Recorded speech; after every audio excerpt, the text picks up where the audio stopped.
When police in Ashland, Ohio, first got a distress 911 call about a woman being held hostage in a home, they did not know what to think. Such calls are incredibly rare, especially by the victim herself, and would seem like it was straight out of a crime novel. But unfortunately for the victim, it was not. Instead, police rushed to the woman's aid, only identified in court documents as LS, to save her from her attacker. After police arrived at the house on covert court, what they discovered would chill even the most hardened law enforcement officers. In an upstairs bedroom, a partially bound, bloodied, bruised woman was found alongside her attacker. After securing her and arresting her captor, police began a thorough search of the house. In an upstairs closet in another room, police found a decomposing body that was bound and gagged. In the basement, officers found another decomposing woman underneath a pile of clothing. But who were these women? What happened to them? And most importantly, who was the man that caused all this destruction? The man arrested that day in the house was a homeless drifter by the name of Shawn Michael Grate. When police brought Grate in for questioning, not only did he make a full confession for the attack he had just committed and for killing the woman found in the covert court house, he confessed to other murders too. He even led investigators to another body behind a burned-down house not far from the Ashland home where he was arrested. But who was this man who, seemingly overnight, had developed a penchant for hatred towards women? Or was it? Grate was born in Marion, Ohio in August 1976. His mother had just come out of an abusive first marriage and was working as an exotic dancer when she met his future father at a club she worked at. After a whirlwind marriage and subsequent divorce, she gave birth to Grate and his sister. After his parents had divorced, Grate's mother eventually gave up custody of the children to their father. While little is known about his time as a toddler to his teenage years, what has been confirmed is that his first signs of trouble began when he was just 17 years old. His high school sweetheart had become pregnant with his first child during this time. As most high school relationships go, the love did not last, and the couple fought often. His then-girlfriend claimed that Grate was abusive toward her in every possible way, including using physical violence towards her.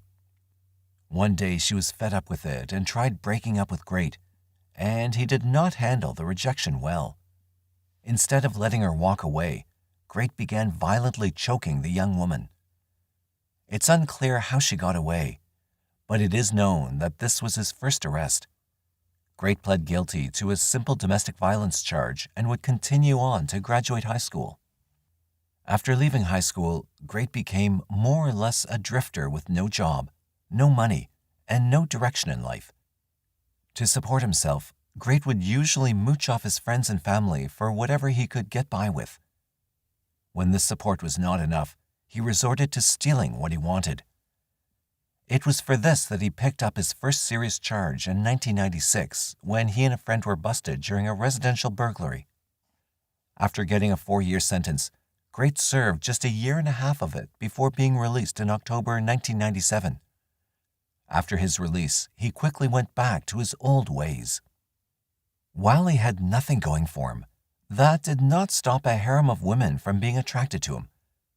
As his mother and other female companions would later describe, even from an early age, Grate was a charming and manipulative character. He knew all the right words and all the right things to do to win men and women alike over. However, as countless girlfriends and his ex-wife would later attest, Grate had a dark side. As most cowards are, behind closed doors, they turn into a completely different person. Just like a chameleon, the charming facade and couth smile would melt away into the monster he truly was. No one knew this better than the mother of his second child. While she wanted to remain anonymous for her own safety, this does not diminish her story's impact on unmasking the true character of Shawn Michael Grate. According to her, Grate was physically and emotionally abusive towards her during their several-year relationship in the late 90s through the early 2000s. During the course of their relationship, he would often beat her and isolate her from seeing her friends and family. Even after she became pregnant with his child, that did not stop Grate from beating and abusing her. It was only when she, too, left him that he came back and violently choked her. To him, this was the greatest transgression she could have taken, and after this incident, he was charged with yet another domestic violence incident. But despite this parole violation, he was not put back into prison. Instead, he was remanded back into society when, a month later, he broke into her house again and threatened her over the most recent charges related to the choking assault. Even after he was charged in this incident, a judge did not revoke his parole. Instead, he was released once again, and it would not be until October of 1999 that things came to a fever pitch. Grate's son had been born the month before, and he had requested court permission to visit him. The court denied his request because of his pattern of abuse towards the mother. Angry and frustrated at not being able to see his son, he went after the young mother and the newborn's grandmother with a knife. When Grate approached the trio at the grandmother's home, the two got into a fight over the knife. During the struggle, Grate was cut several times while the mother of his newborn child suffered a severe cut on her finger. It was not until this most recent attack that the courts finally revoked his parole and sent him back to prison to serve the remainder of his 4-year sentence. Even though prosecutors asked to file new charges on this most recent attack, for some unknown reason, the judge found it appropriate enough to just send him back to prison for a parole violation. And that is where Grate stayed until 2003, when he was released from prison. From 2003 until his arrest in 2016, little is known about Grate, probably due to his lifestyle. After being released from prison, according to friends and family, Grate was lazy and refused to find a job. Instead, he continued to support himself through thefts and trying to win over a series of increasingly younger and more vulnerable women. After befriending these women with his charismatic charm, he often lived with them for free. Whenever he got tired of them, or they left due to his violence, he would just find another woman to repeat the cycle. While little remained steady for Grate as he bounced around northern Ohio for the next 13 years, the one constant in his life was his need to batter and abuse women who were close to him. Over those 13 years, at least 3 women testified about the abuse that they had suffered at the hands of Shawn Grate. One of these women was an ex-girlfriend named Christina Hildreth. After meeting Grate in 2005, she was instantly smitten with him. But soon after the honeymoon phase was over, Grate began his usual pattern of beating and controlling her. After suffering years of abuse, things finally came to a head during one beating when he was punching her, and she threw her hand up to defend herself. During this assault, Grate broke her hand, and he then decided to take her to the hospital. When they first arrived, Hildreth first stated that she had fallen down and put her hand out to brace herself.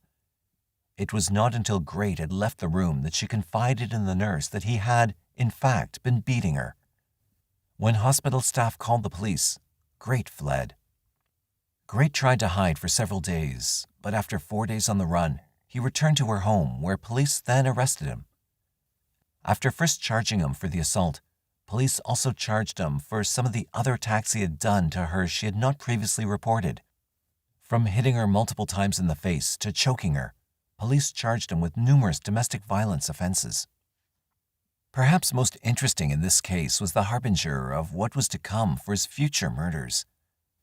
Christina claimed that despite having 2 other children from prior relationships, Grate did not want the kids living at her house with them. Why he did this is clear. He tried to control every aspect of this woman's life, and he needed to have her all to himself. He did not want anyone to interfere with what he was doing, and it was for this reason that he isolated his victims from any prying eyes. Unfortunately, just like his previous spat of domestic violence charges in 1999, he was let off with light sentences in the county jail and soon released. Not long after the 2010 incident in which he was arrested, he met another local Mansfield woman whom he married in December 2011. But after not even a year of marriage, she filed for divorce, claiming the same type of abuse as other women had befallen at the hands of Shawn Grate. Even after she gave birth to his third child and only daughter, he continued to threaten and harass both her and her family members. After he and his wife divorced in 2012, Grate continued his nomadic lifestyle. He bounced around from place to place, from couch to couch. All the while, Grate continued to rack up a series of nonviolent theft, drug, and DUI-related charges. Because of his long rap sheet, the few times he attempted to find gainful employment, he had to pick places that would look past his extensive criminal record. One of those places was the Ashland Salvation Army, where he met his future rape victim known as LS. According to both Grate and LS, after meeting at the Salvation Army, they both took a liking to one another. They bonded over their love of the Bible and would often eat lunch together during work and then take long walks or play badminton at a local park. According to LS, they actually shared a great relationship, albeit a totally platonic one. Though Grate had asked her for her number and asked her out numerous times, she always politely declined. Grate never seemed to take offense to his advances being rebuffed, and LS said that he never got violent with her. However, all that would change on September 10, 2016. On that day, Grate told LS after work he was going to give her a bag of women's clothes he'd found. Because most of the people in Grate's friend group lived on the edge between homelessness and having a roof over their heads, such a gesture seemed very kind to LS. For her part, LS said she wanted to show him some of her favorite Bible verses as a thank you for the gift of free clothing. Grate readily agreed. Once the pair had gotten off work, he took her to the house on Covert Court. Grate did not own this house, but it was used almost as a mix between a halfway house and a homeless shelter owned by a local religious ministry. Here, people could live there for free while they worked and saved up money to get back on their feet. While many people had lived in the house before, it was unclear who all else lived there now. But on the day of the attack, the only people there were Shawn Grate and LS. Shortly after getting in the home, Grate told LS to head upstairs to his room while he went and grabbed the bag of clothes. LS sat on his bed and read her Bible while she waited. Not long after, Grate came back to the room, but he did not have a bag of clothes in his hand. Instead, he ripped the Bible out of LS's hands and told her they would not be reading the Bible today. Instead, he was going to rape her. After quickly subduing her, he tied her hands and feet to the bed frame. Over the next 3 days, he alternated between raping her anally, orally, and vaginally. He also tortured her by using a variety of objects to aid in sexually assaulting her. When not raping her, he would choke her almost to the point of unconsciousness. However, he would always stop short of killing her. One of the more sickening things he did was carve a heart into her pubic hair. He never admitted why he did that, but according to his confession to the police, they were in love and going to get married one day. Perhaps that was his twisted way of showing love towards this totally innocent victim. During the morning of her third day in captivity, she awoke around 6 a.m. and found him fast asleep. Summoning all the courage and strength she could, she untied her bindings and was able to get his cell phone to call the police. Astonished at getting such a call, responding officers came right away and arrested Grate without incident. After his arrest, investigators began searching the house. In an upstairs closet, police found a woman's body, later identified as Elizabeth Griffin, bound and gagged. A woman, later identified as Stacy Stanley, was found in the basement.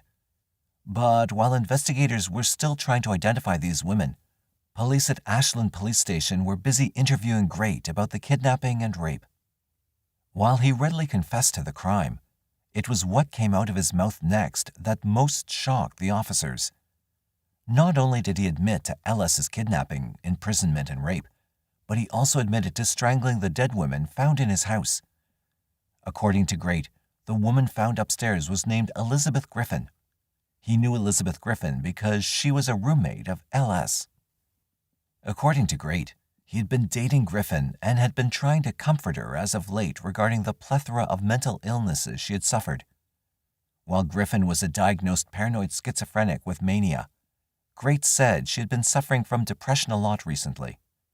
He did not state why she was depressed, but he did say that she told him all the time that she wanted to die. For his part, he told detectives that he would just listen at first, but the more she told him she wanted to die, that the more he said he wanted to help her determine if that was what she really wanted. While most people would mean that to be taking the person to a hospital or therapy, Shawn Grate meant his help in an entirely different way. To him, his way of helping her determine if she really wanted to die was to choke her. While he said that he choked her several times when she came to him sobbing about wanting to die, it was around August 16, 2011 that he claims he finally choked her too much. He said that after coming to the house again saying that she wanted to die, he took her upstairs and began choking her from behind. He said that during the assault she was telling God to forgive him for what he was doing. But unfortunately for Elizabeth, no one came to save her that day. Grate strangled her to death in that bedroom. After killing her, he claims that he then hogtied her. His testimony corroborates the body's condition as it was found with her hands and feet all tied together. When Grate claimed he did it after she died, this seems unreasonable. However, due to the decomposition of the body, no sexual assault examination could conclusively prove she had been raped. However, surrounding her body were several objects that were eerily similar to objects used to assault LS. In regards to the body of Stacey Stanley, a chance encounter would forever change her life. According to Grate, he never knew her before September 8, 2011, when she disappeared. He'd been going to a local BP station when she and her friend had pulled into it with a flat tire. Grate offered to assist her male companion, who had called her son to help change the flat. After her son arrived, he assisted him in changing out the flat tire. Once the two changed the flat, Stacey went inside and bought him a cup of coffee. The cashier later reported that the two seemed happy and cordial with one another. After she bought him the coffee, it's unclear where the man she was with went, but what is clear is that she then left the gas station with Grate. When her car was found the next day abandoned, someone moved the seat all the way back. For a short woman like Stacey, this was not practical. But for a tall man like Grate, it made perfect sense that he drove away in her car. Once they left the gas station, they made their way back to the covert courthouse. Here, Grate says that they started fondling one another and kissing. Stacey was attracted to him and wanted to press things further. But according to Grate, she was just a tease who wanted to play a game with him by not wanting to escalate their sexual encounter. Grate became enraged because, in his mind, Stacey was a prostitute. The way that she had spoken with the man she had been with in her car at the gas station had been proof enough to him that she was just a loose woman who liked to manipulate men. Whether this is true or not, and it most likely is, Stacey had every right to refuse to escalate their encounter to actual sexual intercourse. But just like his rejections in the past, Grate became furious that he'd been turned down. As she started to walk away, Grate became angry with her and tried to grab her arm. While Grate said she could have just walked away, she did not, and that justified what he did next. He admitted that he forced her to perform oral sex on him. After the act was done, she was furious with him and grabbed her keys, holding her mace on them. Then she maced him in the face, at which point Grate absolutely lost his mind. He strangled her right then and there in the living room and dumped her body underneath some trash in the basement. Stacey's murder is perhaps the most clear-cut modus operandi of a serial killer 40 years in the making. His utter disregard for women as nothing more than sex objects to be controlled is personified no greater than here. Stacey's rejection of his advances infuriates Grace because, to him, her alleged line of work makes her even less than the already low status he assigns to women. During his police interview, Grate remained adamant that had Stacey just walked away, he would not have done anything to her. but the fact that she retaliated against him for the sexual assault by spraying him with mace cost Stacy her life. Even though Grate had just admitted to 2 murders and the brutal assault on LS, he still was not done. He then detailed a murder police had not even been aware of. Grace told them that about 3 months before, in June 2011, he killed his girlfriend of 7 months, Candace Cunningham. When pressed why he did it, he gave an eerily similar line of reasoning as to why he had killed Elizabeth Griffin. Like Griffin, Cunningham apparently suffered from a litany of mental illnesses, including a horrible case of depression. Grate claimed that Cunningham too told him repeatedly that she wanted to die. For his part, Grate said he tried to comfort her and make everything seem all right. However, she was persistent in her feelings about wanting to die. She was so serious about wanting to die that she apparently purposefully overdosed on prescription narcotics numerous times in attempts to take her own life. Grate claimed to be present during these alleged suicide attempts. After multiple failed suicide attempts, Grate claimed he did a mercy killing for Cunningham by strangling her to death in a vacant house and dumping her body behind it. While Cunningham's body showed no signs of sexual assault or any evidence of objects used to sexually assault her, as the 3 women had near them in the covert courthouse, police suspected this murder too had a sexual motive for the crime. Soon after detailing this murder to police, he even led them to the abandoned house and, sure enough, her body was there just as described. But he still was not done. When police pressed him if he had done any other murders, he confessed to 2 more. The next one was his second kill. He claimed that just over a year ago, in June 2015, he had been at a bar with a local prostitute named Rebecca Lacey in nearby Richland County, where Cunningham's body had been recovered. Grate said that he and Lacey had been drinking and shooting pool at a local bar one June night. During the evening, he left to use the bathroom, and upon his return, he said his money clip had been missing $4. Grate said that Lacey stole the money from him, but offered no proof as to if she could have done it. Regardless if she did it or not, Grate said that they went to a nearby building where he'd been employed as a worker to stock shelves in the back of the business. Using his employee access to get inside, Grate said that he strangled her there and then took her body to a nearby country highway where he dumped it. Lucy's body had been, in fact, found along the side of the road, but her autopsy attributed her death to an accidental drug overdose and not a homicide by strangulation. However, Grate did say that she had been using drugs that night. While it is possible that she could have taken a fatal dose of drugs accidentally, LS did say during her attack he had forced pills into her mouth that he said were muscle relaxers. It's not outside the realm of possibility that he force-fed her a lethal cocktail of drugs to render her incapable of resisting him as he squeezed the life out of her. Why the autopsy would not have detected manual strangulation as the cause of death is entirely plausible. The small bone inside each person's neck that acts as a telltale sign of strangulation is not always broken during such an attack. Manual strangulation may not leave as intense bruising as strangulation by a ligature would. Grate said that he murdered each of his victims by placing his forearm around their neck with his hand placed on their mouth from behind in his interviews with detectives in which he showed them.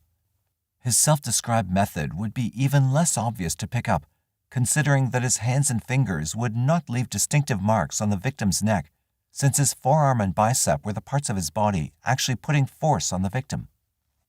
Though there were serious doubts as to this claim, there must have been enough evidence as to its validity since, just 2 days after his arrest, police officially reopened the investigation into Lucy's death. Another investigation that got restarted was the murder investigation into a Jane Doe, which had been recovered almost 10 years before, in 2016. Her body had been found near a dump in Marion County. During this time, Grate had been living in the area with his mother since she had been residing, and he was receiving assistance from family for living expenses. Though police had recovered her body long ago and determined that she had been killed from homicidal violence due to manual strangulation, her identity had never been determined. Grate claimed responsibility for this death, stating that the woman had been a traveling saleswoman selling magazine subscriptions. Grate said that she was selling these subscriptions by stating that she would pay for the first half of them. His mother apparently had said she had not been receiving her subscriptions, and Grate took this as the woman trying to go door to door scamming people. In his mind, for this transgression, she was to die. Grate never offered a detailed explanation as to how or why he killed her, beyond stating that he strangled her. While the woman may certainly have been a magazine salesperson, she is more likely to have rebuffed his sexual advances towards her. Whether he raped her or not is unclear, since her body was found a year after Grate killed her. When police pressed him for her name, he said he could not remember it exactly, but knew it started with a D. When pressed further, he said he was 99% sure it was Dana. DNA analysis confirmed the woman's identity as Dana Lowry 3 years after this confession. Few details were made available to determine if the facts of the case matched Grate's confession. Probably because of this, prosecutors decided that the best thing to do was to get Grate behind bars as quickly and as long as possible to ensure that once convicted for the crimes at Covert Court, police would have years to sort out any of his other murders. Because of this, though having confessed to 5 murders and the rape of LS, he was initially charged with 23 counts that included the 2 women murdered at the Covert Court address and the attack involving LS. Police also charged him with a litany of burglaries that he admitted to during his tell-all confession. His defense attorneys really had their work cut out for them. Between a full confession to all the charges, videotape statements, his leading police to Cunningham's body, and the years of corroborating witnesses detailing him as a violent sexual predator, the only defense his attorneys could offer was an insanity defense. After the first court-appointed psychiatrist evaluated him, he found Grate not insane and that Grate had committed his crimes purely for criminal motives. The next psychiatrist to examine him was a man named Dr. Fabian. Dr. Fabian testified that he believed he was legally sane, but that officials should do more testing. Dr. Fabian said that though his examination did not find him insane, perhaps more advanced MRI imaging could tell if his brain was damaged. Such MRI imaging and the doctors trained to interpret such results were few and far between, but he did know a company called Mindset Consulting Group that could conduct the MRI and interpret the results. After getting approval for funds to get the advanced imaging done, the doctor at the hospital where it was done stated he did not have the training to interpret the results. When the court asked Dr. Fabian to interpret the results, he claimed he could just look at some of them and not all of them, lacking knowledge of the rest. When the defense petitioned the court for more funding, this was refused. Because of this, no hard evidence attests to the insanity defense that Grate tried to raise. As a result, he signed a written statement testifying that he gave his consent to withdraw his insanity plea. Now with no defense, the defense went to trial with no witnesses, no evidence, and no other theories that Shawn Grate did all the horrible things he was accused of doing. Though Grate elected a jury trial, it was clear that things were not going his way. Halfway through the trial, he pled guilty to all charges against him except the murder charges, which were the only ones to carry a death sentence. But that did not help him.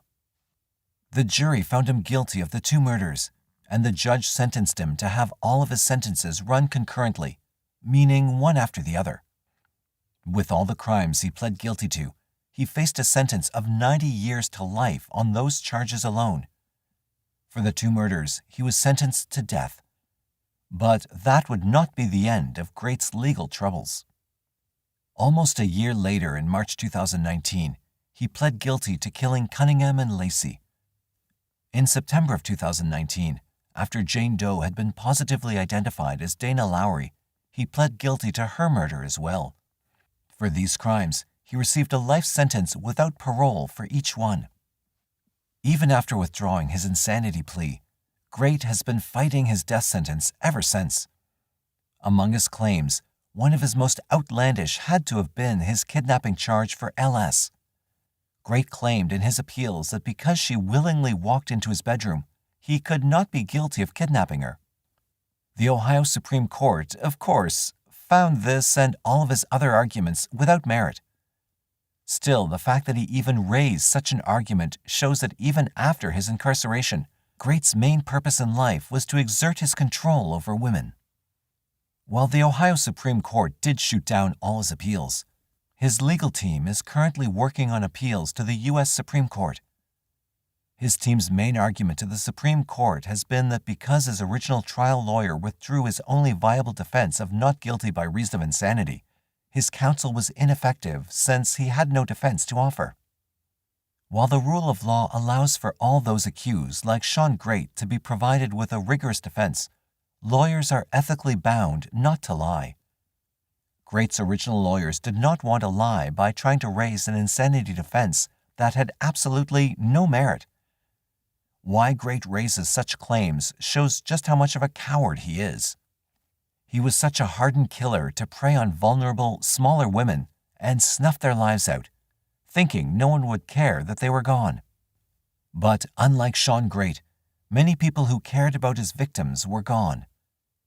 In a TV interview shortly after his first homicide conviction, Grate stated that none of his kids or family had visited him since.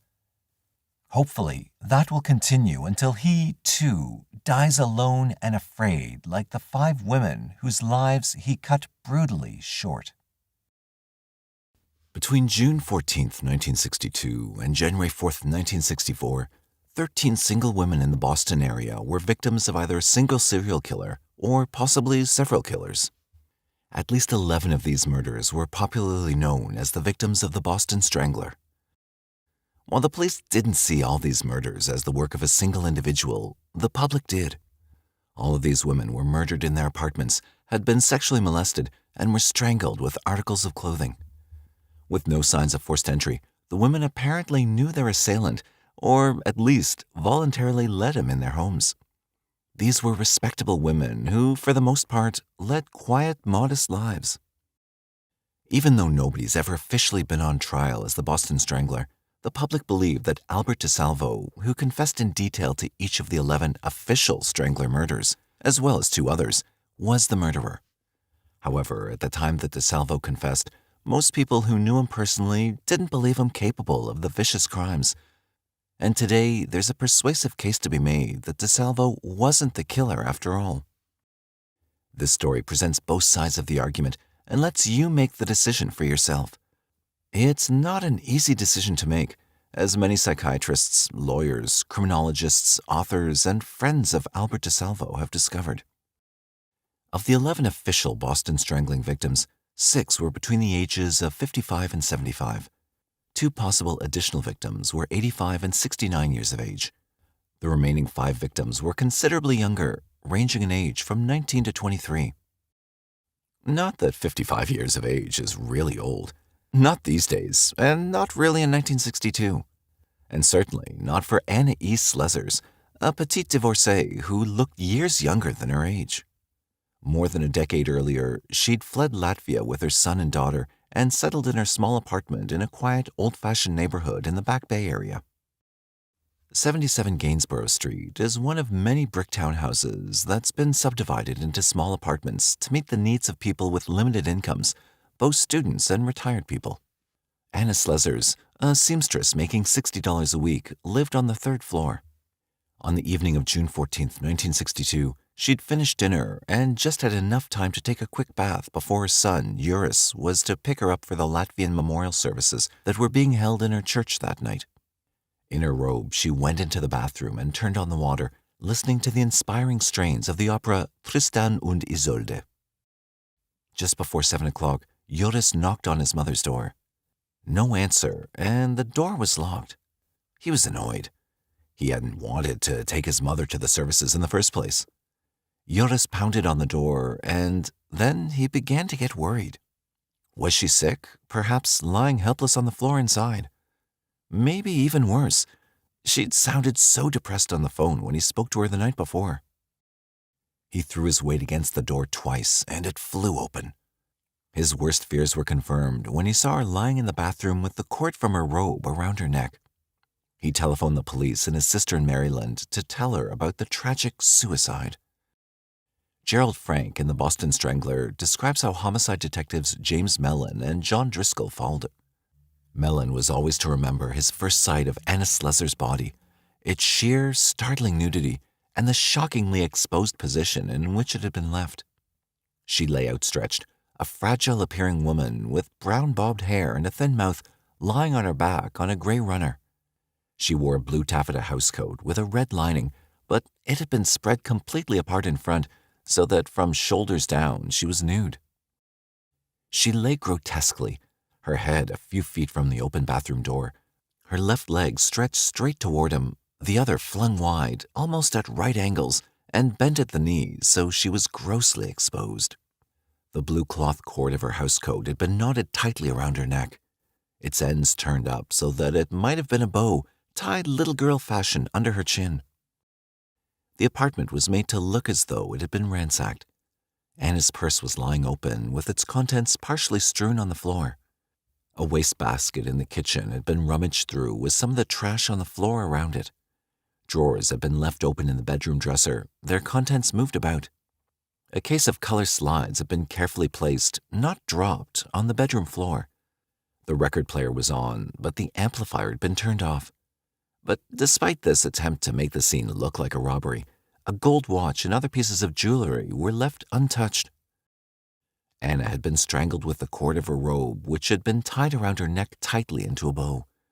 Her vagina showed evidence of sexual assault with some unknown object. A detailed investigation into her life revealed a woman completely involved in her church, her children, her work, and her love of classical music. She kept to herself and had very few friends. There were no men in her life aside from her son. Police assumed that the crime had started out as a burglary.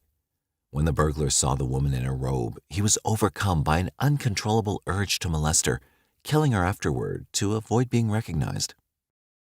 A couple of weeks later, on June 30th, 68-year-old Nina Nichols was murdered in her apartment at 1940 Commonwealth Avenue in the Brighton area of Boston.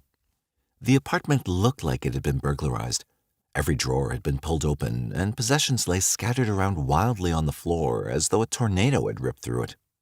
But oddly enough, one open drawer revealed a set of sterling silver that had been untouched, as were the few dollars in her purse, her expensive camera, and the watch on her wrist. The killer had gone through her address book and her mail for some unknown reason. Later, it was determined that nothing had been taken. The chaos of disorder, the ransacking, was for nothing. She was found with her legs spread, her housecoat and slip pulled up to her waist. Tied tightly around her neck were two of her own nylon stockings with the ends tied ludicrously in a bow. She, too, had been sexually assaulted. Blood had been found in the vagina. The time of death was estimated to be around 5 o'clock in the afternoon. The retired psychotherapist led a very quiet and modest life. She'd been widowed for 2 decades and had no male friends except for her brother-in-law. That very same day, some 15 miles north of Boston in the suburb of Lynn, Helen Blake met a similar death sometime between 8 and 10 a.m. The 65-year-old divorcee had been strangled with one of her nylons. Her brassiere had been looped around her neck over the stockings and tied in a bow. Both her vagina and anus had been lacerated, but there was no trace of spermatozoa. She was found lying face down nude on her bed with her legs spread apart. Her apartment had also been thoroughly ransacked. It appeared as though the 2 diamond rings that Helen wore had been pulled from her fingers and taken. The killer tried unsuccessfully to open a metal strongbox and a footlocker. Police Commissioner Edmund McNamara was very alarmed. A warning went out to women in the Boston area to lock all their doors and be wary of strangers. He canceled all police vacations and transferred all detectives to work for homicide. A thorough investigation began of all known sex offenders and violent former mental patients. They were looking for a madman, one that probably attacked older women because of some hatred of his mother. A former FBI man, McNamara called on the Bureau to hold a seminar on sex crimes for his 50 best detectives. On August 19th, 75-year-old Ida Erga, a very shy and retiring widow, fell victim to the Strangler. She was found 2 days later in her apartment at 7 Grove Avenue in Boston's West End. As in the other deaths, there was no sign of forced entry. Whoever killed her, she had probably let in voluntarily. Police Sergeant James McDonald described how he found her. Upon entering the apartment, the officers observed the body of Ida Erga lying on her back on the living room floor, wearing a light brown nightdress which was torn, completely exposing her body. There was a white pillowcase knotted tightly around her neck. Her legs were spread approximately 4 to 5 feet from heel to heel, and her feet were propped up on individual chairs, and a standard bed pillow, less the cover, was placed under her buttocks. It was an alarming parody of an obstetrical position, which faced the front door of the apartment and was the first thing anyone saw when coming through the entrance. Most of these details were withheld from the press. She had died from manual strangulation. Dried blood covered her head, mouth, and ears. She too had been sexually tampered with, although no spermatozoa were present. Within 24 hours of Ida Erga's murder, a 67-year-old nurse named Jane Sullivan was killed in her apartment at 435 Columbia Road in Dorchester, across town from where Ida lived. She'd been dead for some 10 days before she was found. Police found her on her knees in her bathtub with her feet up over the back of the tub and her head underneath the faucet. She too had been strangled by her own nylons, probably in the kitchen, bedroom, or hall where blood was found on the floors. She may have been sexually assaulted, but the corpse was so badly decomposed that it couldn't be determined. However, there were bloodstains on the handle of a broom. There was no sign of forcible entry, nor was the apartment ransacked, even though Jane's purse was found open. Panic gripped all of Boston. Boston got a 3-month breather, which gave the police a chance to check out absolutely everyone they wanted to check out. Nothing much came of this flurry of diligent activity, except a long list of people who probably were not the Strangler. The vacation ended on December 5, 1962, when Sophie Clark, a popular and attractive 21-year-old African-American student at the Carnegie Institute of Medical Technology, was found by her 2 roommates. The apartment Sophie shared was at 315 Huntington Avenue in the Back Bay area, a couple of blocks away from Anna Slezer's apartment. Sophie lay nude with her legs spread wide apart in the living room, strangled by 3 of her own nylon stockings, which had been knotted and tied very tightly around her neck. Her half slip had also been tied around her neck. There was evidence of sexual assault, and semen was found on the rug near her body. There was no sign of forcible entry, but Sophie was very security conscious and had insisted on having a second lock on the apartment door. She was so cautious that she even questioned friends who came to the door before she let them in, yet her killer had somehow convinced her to let him in. Sophie had struggled with the murderer. The killer had rummaged through the drawers in the apartment and had examined her collection of classical records. Sophie had been writing a letter to her boyfriend when she was interrupted, probably by the Strangler. She didn't date anyone in the Boston area and was very reserved with the opposite sex. There were some differences now that hadn't surfaced in the earlier Strangler murders. Sophie was black and she was young and she didn't live alone. Also, for the first time, there was evidence of semen at the scene of the crime. When police questioned the neighbors, Mrs. Marcella Lilka, who lived in the same building, mentioned that around 2:20 that afternoon, a man had knocked on her door and said that the super had sent him to see about painting her apartment. He then told her that he'd have to fix her bathroom ceiling and complimented her on her figure. "Have you ever thought of modeling?" he asked her. She put her finger to her lips and the man became angry. His character seemed to change completely. "My husband is sleeping in the next room," she told him. He then said he had the wrong apartment and left hurriedly. She described him as between 25 and 30 years old, of average height and with honey-colored hair, wearing a dark jacket and dark green trousers. Was this the Strangler? Very likely, since the building superintendent had not dispatched anyone to check on his tenants. Also, 2:30 in the afternoon was approximately the time that Sophie Clark had been murdered. 3 weeks later, 23-year-old Patricia Bissett, a secretary for a Boston engineering firm, was discovered on Monday, December 31st, 1962, when her boss became worried about her. He went to her apartment that morning to pick her up for work, but she hadn't answered the door. When she never arrived at work, he went back to her apartment building at 515 Park Drive in the Back Bay area in which Anna Slezer's and Sophie Clark had lived. Her apartment was locked, so her boss, with the help of the custodian, climbed through a window into the apartment. They found her face up in bed with the covers drawn up to her chin, looking like she was taking a nap. Underneath the covers, she lay there with several stockings knotted and interwoven with a blouse tied tightly around her neck. There was evidence of recent sexual intercourse, and she was in an early stage of pregnancy. There had been some damage to her rectum. The killer had searched her apartment. Things were quiet for a couple of months. The police took the opportunity to backtrack and look for any clue that would link these people together. Any person that they may have all known or met, any place they may have all visited or shopped. Creeps, nuts, and perverts were checked again, but with no significant results. In early March of 1963, 25 miles north of Boston in Lawrence, 68-year-old Mary Brown was found beaten to death in her apartment. She had also been strangled and raped. The murder scene moved back to Boston 2 months later. On Wednesday, May 8, 1963, Beverly Sammons, a pretty 23-year-old graduate student, missed choir practice at the Second Unitarian Church in Back Bay. Her friend went to her apartment and opened it with the key she'd given to him. The moment he opened the door, she lay directly in front of him on a sofa bed, her legs spread apart. Her hands had been tied behind her with one of her scarves. A nylon stocking and 2 handkerchiefs tied together were tied and knotted around her neck. Over her mouth, a cloth had been placed. Under it, a second cloth had been stuffed into her mouth. While it appeared that Beverly had been strangled, she had, in fact, been killed by the 4 stab wounds to her throat. She'd sustained 22 stab wounds in all, 18 of which were in a bullseye design on her left breast. The ligature around her neck was decorative and not tied tightly enough to strangle her. The bloody knife was found in her kitchen sink. She had not been raped by a man or object, nor was there any spermatozoa present in her body. It was estimated that she'd been dead for approximately 48 to 72 hours and had probably been killed between late Sunday evening or Monday morning.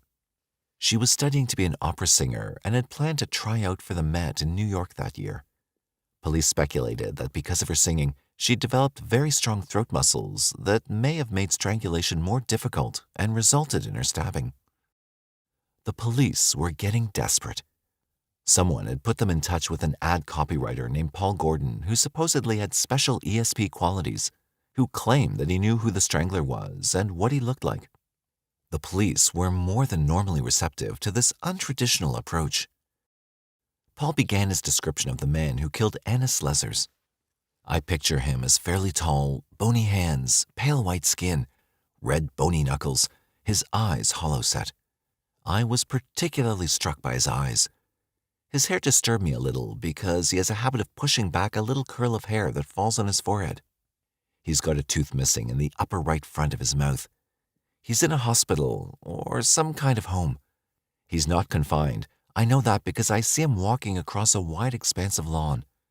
He can walk about, and he does a lot of sitting on a bench on the grounds. He has many problems. He used to beat up his mother cruelly. She was a domineering woman, and his 2 sisters lived unhappy lives. The family comes from Maine or Vermont. He's terribly lonely when he's in the city. I see him sleeping in cellars, but he likes to wander around the street watching women, wanting to get as close as possible to them. You see, the poor fellow's in a continual search for his mother, but he can't find her because she's dead. One of the detectives brought out a number of photos of men who'd been caught mugging or breaking and entering into buildings in the Back Bay area. Gordon identified one of them, and Arnold Wallace, as the Strangler, who matched the description that Gordon had given earlier. Wallace was a 26-year-old mental patient at Boston State Hospital who had ground privileges. A few days earlier, he'd wandered away and was sleeping in the basement of apartment houses. He was violent and had beaten his mother on occasion.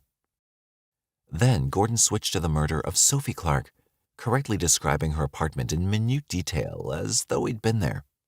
The killer, Gordon said, was a large, husky black man whom Sophie knew. The detectives were flabbergasted by the detail in which he described the apartment. Not only that, Louis Barnett, who fit Gordon's description, was a suspect in Sophie's murder.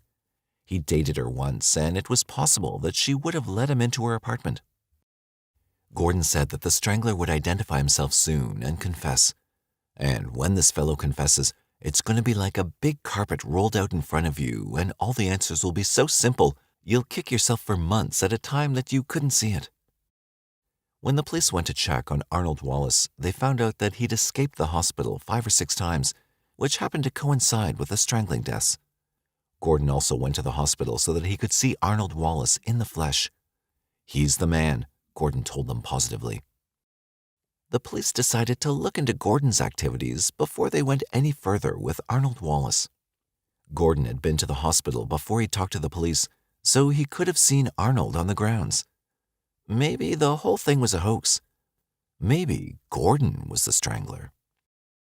Arnold, whose IQ was between 60 and 70, was given a lie detector test.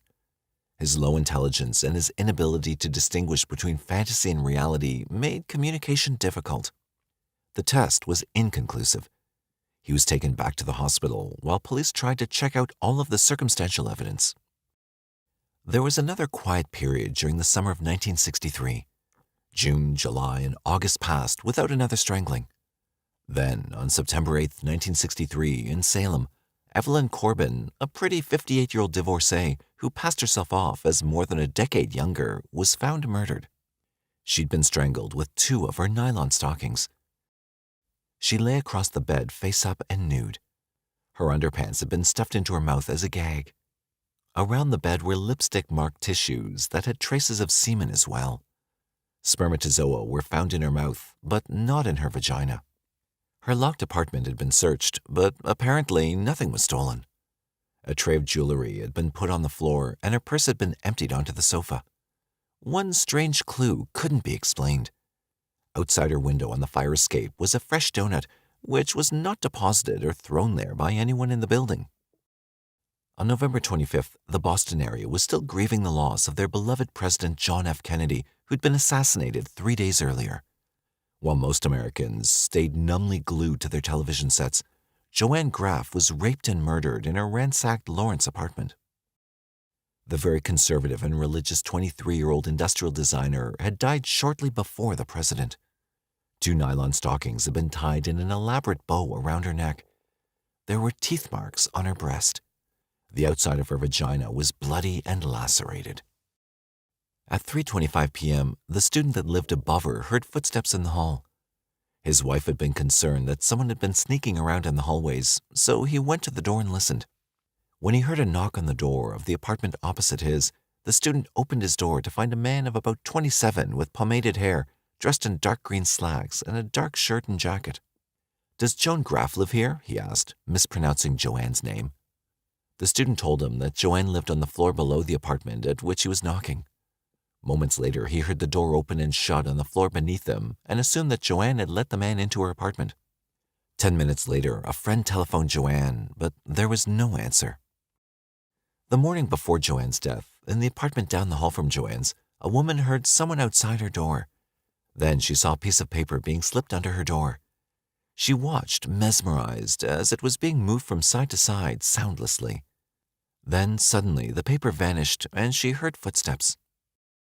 A little over a month later, on January 4th, 1964, 2 young women came home after work to their apartment at 44A Charles Street. They were stunned to find their new roommate, 19-year-old Mary Sullivan, murdered in the most grotesque and shocking fashion. Like the other victims, she'd been strangled. First with a dark stocking, and over the stocking a pink silk scarf tied with a huge bow under her chin, and over that another pink and white flowered scarf. A bright Happy New Year's card had been placed against her feet.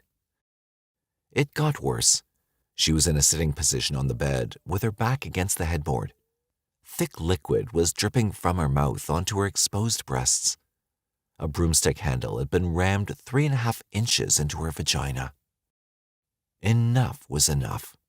Certainly, people faulted the police for many things, but the reality was that serial killers are very difficult to find, especially smart ones that don't leave clues. In spite of the panic that women experienced all over Boston and its suburbs, the fact was that women were continuing to let the killer, or killers, into their apartments. The police could only guess whether these women admitted him to their homes because they knew him, or because he was able to trick them into letting a stranger inside. A couple of weeks after the murder of Mary Sullivan, Massachusetts Attorney General Edward Brooke took over. On January 17, 1964, the highest-ranking law enforcement officer in the state made the case his own, showing the city that it was his topmost priority.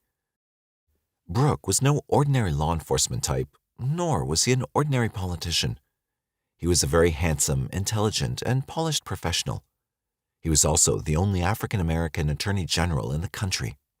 Even more remarkable was the fact that he was a Republican in a solidly Democratic state. There were some real political risks to doing this, particularly if the Strangler was never captured, but Brooke's plan made a great deal of practical sense. He meant no disrespect to the Boston police, but this was an unusual case that spanned 5 police jurisdictions. The group Brooke was putting together would coordinate the activities of the various police departments. There'd be permanent staff assigned to the Strangler who would not be pulled off to work on other crimes.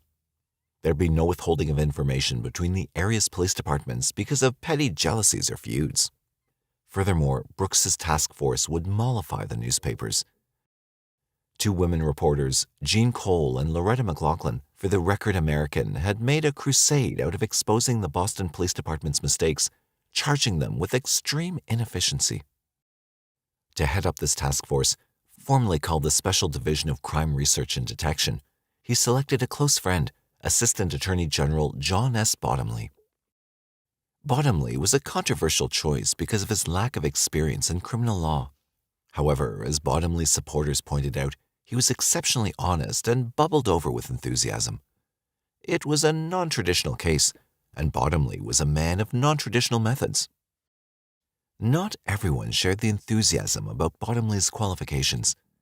Edmund McNamara, the Boston Police Commissioner, reportedly said, "Holy Jesus, what a nutcake."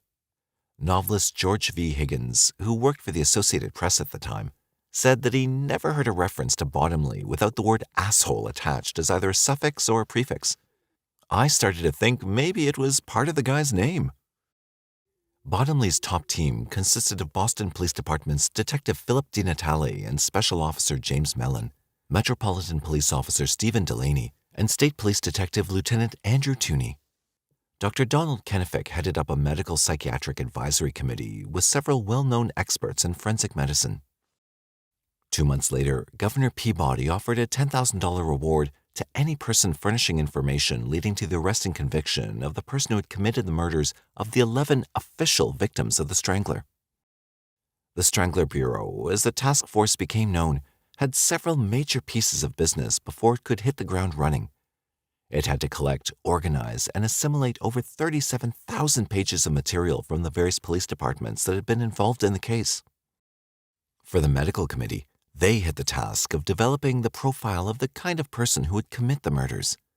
Forensic medical experts saw important differences between the murders of the older women and the younger women. For that reason, they thought it was unlikely that one person was responsible for all the killings. In other words, there were copycats. What kind of person would be capable of such murders? Dr. Kenneth reported what his team believed the police should be looking for. He was at least 30 years old, probably a good deal older.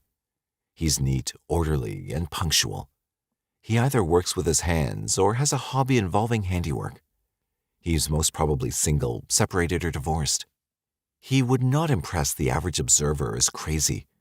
He has no close friends of either sex. At Bottomley's suggestion, Brooke finally consented to a risky move, the involvement of Peter Hurkos, the well-known Dutch psychic. 2 private groups paid for Hurkos' services and expenses. He was a difficult person to work with and ultimately got into difficulty for allegedly impersonating an FBI agent. Hurkos did identify a suspect, one whom the Strangler Bureau had investigated. The suspect was a shoe salesman with a history of mental illness. However, there was no evidence whatsoever to link the shoe salesman with the murders. Eventually, the man committed himself to an institution. The Strangler Bureau's credibility suffered on account of Hurkos. A couple of years before the strangling murders began, a series of strange sex offenses began in the Cambridge area. A man in his late 20s would knock at the door of an apartment, and if a young woman answered, he'd introduce himself. "My name is Johnson, and I work for a modeling agency. Your name was given to us by someone who thought you'd make a good model." He'd hasten to assure her that the modeling would not be in the nude or anything like that, just evening gowns and swimsuits. The pay was $40 an hour. He'd been sent to get her measurements and other information if she was interested. Apparently, a number of women were interested and flattered and allowed him to take out his tape measure and measure them. He seemed like a nice enough person with a charming boyish smile. When he was finished, he told them that Mrs. Lewis from the agency would contact them if the measurements were suitable. Of course, there was never any call from Mrs. Lewis because neither she nor the modeling agency existed. Eventually, some of the women contacted the police. On March 17, 1961, Cambridge police caught a man trying to break into a house. Not only did he confess to breaking and entering, but he confessed to being the measuring man. His name was Albert DeSalvo, a 29-year-old man with numerous arrests for breaking into apartments and stealing whatever money he found. He lived in Malden with his German wife and 2 small children. He worked during the day as a press operator in a rubber factory.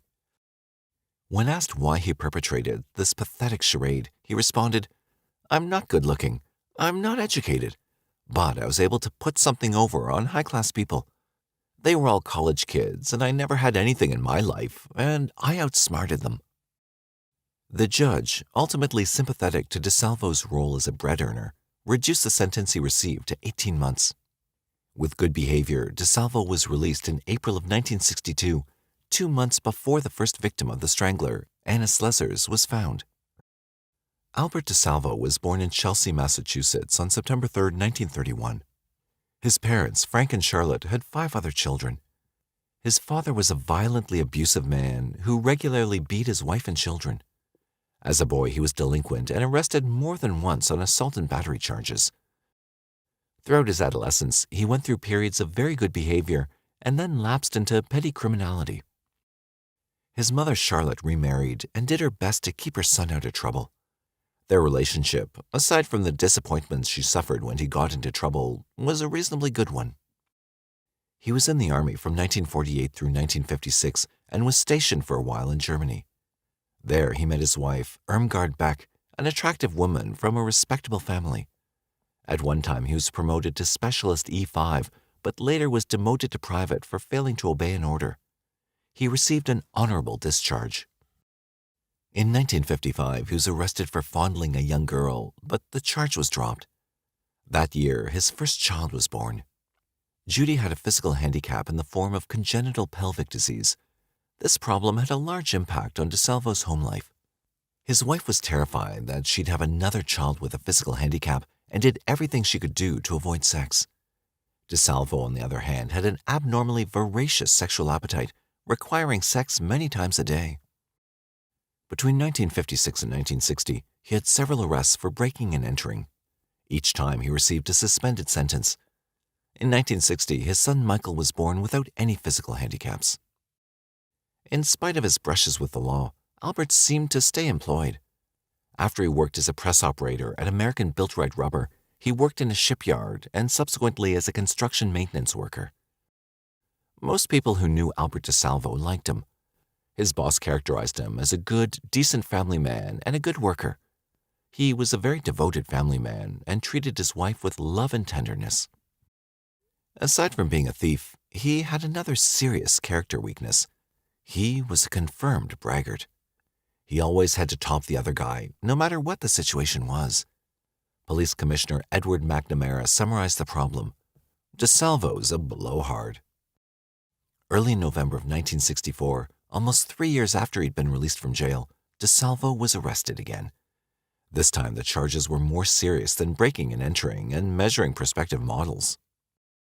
On October 27th, a newly married woman lay in bed dozing just after her husband left for work. Suddenly, there was a man in her room who put a knife to her throat. "Not a sound or I'll kill you," he told her. He stuffed her underwear in her mouth and tied her in a spread-eagle position to the bedposts with her clothes.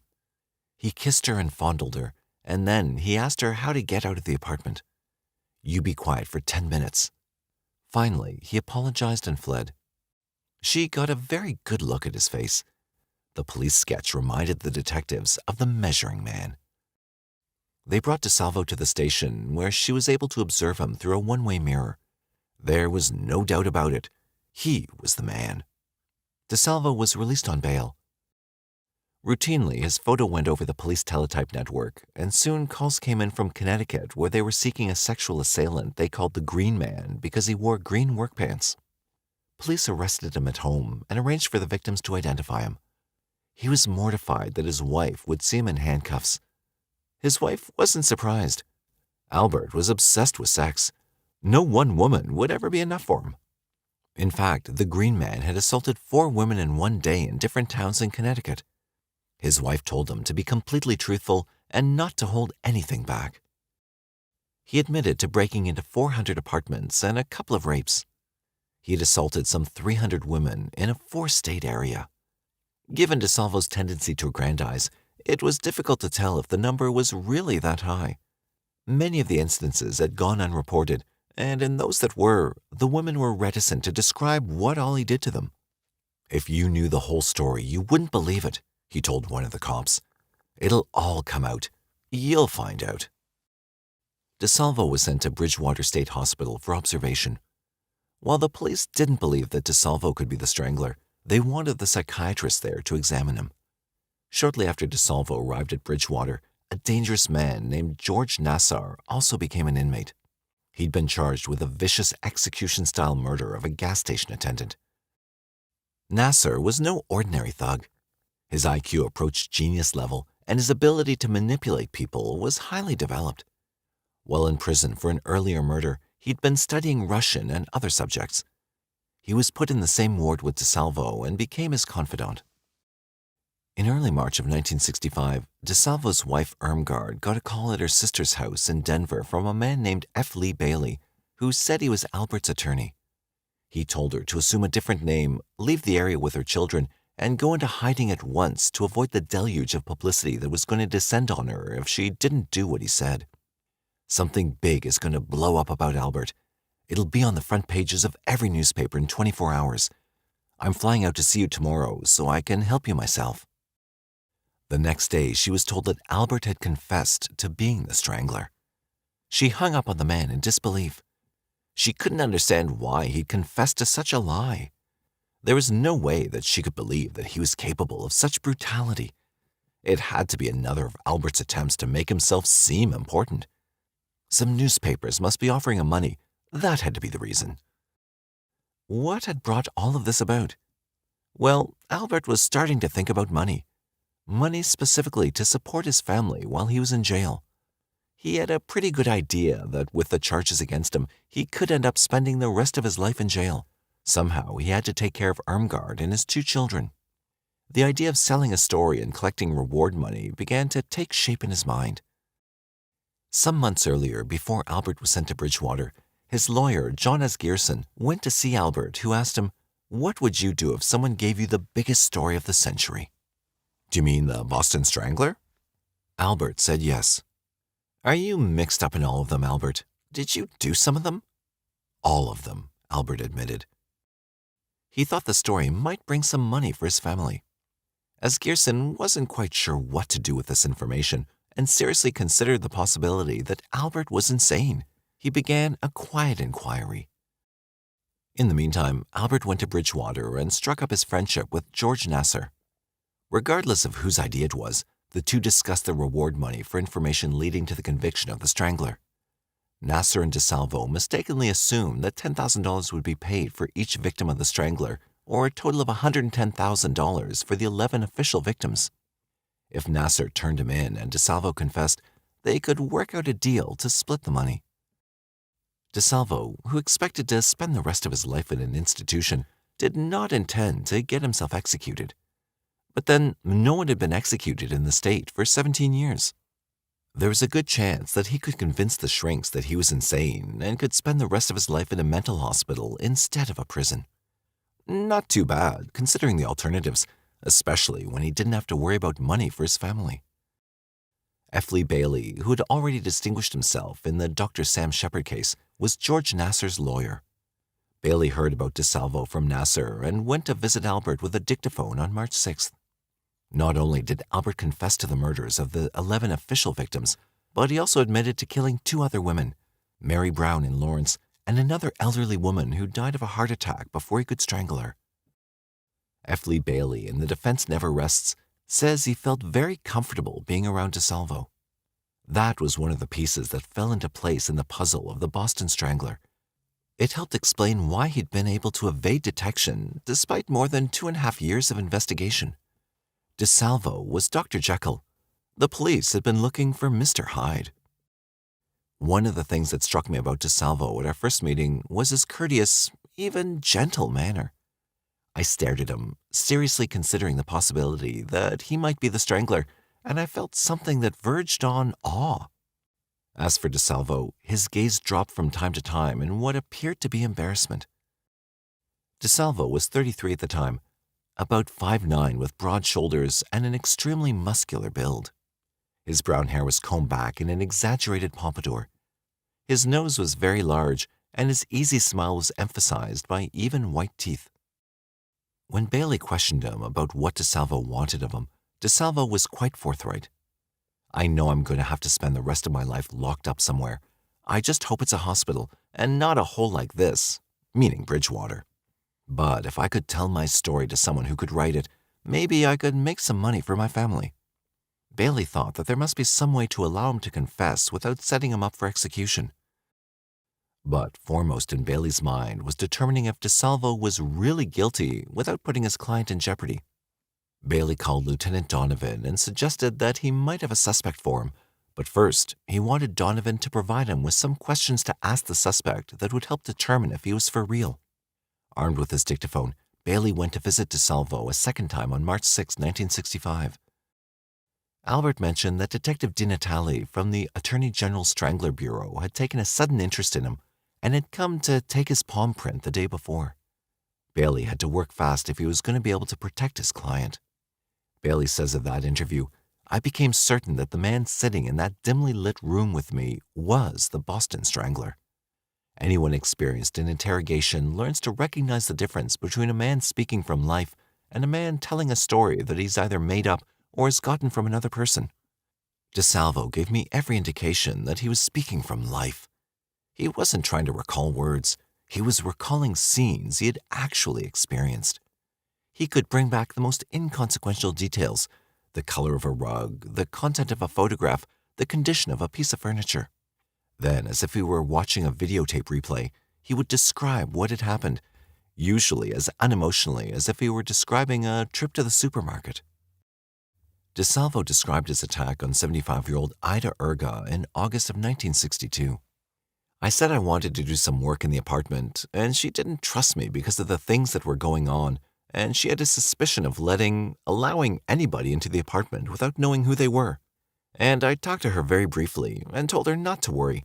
I'd just as soon come back tomorrow rather than, in other words, if you don't trust me, I'll come back tomorrow then. And I started to walk downstairs, and she said, 'Well, come on in.' And we went into the bedroom where I was supposed to look at a leak there at the window, and when she turned, I put my arms around her back." Bailey asks him where the bedroom was relative to the front door and how he got to the bedroom. "I think it went through a parlor as you walked in, and a dining room and a bedroom. Oh, before the bedroom was a kitchen, and the bedroom was way back. The bed was white. It wasn't made either. She was in the midst, probably, of making the bed up. And there was an old dresser there, and I opened the drawers up, and there was nothing in them, nothing at all. They were empty. And when I did get her by the neck and strangled her." Bailey asks if he grabbed her from behind. "Yes, manually. I noted blood coming out of her ear, very dark, the right ear. I remember that, and then I think there was the dining room set in there, a very dark one, and there were brown chairs around it, and I recall putting her legs up on the 2 chairs in a wide position, one leg in each chair." Bailey asked him why he'd choose such an old woman to attack. DeSalvo told him that attractiveness has nothing to do with it. She was a woman, that was enough. DeSalvo then described the attack on Sophie Clark, the 22-year-old student who was killed in December of 1962. She was wearing a very light, flimsy housecoat, and she was very tall, well-built, about 36, 22, 37, very beautiful. Her apartment had a yellowish door, a faded yellow door, and she didn't want to let me in, period, because her roommates weren't there at the time. I told her I'd set her up in modeling and photography work, and I'd give her anywhere from $20 to $35 an hour for this type of modeling. There was a place where there would be, what do you call it, a flatbed, where you put something over it, but you take it off. You can use it to sit on, like a couch. It had fancy little pillows on it, colorful ones, purple ones. It looked like a purple or black cover. There were so many details that he remembered that could be checked with the police. Bailey called Lieutenant Donovan and his colleague Lieutenant Sherry to his office, and they listened to the dictaphone, which Bailey played at different speeds to disguise Albert's voice. The detectives listened very closely when DeSalvo described the attack on Sophie Clark. First, DeSalvo said that when he attempted intercourse with Sophie, he discovered she was menstruating. He described the napkin he removed from between her legs and the chair that he'd thrown it behind. Second, he said that as he was going through Sophie's bureau looking for a stocking to knot around her neck, he knocked a pack of cigarettes to the floor. He named the brand and described the place on the floor where he left them. At this, Sherry grabbed the briefcase and pulled out a photo showing a bureau and a pack of cigarettes just as Albert had described them. On the back of the photo, there was an inscription: Homicide, Clark, Sophie, December 5th, 1962. Taken from The Defense Never Rests.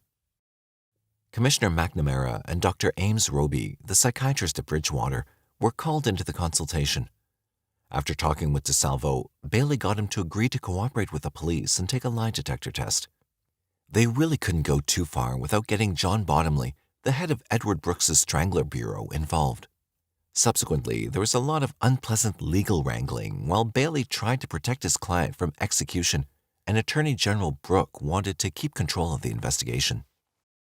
The stakes were now higher, so much so that Brooke was going to run for senator with the incumbent retiring. The resolution of the Strangler case would be a nice boost to his campaign. The issue of intensive questioning of DeSalvo on all of the murders and checking out every detail of his confession was critical. Finally, on September 29, 1965, the interrogation was completed. More than 50 hours of tapes and 2,000 pages of transcription resulted. While each detail of the confession was checked out, Bottomley, Brooke, and Bailey tried to work out the rules for whatever would happen next.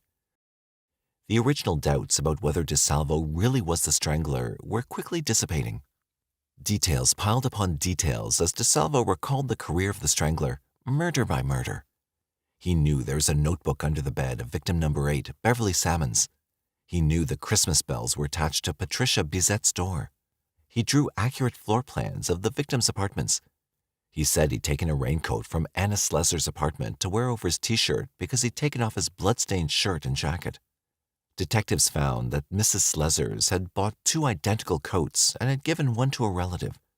They showed the duplicate to DeSalvo, along with 14 other raincoats tailored in different styles. DeSalvo picked the right one. He described an abortive attack on a Danish girl in her Boston apartment. He talked his way into the place and had his arm around her neck when he suddenly looked in a large wall mirror. Seeing himself about to kill, he was horrified. He relaxed the pressure and started crying. He was sorry, he said, and he begged her not to call the police. If his mother found out, he lied, she could cut off his allowance and he wouldn't be able to finish college. The young woman never reported the incident. With nothing to go on other than DeSalvo's memory, DiNatale found her. Not surprisingly, she remembered the incident vividly. Eventually, the Strangler Bureau came to the same conclusion that F. Lee Bailey had. Albert DeSalvo was the Boston Strangler. Now, there was a much larger issue to contend with: how to justly serve the rights of the confessed Strangler and the demands of the people for justice. Nobody who knew DeSalvo believed that he was the Strangler. His wife and family, his former employers, his lawyer, an eminent prison psychiatrist, and even the police who had become very familiar with Albert with his frequent arrests for breaking and entering. Everyone who knew him thought of him as a very gentle, decent family man who just happened to be an incorrigible small-time thief.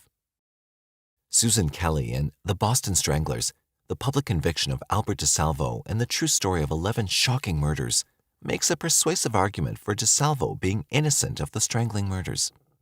She cites a number of reasons why she and others still believe that DeSalvo was innocent. One of the strongest of these reasons is that there was not one shred of physical evidence that connected him to any of the murders, nor could any eyewitness place him at or even near any of the crime scenes. Albert had a relatively memorable face, particularly because of his prominent beak-like nose. The Strangler, or Stranglers, since some experts believe that it had to be at least 2 different murderers and possibly more, was seen by a number of eyewitnesses. One was Kenneth Rowe, an engineering student who lived on the floor above Joanne Graff's apartment. He spoke to the stranger who was looking for her apartment just before she was killed. When Rowe was shown a photo of Albert DeSalvo, he didn't recognize him as the man looking for Joanne. Jules Venz, who ran Martin's Tavern right near Joanne Graff's apartment in Lawrence, did not identify DeSalvo as the man who, dressed identically to the man Rowe had seen, had come into the tavern nervous and agitated as though someone were following him.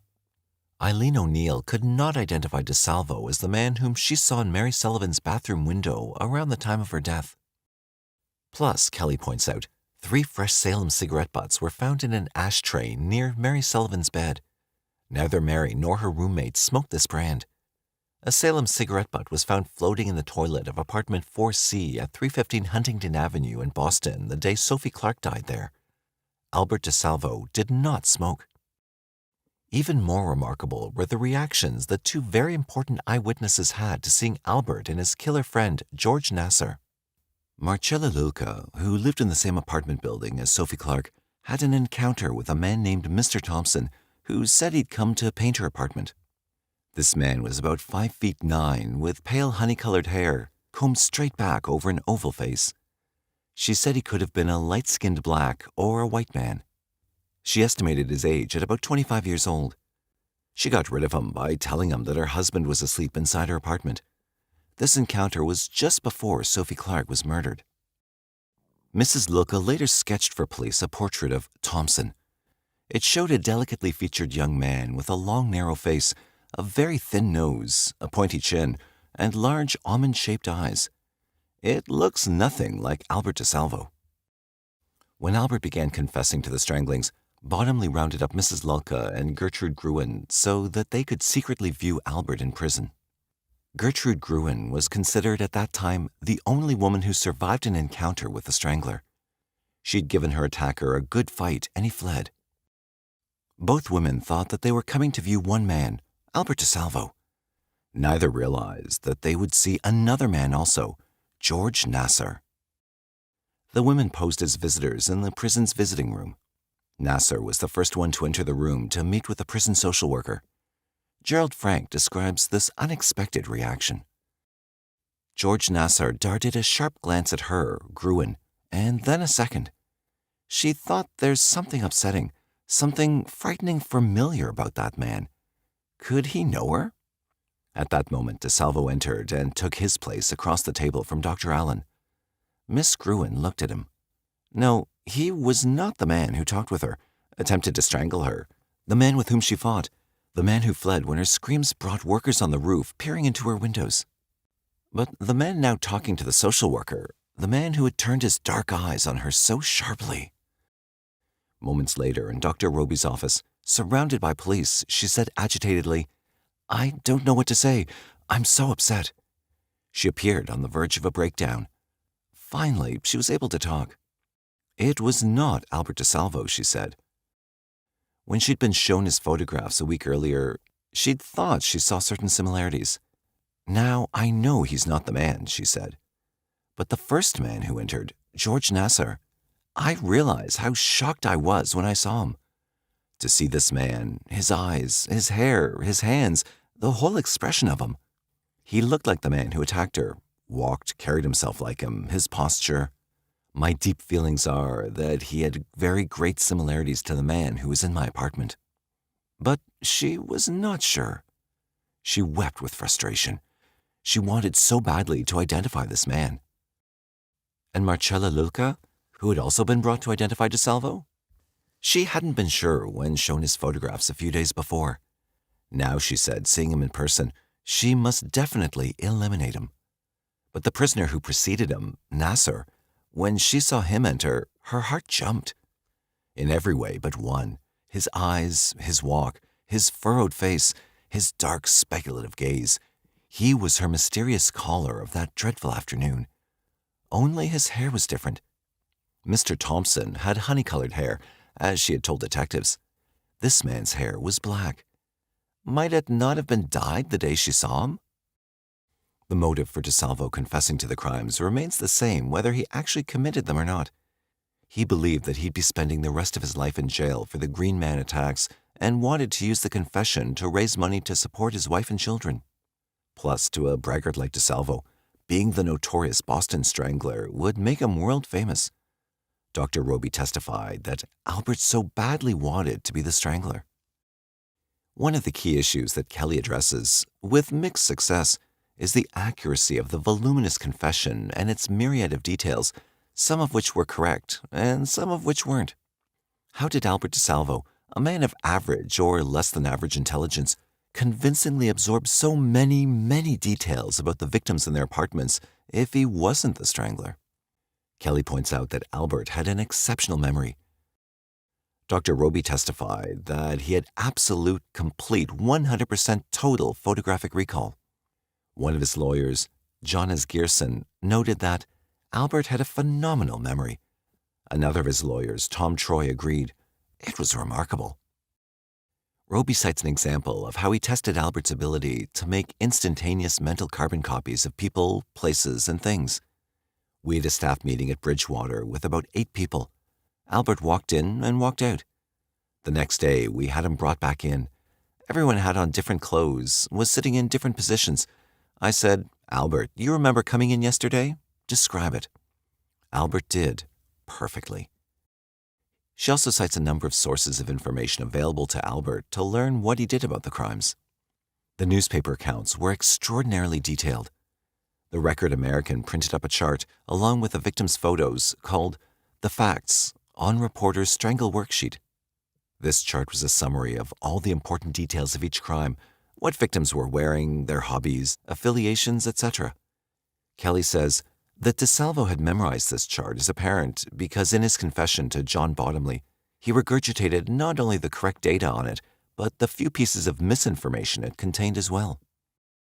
Leaks by law enforcement agencies, particularly the Strangler Bureau, which was criticized for being lax with its accumulated material, and the Suffolk County Medical Examiner, who allegedly held a number of unauthorized press conferences in which he freely distributed information about the victim autopsies. Albert's own research as a burglar put him in many of the apartment buildings in which women were murdered. He knew the layouts of the apartments and, according to Kelly, had visited each apartment after the murder.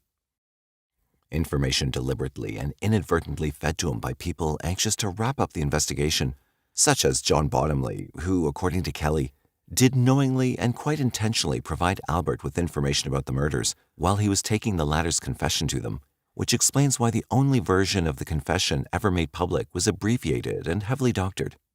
The full version virtually exonerates DeSalvo.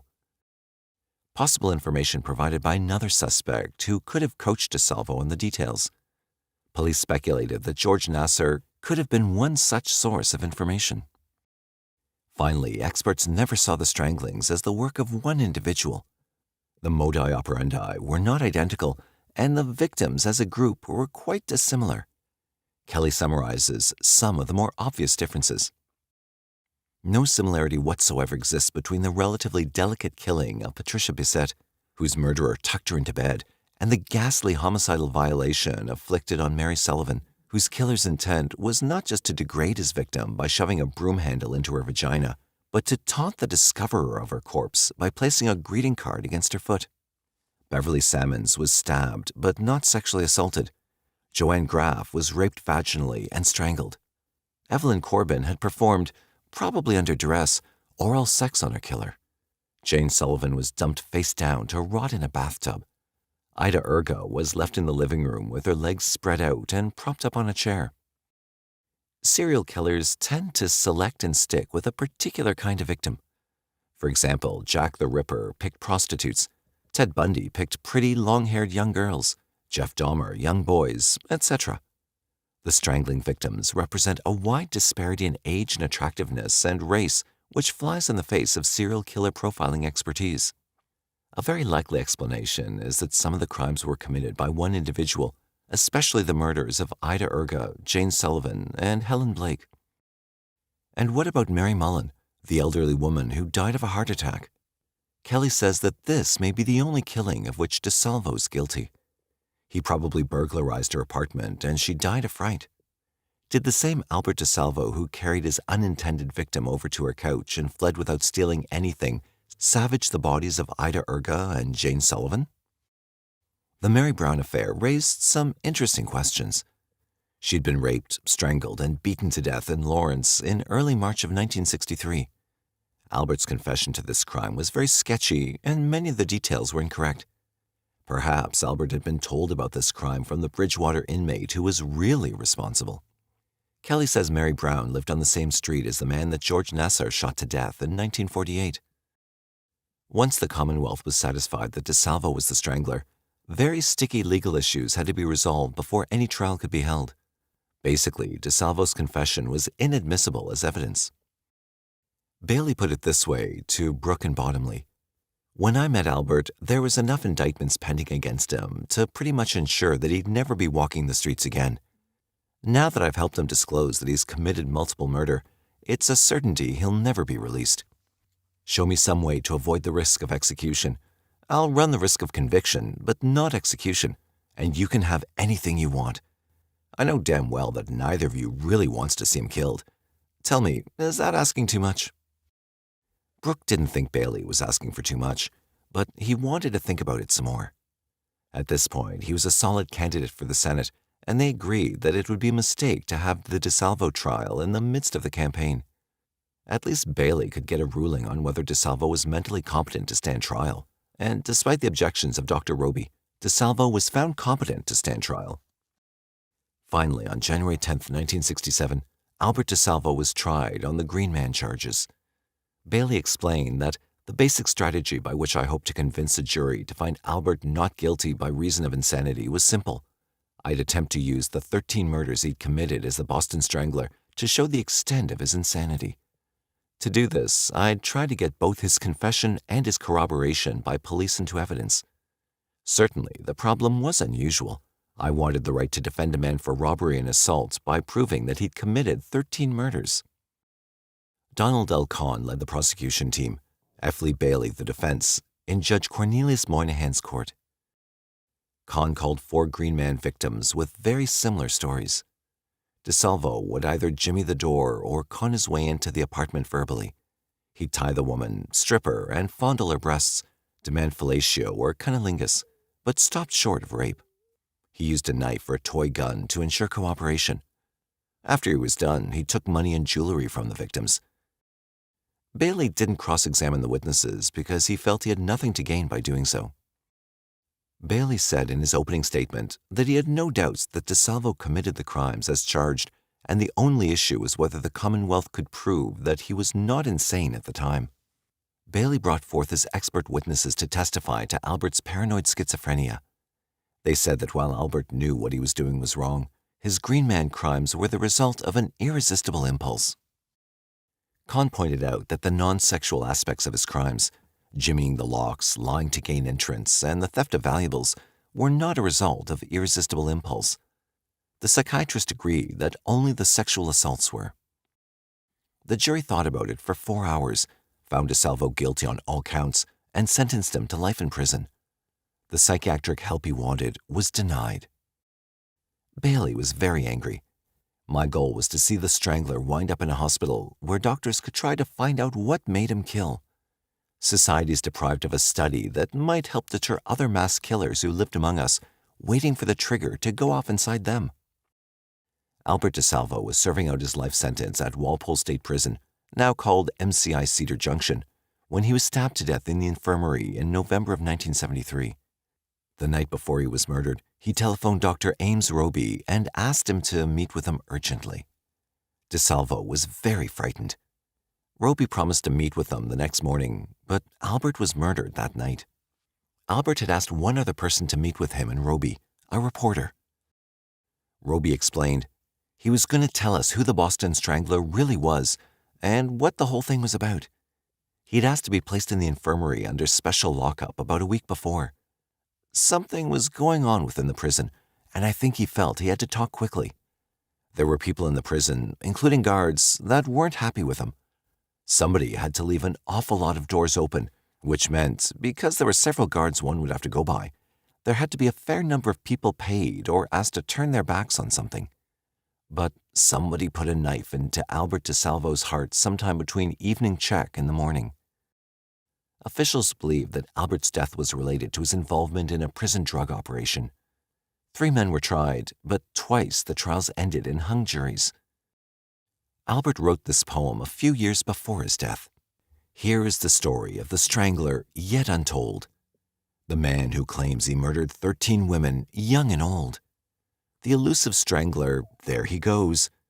Where his wanderlust sends him, no one knows. He struck within the light of day, leaving not one clue astray. Young and old, their lips are sealed, their secret of death never revealed. Even though he's sick in mind, he's much too clever for the police to find.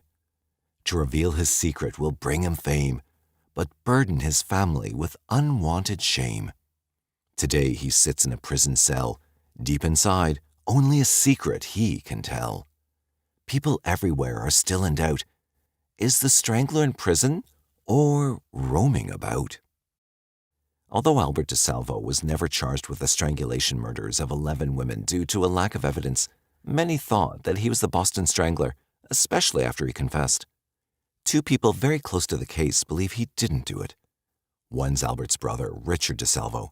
The other is Casey Sherman, the nephew of the Strangler's last known victim, Mary Sullivan. Both men and their families are convinced that Albert DeSalvo did not kill Mary Sullivan. If they're correct, their findings may not only overturn the prosecution's case against DeSalvo, but will almost certainly cast doubt on the entire Boston Strangler case, in which 11 Boston area women were sexually assaulted and murdered between 1962 and 1964. Ironically, it was DeSalvo's own taped confession that convinced the families he was not the killer. Police say he had to be the killer because he knew things that only the killer would know, but when we listen to the confession tape, it's completely wrong. He confessed to events that simply never happened, said Casey Sherman. Mary Sullivan, who was killed in 1964 at age 19, was Casey's mother's sister. Albert DeSalvo, a blue-collar worker with a wife and children, confessed to all of the Boston Strangler murders, as well as 2 others, but there was never any physical evidence connecting him to the crime scenes. He didn't match witness descriptions of possible suspects. His name wasn't on a list of more than 300 suspects compiled by case investigators, and he was never tried in any of the killings. DeSalvo was sent to prison for life for another string of rapes and sexual assaults and was stabbed to death in the maximum security state prison at Walpole in 1973, but not before he recanted his confession. At the time of his death, he was in fear of his life and had been housed in the prison infirmary to provide him additional protection. In October 2000, the 2 families united to have Sullivan's remains exhumed for DNA testing, a technology that wasn't available nearly 37 years ago. They hoped the results, expected in early 2001, would put further pressure on prosecutors to release to them old evidence they hoped would clear DeSalvo. Sherman and his family also believe that his aunt's killer is still at large. For the DeSalvos, the primary motivation is to clear their family name. Richard DeSalvo said that members of his own family have been constantly berated and assaulted because of the Boston Strangler case, and that it's led to rifts in the family. All 11 women believed to be the Strangler victims were strangled with articles of their own clothing, and one was also stabbed repeatedly. The prosecution has always argued that Albert DeSalvo possessed information that only the killer would know. Sherman countered by suggesting that DeSalvo could have gotten details about Sullivan's slaying from the newspapers. This view is supported by Susan Kelly in her 1995 book Boston Stranglers, The Wrongful Conviction of Albert DeSalvo and the True Story of 11 Shocking Murders. But she goes further, suggesting that DeSalvo could have learned the details from the real killer in prison. In his confession, DeSalvo said he strangled Mary Sullivan with his hands. In reality, she was strangled with her own clothing. DeSalvo also claimed to have raped her when evidence had proven that she was sexually assaulted with a broomstick. A forensic scientist who took part in an autopsy arranged by the families said experts were unable to find the effects of a blow DeSalvo claimed to have inflicted on Sullivan. Also, the family said DeSalvo claimed to have left a knife in a sweater at the murder scene, but neither was found. Tests were also conducted on 68 samples of hair, semen, and tissue taken from Sullivan's exhumed body. Richard DeSalvo said his brother's body would also be exhumed if it would help their case. Sherman said a prime suspect in his aunt's death is a former boyfriend of one of her roommates, as there was no evidence of forced entry into her apartment. Richard DeSalvo believes his brother confessed to the Boston Strangler killings because he knew he was going to prison for life for other crimes and wanted to cash in on book and movie deals and use the proceeds to take care of his family. According to the families, DeSalvo's lawyer, F. Lee Bailey, convinced him that if he confessed, he would go to a mental institution rather than prison. Even though Bailey still claims that Albert DeSalvo is the Boston Strangler, he supports the family's campaigns to have DNA tests carried out, as he believes that the results will prove that DeSalvo did it. The State Attorney General's office reviewed the Sullivan slaying, but has continually denied the family's access to evidence because they consider the case is still unsolved. In October 2000, a judge ordered the two sides to try to work out a compromise, but the Boston authorities were less than cooperative. Jerry Leone, chief of the Massachusetts Attorney General's Criminal Bureau, said that if evidence does point to someone other than DeSalvo as Sullivan's killer, it doesn't necessarily cast doubt on all the other Boston Strangler murders and doesn't mean the other cases will be reinvestigated. We're looking into the Sullivan case because it's the only case that has any evidence that can be used in a viable prosecution right now, Leone said. On the other hand, Richard DeSalvo believes that if it's proven his brother didn't kill Mary Sullivan, it raises a serious question about who really killed the others. Attorney General Thomas Riley made it very clear that he'd not allow the release of any evidence causing the families to reactivate their lawsuit against the state of Massachusetts. On February 23, 2001, Judge William G. Young reinstated the lawsuit, which called for the release of all evidence pertaining to the original investigation so that the families can pursue their own investigation. The state has since sought a motion of dismissal. After a private investigation conducted by Casey Sherman, both families are even more convinced that DeSalvo was coerced into confessing in the belief that he'd receive favorable attention if he did.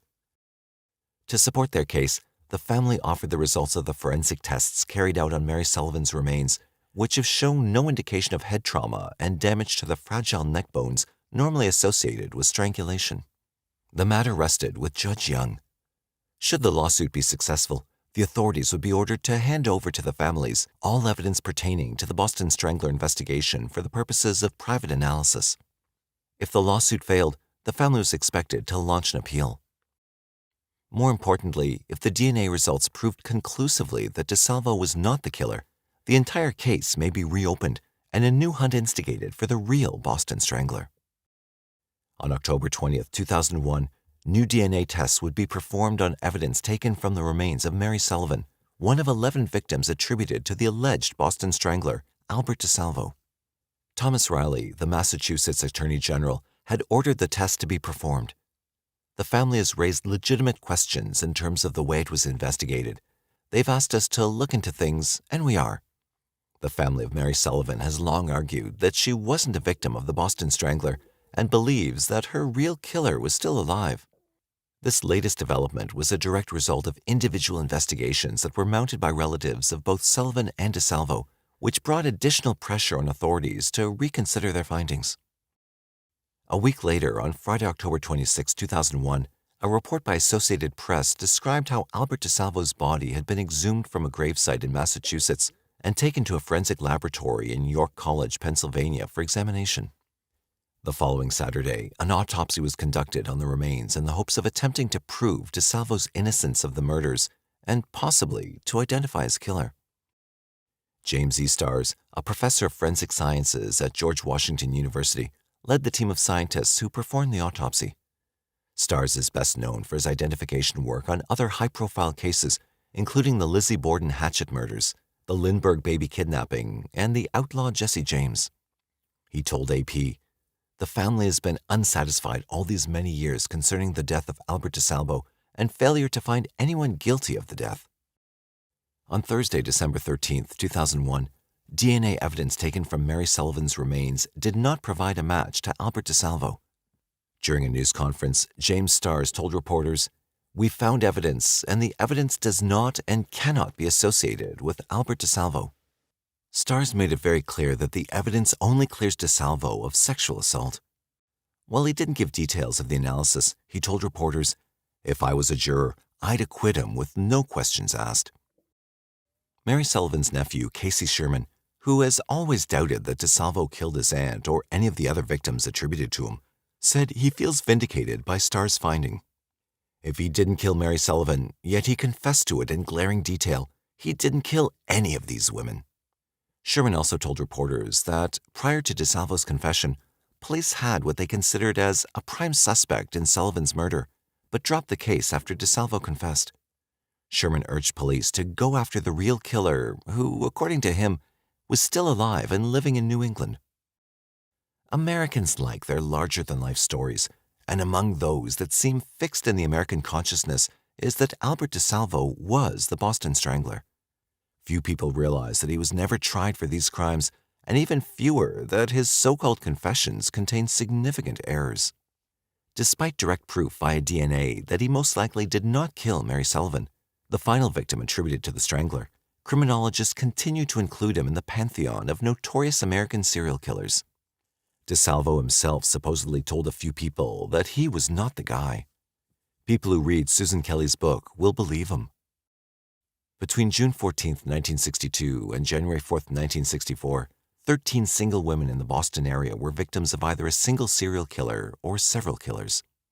The police believe that at least 11 of these incidents were the work of a single perpetrator, whom the media dubbed the Phantom Fiend or Boston Strangler. In just over 2 months, 6 elderly women were killed, but then the fiend supposedly turned to younger women. A prominent psychiatrist said he'd gotten over his mother fixation and had matured to women his own age. All of these victims were sexually molested, and many were strangled with articles of clothing. In some cases, the ligature was tied into a bow. DeSalvo, a construction worker already in prison for unrelated burglaries and sex offenses, confessed to attorney F. Lee Bailey, who cut a deal that sent him to prison without ever being tried for the murders. Yet, apparently, some members of the Boston area police force were not convinced that the killer had been caught, and they voiced their doubts to Susan Kelly, a writer. She was at the police department in Cambridge, Massachusetts on November 8, 1981, to do research for a novel about a serial killer. A believer herself in the official story about DeSalvo, she was surprised to learn that quite a few people involved with the case thought there were serious problems with its packaging. Politically, city officials had benefited from assuring the terrorized city that the Boston Strangler had been caught, but few who knew better accepted that statement. Yes, DeSalvo had confessed, and yes, he'd gotten many details right, but there were reasons for that which had nothing to do with him being a killer. Kelly was urged to investigate the story herself, and she found plenty of officers willing to tell her what they knew. As a result, she wrote The Boston Stranglers, published in 1995, to assert that not only was DeSalvo a liar, but also that there had been more than one good suspect for these murders, and it was unlikely that the incidents were all linked to a single person. Kelly provides a convincing argument, based on facts from files and interviews, that we should remove DeSalvo from the pantheon of infamous serial killers and remember him only as the pathetic Green Man and Measuring Man. We should also remove the series of crimes attributed to a Boston Strangler from all the encyclopedias and criminological studies of serial murder. More than likely, they were not so neatly linked. Since DeSalvo's confession is so central to the belief that he's the notorious killer, despite an alleged recantation, Kelly cites a number of sources of information available at the time from which he could have learned key details about the crimes. Some newspaper accounts were extraordinarily detailed. The Record American printed a chart along with victims' photos called The Facts on Reporter's Strangle Worksheet. This chart was a summary of all the important details of each crime, as well as items about what victims were wearing and about their hobbies and affiliations.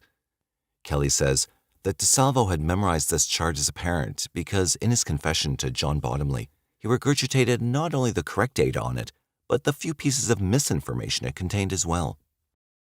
Leaks by law enforcement agencies, particularly the Strangler Bureau, which was criticized for being lax with its accumulated material, and the Suffolk County Medical Examiner, who allegedly held a number of unauthorized press conferences in which he freely distributed information about the victim autopsies. Albert's own research as a burglar put him in many of the apartment buildings in which women were murdered. He knew the layouts of the apartments and had even visited each apartment after the murder. The addresses had been published. Information deliberately and inadvertently fed to him by people anxious to wrap up the investigation, such as John Bottomley, who, according to Kelly, did knowingly and quite intentionally provide Albert with information about the murders while he was taking the latter's confession to them, which explains why the only version of the confession ever made public were abbreviated and heavily doctored. The full version virtually exonerates DeSalvo. Possible information provided by the person who did commit some of the crimes. Police speculated that George Nasser, a man in prison with DeSalvo, could have been one such source of information. Or it could have been someone like Nasser.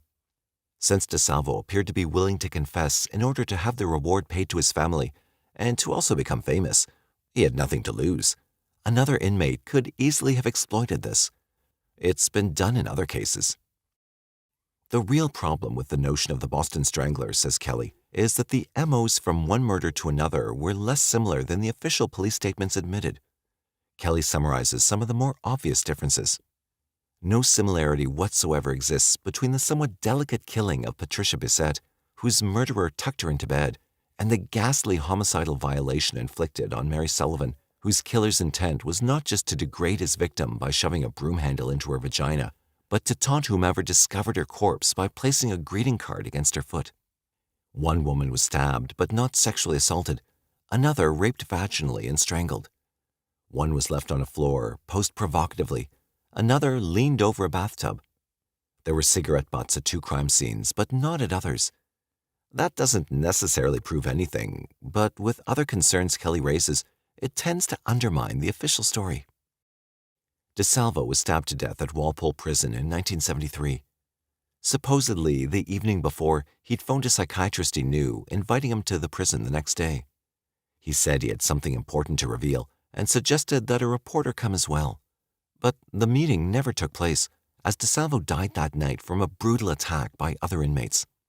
The psychiatrist, who'd never believed DeSalvo was a killer, went on the record to say that DeSalvo had intended to reveal what the charade was about and who the real killer was, but he never got that chance.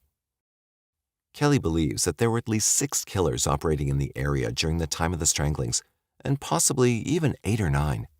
Some murders were situational, and some were committed to eliminate witnesses to a burglary. The ordinary fare in a large city. Kelly saw signs that a more solid case was being developed on another suspect up until DeSalvo confessed, at which point that investigation was abruptly dropped. To her way of thinking, thanks to hanging all the crimes on DeSalvo, a number of men managed to get away with murder. A new edition of Kelly's book came out in 2002 because she was included among the party of forensic professionals who exhumed the remains of both Mary Sullivan and Albert DeSalvo. Kelly describes the results, which affirm what she'd believed all along. DeSalvo's rendition of what he'd done to Mary Sullivan did not match the condition of her remains. Thus, he'd gotten it all wrong, although no one back in 1964 had bothered to check. In addition, there was semen on her that did not match DeSalvo, indicating that someone else had committed the murder. These results cast doubt on his entire confession. Perhaps one day the encyclopedias and textbooks will recognize the extraordinary work Susan Kelly has done to set the record straight. DeSalvo was never convicted of these crimes, and there was never any physical evidence to corroborate his confession. Kelly shows enough alternate evidence to place his confession in substantial doubt. He had motives to falsely confess, and any good investigation wouldn't accept a confession at face value. Kelly is to be commended for her work, but unfortunately, American myths generally die hard. Anyone truly interested in this case would be remiss not to read The Boston Stranglers. Jacksonville, Florida, a major tourist hotspot known for its seaport's vibrant neighborhoods and scenic coastline. But not far from the bustling beaches, there's a low-income neighborhood that will become the backdrop for a perverse and mysterious series of crimes. Around 10:30 p.m. on January 1, 2003, family members of 19-year-old Nikia Chanel Kilpatrick went to her Spanish Oaks apartment in Jacksonville, Florida to check up on her. No one in the family had heard from her for several days, which was unusual considering it was the holiday season. When some of the family members arrived at the house, they were surprised and worried to see Nikia's 2-year-old son banging on the window, as if pleading for help. When they entered the apartment, a putrid stench overwhelmed them. Something was terribly wrong. Nikia was nowhere in sight. However, as they walked through the apartment, they found Nikia's 11-month-old son crawling around on the floor. Then, to their horror, they discovered Nikia's decomposing remains lying in one of the bedrooms. She had been bound and strangled to death with a cord. The police were immediately called to the scene. Investigators conducted an extensive search of the home and its surroundings. Soon afterward, Nikia's body was removed and taken to the coroner. The medical investigation later revealed evidence pointing to Nikia having non-consensual sex and being murdered up to 48 hours before the discovery of her body. Further examination of the body revealed that she had been 6 months pregnant at the time of her death. Although Nikia's 2 small children were unharmed, they suffered from malnutrition as well as the trauma of being confined with their mother's corpse. The boys managed to survive by eating dried food from the kitchen. They were put in the care of Nikia's family. Investigators were able to collect vital physical evidence from the murder scene, yet the evidence did not lead to the identity of the murderer. Police were confident that the murder was not the killer's first because some aspects of the crime appeared too organized. It was further speculated that Nikia would not be his last victim. They couldn't have been more accurate. Within the space of approximately 1 month, 3 more bodies would be discovered that would be attributed to the same killer. Moreover, 3 other murders, including that of another unborn child, would later be added to the list, totaling 8 known victims. It quickly became clear that Jacksonville had a terrifying serial killer on its hands. 20-year-old Shawanda Denise McAllister was an independent and hardworking girl, determined to forge a successful, happy life. She simultaneously worked as a certified nursing assistant and attended school in the hopes of one day climbing the ladder within the medical field. However, all of her dreams were cut short by the hands of a ruthless killer. On January 10, 2003, Shawanda had been found strangled to death with a cord in her Jacksonville apartment on Arco Drive. In many ways, Shawanda's death bore marked similarities to Nikia's murder. Like Nikia, there was evidence of non-consensual sex, and both victims had been bound in a similar manner. Also, like Nikia, she had been pregnant at the time of her death. Investigators suspected that Shawanda and Nikia died at the hands of the same killer. Investigators also linked another previous murder to that of Shawanda and Nikia. On December 19, 2002, police discovered the remains of 18-year-old Nicole L. Williams. She was found wrapped in a light blue blanket in a ditch on Sutel Drive in Jacksonville. It was suggested that she was murdered in a local Jacksonville hotel. Nicole had been bound and strangled like Shawanda and Nikia. There was also evidence of non-consensual sex. Moreover, investigators revealed that DNA taken from the unknown assailant matched samples taken from all 3 victims. There was little doubt that the same killer was responsible for the deaths of the 3 women. On February 5, 2003, a construction crew clearing out a vacant lot on New Kings Road in Jacksonville made a gruesome discovery. Workers found the remains of 17-year-old Giovanna Tirica Jackson in a ditch. She had been missing since January 20, 2003. The police were immediately called to the scene. Shortly after their arrival, they discovered the remains of another young woman 6 feet from where Giovanna's body had been found. The young woman was later identified as a 19-year-old mother of 2, Sarita Ann Cohen, who had been missing since February 4th. Ron Word of the Associated Press reported that evidence suggested that the girls' hands had been bound behind their backs. There was also evidence that the girls had non-consensual sex prior to their deaths. However, one of the most vital clues of the investigation was revealed when witnesses claimed to have seen both Giovanna and Sarita with a cab driver prior to their disappearance. It was the cab driver's clue that linked the case to a man named Paul Durousseau. Paul Durousseau was born on August 11, 1970, in Beaumont, Texas, and moved around frequently throughout his life. To date, little is known about his childhood.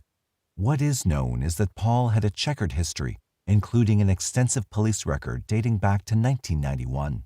According to the Jacksonville Sheriff's Office, Paul's first known arrests took place in December 1991 and January 1992 for two separate accounts of concealment of firearms in California. Paul then enlisted in the United States Army and was temporarily stationed in Germany. While there, he met a 21-year-old servicewoman at a nightclub. They fell in love and married in Las Vegas, Nevada in 1995. The two were then transferred to Fort Benning, Georgia. It was there that Paul's legal problems began to emerge.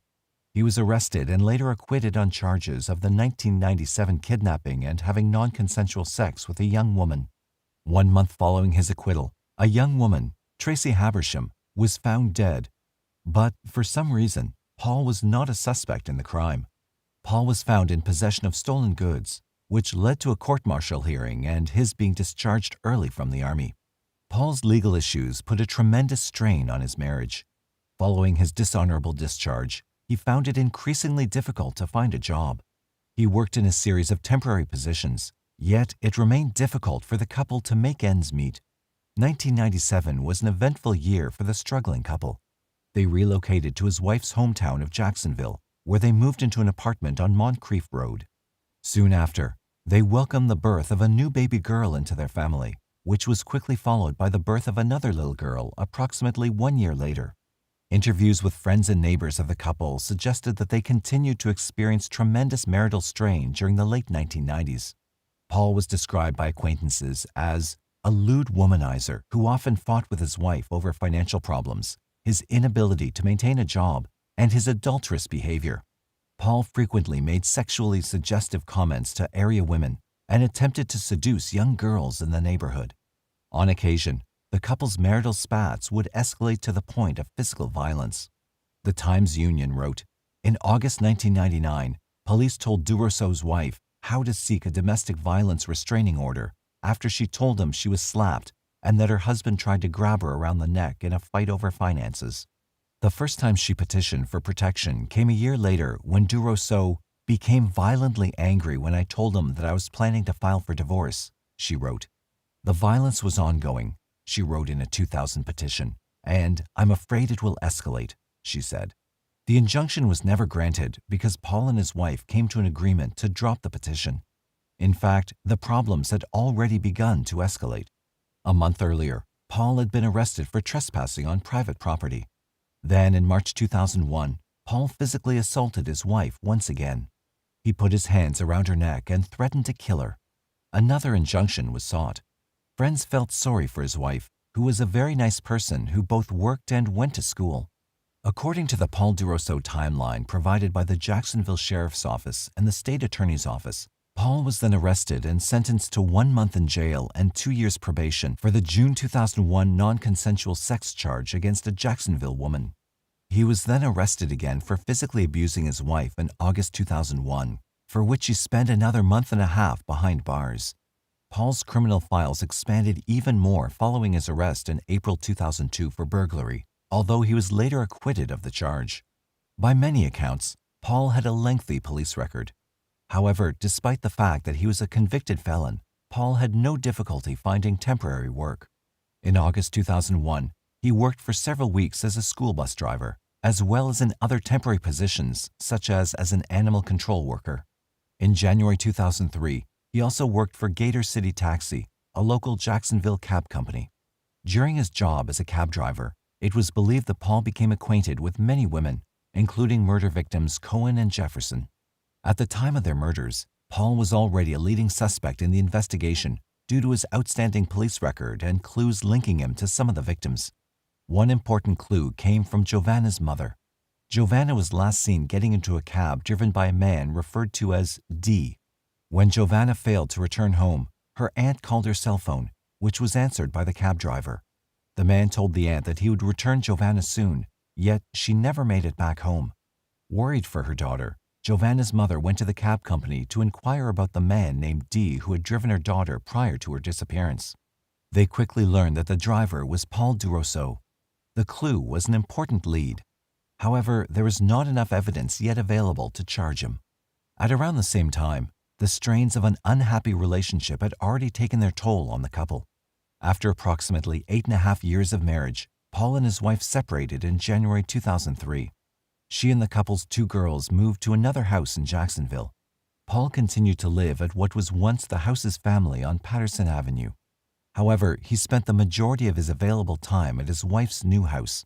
On February 6, 2003, during one of his visits to his wife and children, police arrested Paul. Initially, he was not charged in any of the murders, although he was considered a key suspect. Instead, he was arrested for violation of his probation for the 2001 non-consensual sex case. While incarcerated in the Duval County Jail, investigators continued to accumulate evidence linking Paul to the murders. It didn't take long for them to hit pay dirt. During the murder investigation, police began to find clear links between Durousseau and the deaths of Kilpatrick, Williams, McAllister, Jefferson, and Cohen.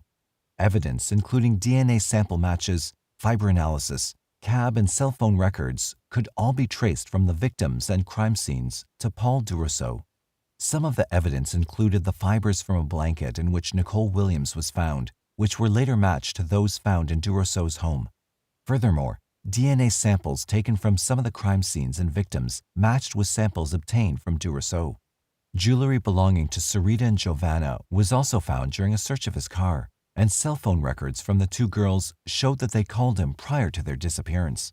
Moreover, Times Union staff writer Veronica Chapin states that a bank surveillance tape shows Shawanda drawing money from an automated machine on the day she died, allegedly with Durousseau's cab in the background. One of the unique characteristics that linked the murders was that in most of the cases, the killer's MO was very similar. The killer used cords such as extension or coaxial cable cords as a ligature around the victims' necks. Sheriff Nat Glover stated that the killer fashioned the cord into a peculiar slipknot during his strangulation of the women. The evidence increasingly supported the investigators' case against Durousseau. Finally, on June 17, 2003, he was charged with 5 counts of first-degree murder in the deaths of Nikia Kilpatrick, Shawanda McAllister, Nicole Williams, Sarita Cohen, and Giovanna Jefferson. Shortly after his arrest, Durousseau was linked to yet another murder in Columbus, Georgia, that took place several years earlier when he was at Fort Benning. In September 1997, Tracy Habersham went missing after attending a party at Fort Benning's NCO club. A couple of days following her disappearance, a man walking his dog found her nude body in a ditch in the area where Tracy grew up. She had been strangled. The murder case remained unsolved for years until after Durousseau's arrest on February 6, 2003. The profile of Habersham's murder was similar to the deaths of the 5 Jacksonville victims, prompting a further analysis of the case. DNA samples from Tracy's body were obtained and compared with samples taken from the other murders.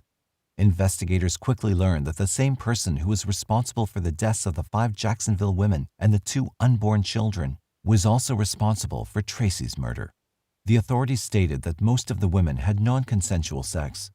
However, they would not reveal if Tracy had also been abused.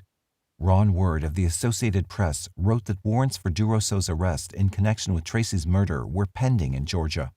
If Durousseau was found guilty of the Florida murders, it was likely that he would never be directly tried for Tracy's murder. Paul Durousseau had been arrested in the 1999 murder of Teresa Mack, a mother of 3.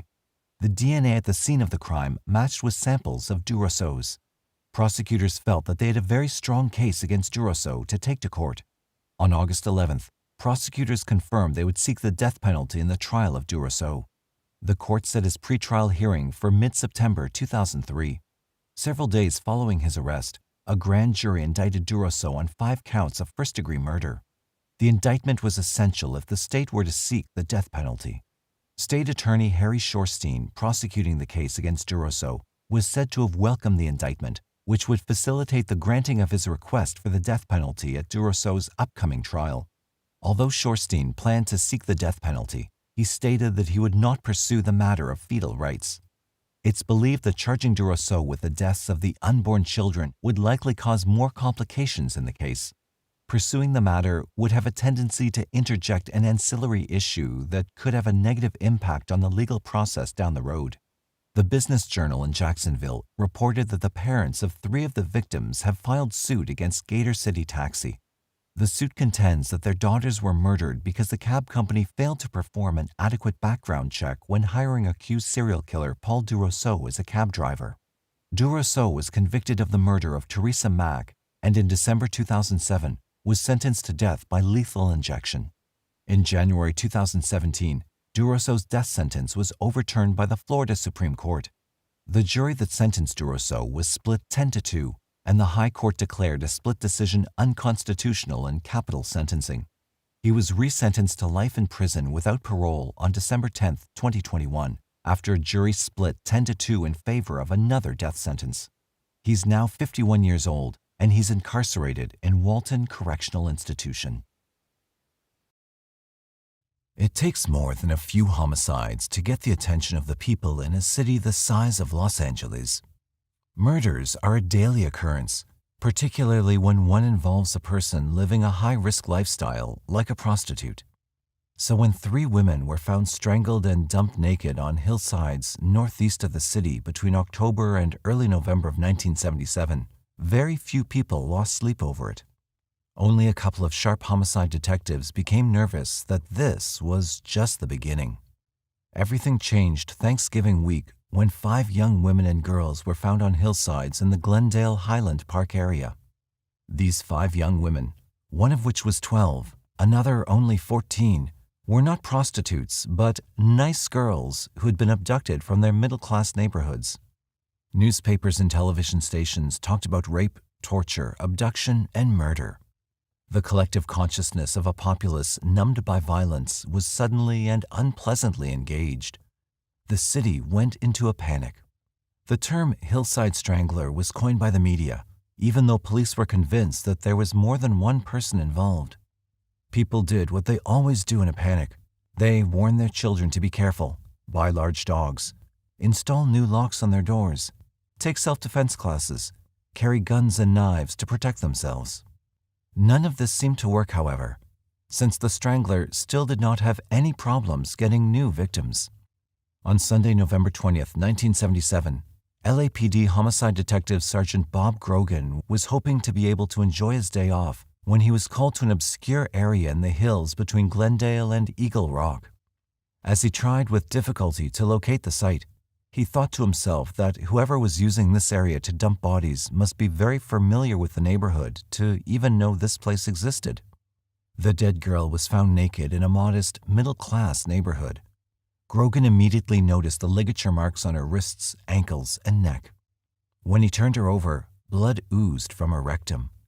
The bruises on her breasts were obvious. Oddly enough, there were 2 puncture marks on her arm, but no signs of the needle tracks that indicate a drug addict. As Grogan examined the scene, he saw no indication of any disturbance in the foliage, nor any sign that the body had been dragged there. He made a mental note to himself that the murder occurred somewhere else, and a man, maybe 2 men, had carried her body and dumped it there in the grass. A few hours later that afternoon, Grogan's partner, Dudley Varney, had been called to investigate 2 homicides on the other side of that same hilly area. The 2 dead girls had been found by a 9-year-old boy who had been treasure hunting in a trash heap on the hillside. It was a pretty horrible sight, made all the more grotesque by the decay and army of insects that had taken over the flesh. Again, there was no indication that the murders had occurred where the bodies were found, nor was there any evidence that the bodies had been dragged there. Small as the young girls were, there was the probability that more than one killer was involved in dumping their bodies on the hillside. It did not take long to identify the girls as Dolores Cepeda, 12, and Sonia Johnson, 14, both of whom had been missing for about a week from St. Ignatius School. The girls had been last seen getting off a bus and going over to a large 2-tone sedan to talk to someone on the passenger side. Information that there was a person on the passenger side corroborated the theory that there were 2 killers, probably both men. The next day, the first girl that Bob Grogan investigated was identified as Christina Weckler, a quiet 20-year-old honors student at the Pasadena Art Center of Design. As he searched her apartment at 809 East Garfield Avenue in Glendale, Grogan was overcome by sadness, followed by rage. Her effects in her diary showed her to be a loving and serious young woman who should have had a bright future ahead of her. He could not help but think tearfully of his own teenage daughter. When Christina's devastated parents came from San Francisco to pick up her belongings, Grogan pledged to them that he would find her killer or killers. On November 23rd, the day before Thanksgiving, another young woman's body was found, this time near the Los Feliz off-ramp of the Golden State Freeway. Her maggot-covered body was estimated to have been there for some 2 weeks. She'd been strangled like the others, but it was not certain if she'd been raped. Some 2 weeks earlier, the young woman had been a vibrant and attractive blonde with a figure like a model. Jane King was 28 at the time of her death. The authorities lost no time in creating a task force, initially composed of 30 officers from LAPD, the Sheriff's Department, and the Glendale Police Department. Like every other task force formed in a high-profile case, the officers were soon overwhelmed with worthless tips and suggestions from well-meaning citizens.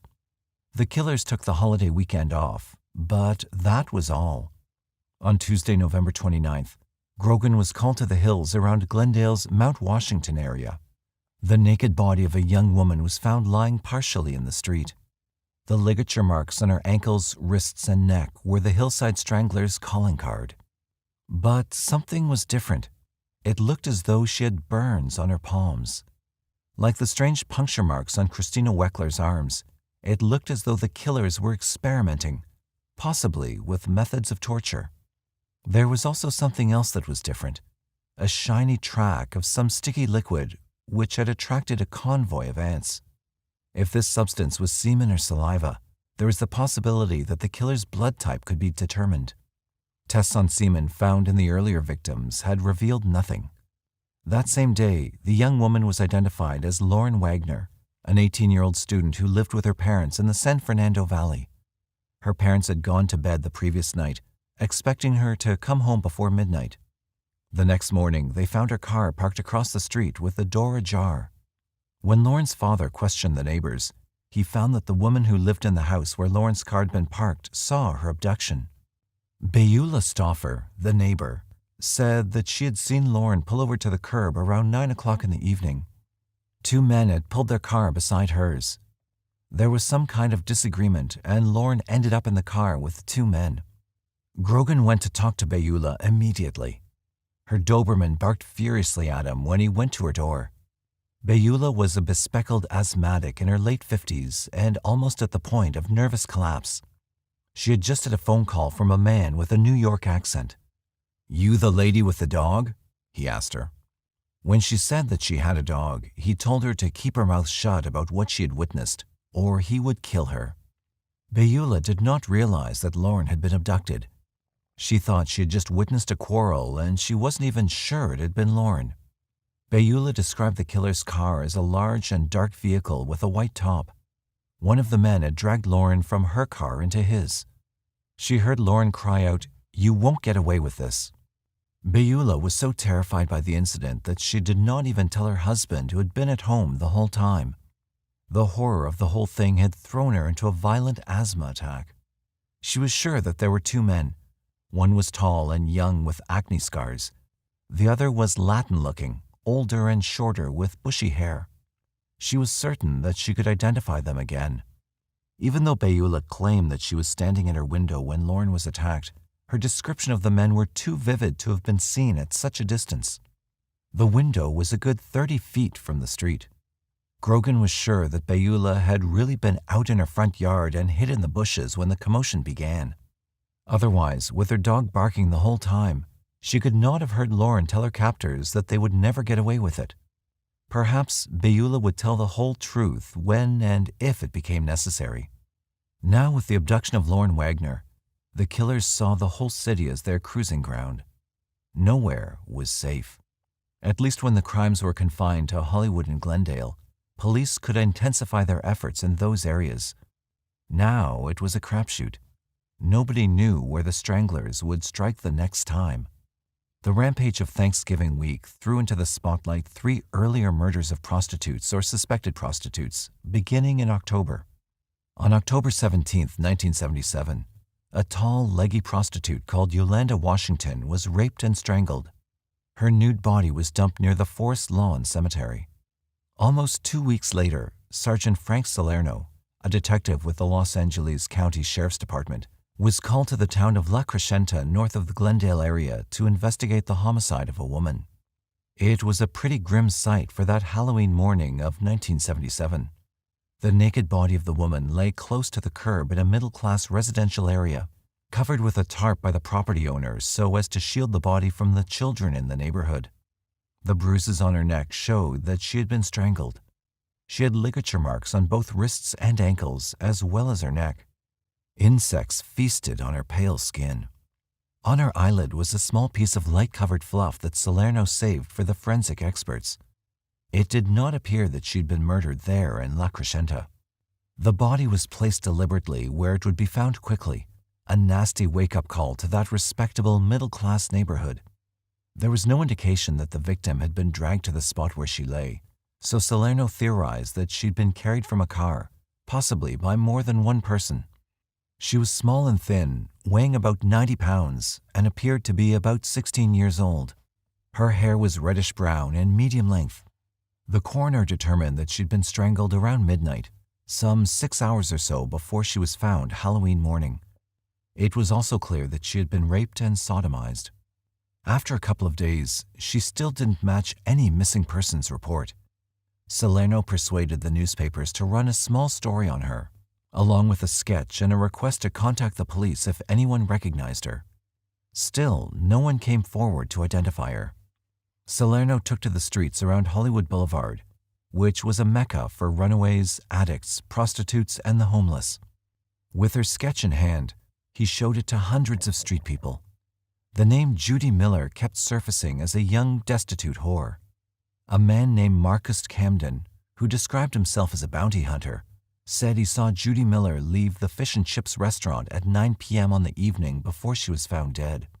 The prospects for solving this particular homicide were not promising. Salerno's only other clue, the little piece of fluff that he found on the victim's eyelid, could not be identified. A week later, on the morning of Sunday, November 6, 1977, the naked body of another strangulation victim was found in Glendale near a country club. Salerno talked to the Glendale police and recognized the similarities between the two victims. Both had been strangled by ligature, and their bodies had been dumped within 6 or so miles of one another. Both girls had the same 5-point ligature marks, ankles, wrists, and neck. There was evidence of rape, but no sodomy in the newest victim. Looking at the scene where the body had been deposited, Salerno was certain that at least 2 men were involved. There was a sizable guardrail between the road and the spot where the body lay. It would have taken 2 men to lift the stocky victim over the guardrail. This victim quickly had a name. She was Lissa Caston, a 21-year-old waitress at the Health Fair restaurant near Hollywood and Vine. She lived just off Hollywood Boulevard. She'd made a comment to her mother that she was thinking of turning to prostitution to earn some extra money. Lissa had last been seen leaving the Health Fair restaurant just after 9 o'clock on the night she was murdered. Eventually, Salerno tracked down the Miller family and got a positive identification of the first victim. The family was down on its luck and had nothing to contribute about their daughter's friends. Until Thanksgiving week, only Frank Salerno of the LA Sheriff's Department had known that a serial killer was at work. After Thanksgiving week, it was the top priority for the entire law enforcement community of Los Angeles. 8 victims in the space of 2 months. The investigation went into high gear, but the killer or killers took a couple of weeks off. In mid-December, police were called to a vacant lot on a steep hillside on Alvarado Street, where they found the body of Kimberly Diane Martin, a tall, blonde call girl who had been working for the Climax modeling agency. This time, the police department had what seemed like 2 reasonably good leads. Kimberly Martin's last client had beckoned her to apartment 114 at 1950 Tamarind, which turned out to be a vacant apartment. The murderer had called from a payphone in the lobby of the Hollywood Public Library on Ivar Street. Unfortunately, nothing much came from these leads, and the police did not have any immediate arrests. But things became quiet for a while. There were no more victims in December or January. Then, in mid-February, there was another victim. On Thursday, February 16th, an attractive young woman named Cindy Hudspeth was murdered. Her strangled, violated body was put into the trunk of her Datsun and was pushed off a cliff on Angeles Crest. The next day, when the police investigated, it was clear from the ligature marks that the Hillside Strangler was at work once again. Police focused on the details of Cindy's life in the hopes that they could determine who was with her when she disappeared. Cindy had been a 20-year-old clerk whom everybody liked. She hoped to make enough money to go to college one day and planned to give dancing lessons to help raise the cash. A vivacious young woman who had won several dance contests, Cindy had been last seen in her apartment building at 800 East Garfield Avenue. She'd probably been headed towards Glendale Community College, where she worked nights answering the phone. Between her apartment building and the community college, Cindy had been kidnapped in the late afternoon. Cindy Hudspeth had lived across the street from another victim, Christina Weckler, even though the two women did not know each other. Detectives Bob Grogan and Frank Salerno both believed that there was a good chance that at least one of the killers lived in Glendale. The relationship between the LAPD and the LA Sheriff's Department had been notoriously bad for many, many years. Petty squabbles, jealousies, jurisdictional and territorial issues limited cooperation among the members of these two key law enforcement agencies, creating a boon to criminals who took advantage of that situation. However, in this particular case, the two key investigators, Frank Salerno of the Sheriff's Department and Bob Grogan of LAPD, worked well together and made a point of ensuring that information was shared between both large law enforcement organizations. Despite this harmony, the investigation was going nowhere. The few clues they'd produced brought no good suspects. They knew the kind of person they were looking for, but that wasn't much help in a huge metropolitan area. Darcy O'Brien, in his excellent book, Two of a Kind, summarizes what the forensic psychiatrists had to say. The strangler was white, in his late 20s or early 30s, and single, separated, or divorced. In any case, not living with a woman. He was of average intelligence, unemployed or existing on odd jobs, not one to stay with a job too long. He had probably been in trouble with the law before. He was passive, cold, and manipulative, all at once. He was the product of a broken family whose childhood was marked by cruelty and brutality, particularly at the hands of women. Armed with that useful profile, Grogan said, "Gee, all we got to do now is find a white male who hates his mother." One unusual twist to the investigation was the arrival in LA of a psychic from Berlin. Grogan was polite but unenthusiastic when the psychic wrote in German what they should be looking for: two Italian brothers, aged about 35. Months passed, and the Hillside Stranglers seemed to have retired. The activities of the task force wound down, and detectives began to work on other cases. On January 12, 1979, the police in Bellingham, Washington, were told that two Western Washington University students were missing. The two women roommates, Karen Mandick and Diane Wilder, were not the type of people to take off irresponsibly without telling anyone. When Karen didn't show up for work, her boss became worried. He remembered that she had accepted a house-sitting job in a very wealthy Bayside neighborhood from a security guard friend of hers. Bellingham police contacted the security firm, who in turn called the security guard to ask him about the supposed house-sitting job for one of the company's clients. The security guard claimed he knew nothing about it and had never heard of the two missing women. The security guard had told his employer that he'd been at a sheriff's reserve meeting the night the two women disappeared. When the police found out that the security guard was not at the sheriff's reserve meeting, as he had told his employer, they decided to contact the security guard directly. They found him to be a friendly young man who had skipped the sheriff's meeting because it was on first aid, which he already knew. The police had no indication that the two women had met with foul play. It was very possible that they had just gone away for the weekend and had forgotten to tell Karen's employer. However, Terry Manigan, the former priest who was the new Bellingham police chief, was not comfortable with that explanation. When he visited the girls' home, he found a hungry cat, an unusual situation for an otherwise very pampered pet.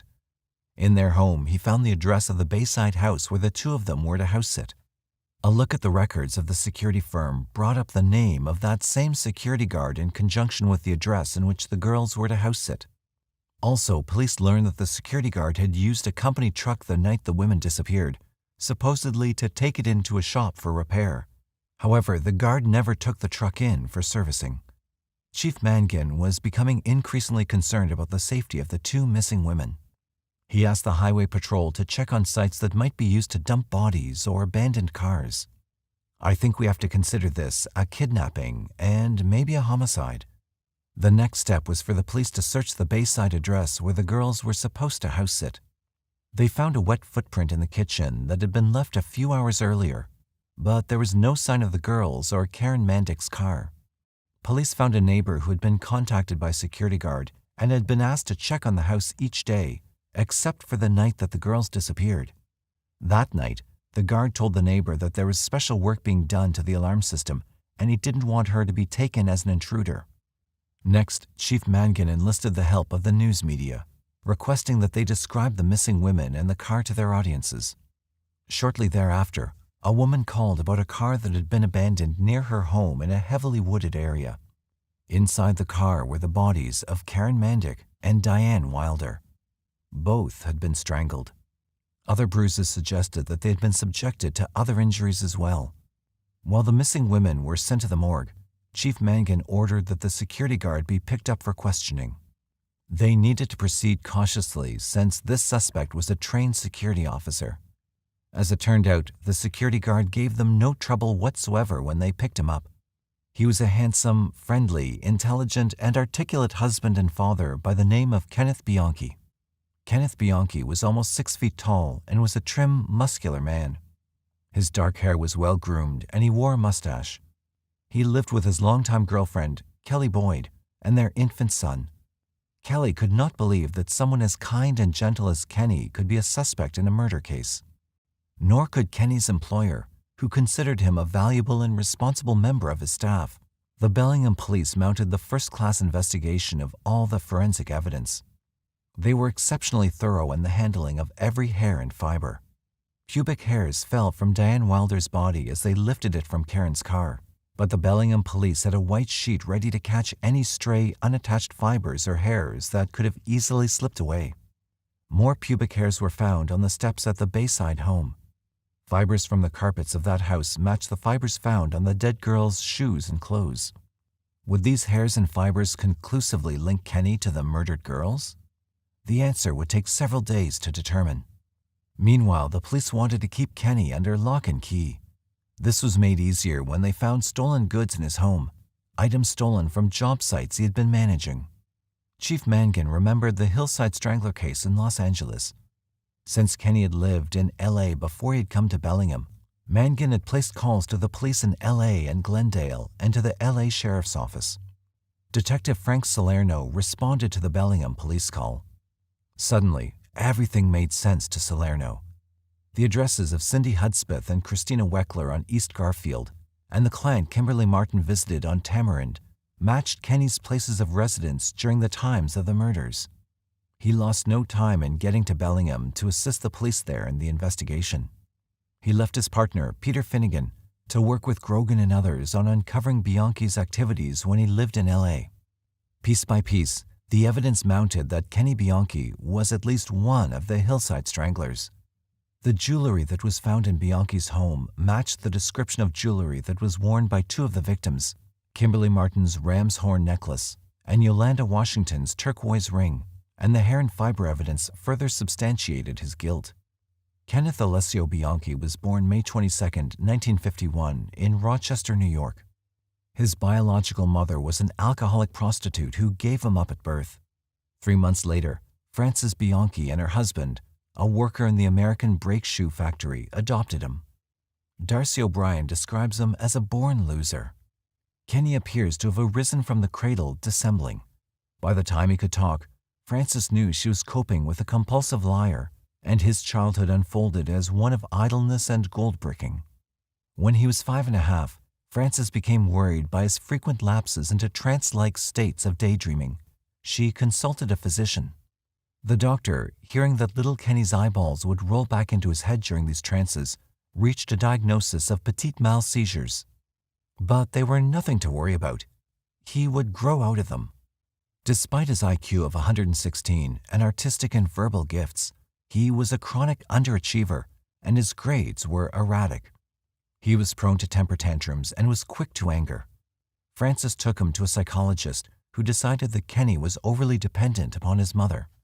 With significant financial sacrifice, she sent him to a Catholic elementary school where he did well in creative writing. Mr. Bianchi died of a heart attack when Kenny was 13, and Frances had to go to work to support the two of them. Kenny went to a public high school where he was polite and neat, avoiding all of the social turmoil that caught up with so many young people in the late 1960s. Bianchi set high standards for his women, which they repeatedly failed to meet. His Catholic education served him here in a twisted way. He was able to confuse ordinary women with the Virgin and could be moved to bitter disappointment, even anger and fury, at their human frailties. Denying female sexuality even as he was attracted to it, he objected to V-neck sweaters and tight jeans, and asked for absolute fidelity in return for outwardly absolute devotion. Yet he always dated several girls at once and did not require of himself comparable standards of purity. He married a young woman his age when he graduated from high school in 1971, but neither of them was mature enough to make the marriage last. 8 months into the marriage, she packed up all of their goods, left him, and filed for an annulment. Kenny was crushed. He felt betrayed and used. When he got over the pain, he started going to a community college to take courses in police science and psychology, but did not do particularly well and finally dropped out. He was rejected when he applied for a job at the sheriff's department. He drifted into a job as a security guard, which allowed him to steal things, which he then gave to his girlfriends. The stealing caused him to change jobs a number of times, and he realized that he wasn't going anywhere in Rochester. Kenny left Rochester in late 1975 when he was 26 and went to live in Los Angeles. He started out living with his older cousin, Angelo Buono. At first, he was seduced by the uninhibited California culture where sex and drugs were freely available. Eventually, he got tired of that and started to settle down. His first love was police work, but there were no openings available in the Los Angeles Police Department, and the Glendale Police Department turned him down.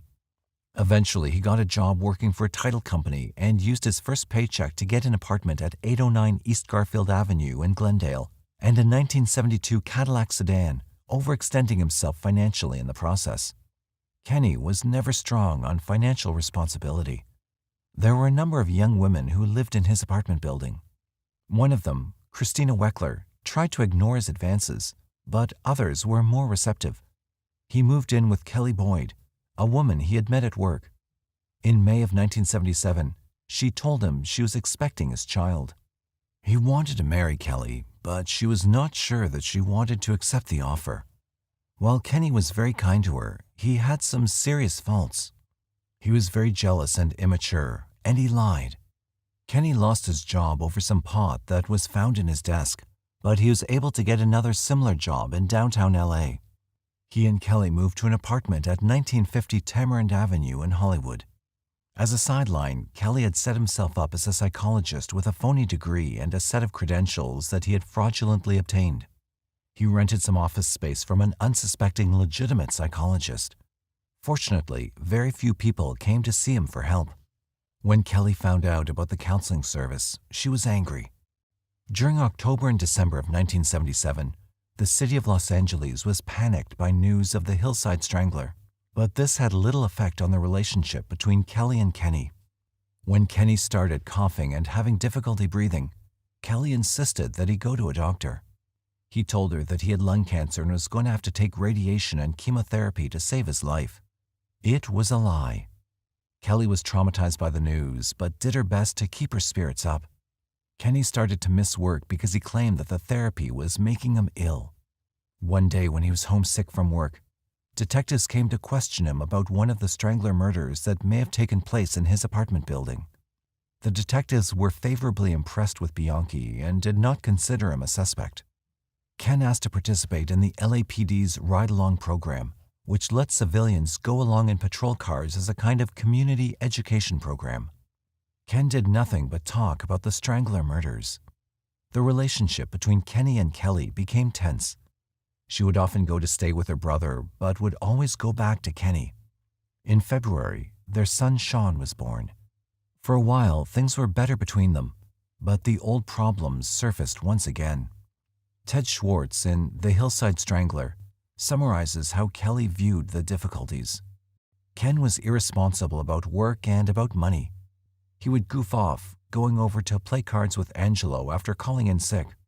He owned a used Cadillac, then couldn't make the payments. She had hoped that the baby would cause him to have a sense of purpose, to encourage him to change his ways, but it didn't. Kelly went back home to Bellingham to start over. Her parents and old friends were there to help. Ken was devastated by the decision. Once again, his woman abandoned him. Once she was gone, he wrote to her constantly. Finally, she agreed to give him another chance, and he drove to Bellingham in May of 1978. The police in Los Angeles released a photo of Bianchi to the news media and received a call from a lawyer named David Wood. Wood had rescued one of two girls, Becky Spears and Sabra Hannon, from Bianchi and his cousin, Angelo Buono, who had forced the young women into prostitution by threats and brutality. While Salerno was in Bellingham, Grogan and Salerno's partner, Pete Finnegan, went to have a little chat with Angelo Buono. The detectives had a strong hunch that this Angelo character was the other Hillside Strangler. Angelo Buono was an ugly man, physically, emotionally, and intellectually. He was coarse, vulgar, selfish, ignorant, and sadistic. He was also a big hit with the ladies and called himself the Italian Stallion. He had been married several times and had a number of children, all of whom he abused at least physically and sometimes sexually. At the time the detectives interviewed him, Angelo was in his 40s with dyed black hair, poor teeth, and a nose that dominated his face. He was born in Rochester, New York on October 5, 1934. When his mother and father were divorced, he moved with Jenny, his mother, and his older sister Cecilia to the south part of Glendale, California in 1939. His mother supported the family by doing piecework in a shoe factory. Angelo was brought up Catholic, but neither his religion nor his public education had much impact on him. He remained uneducated throughout his life, spiritually, morally, and academically.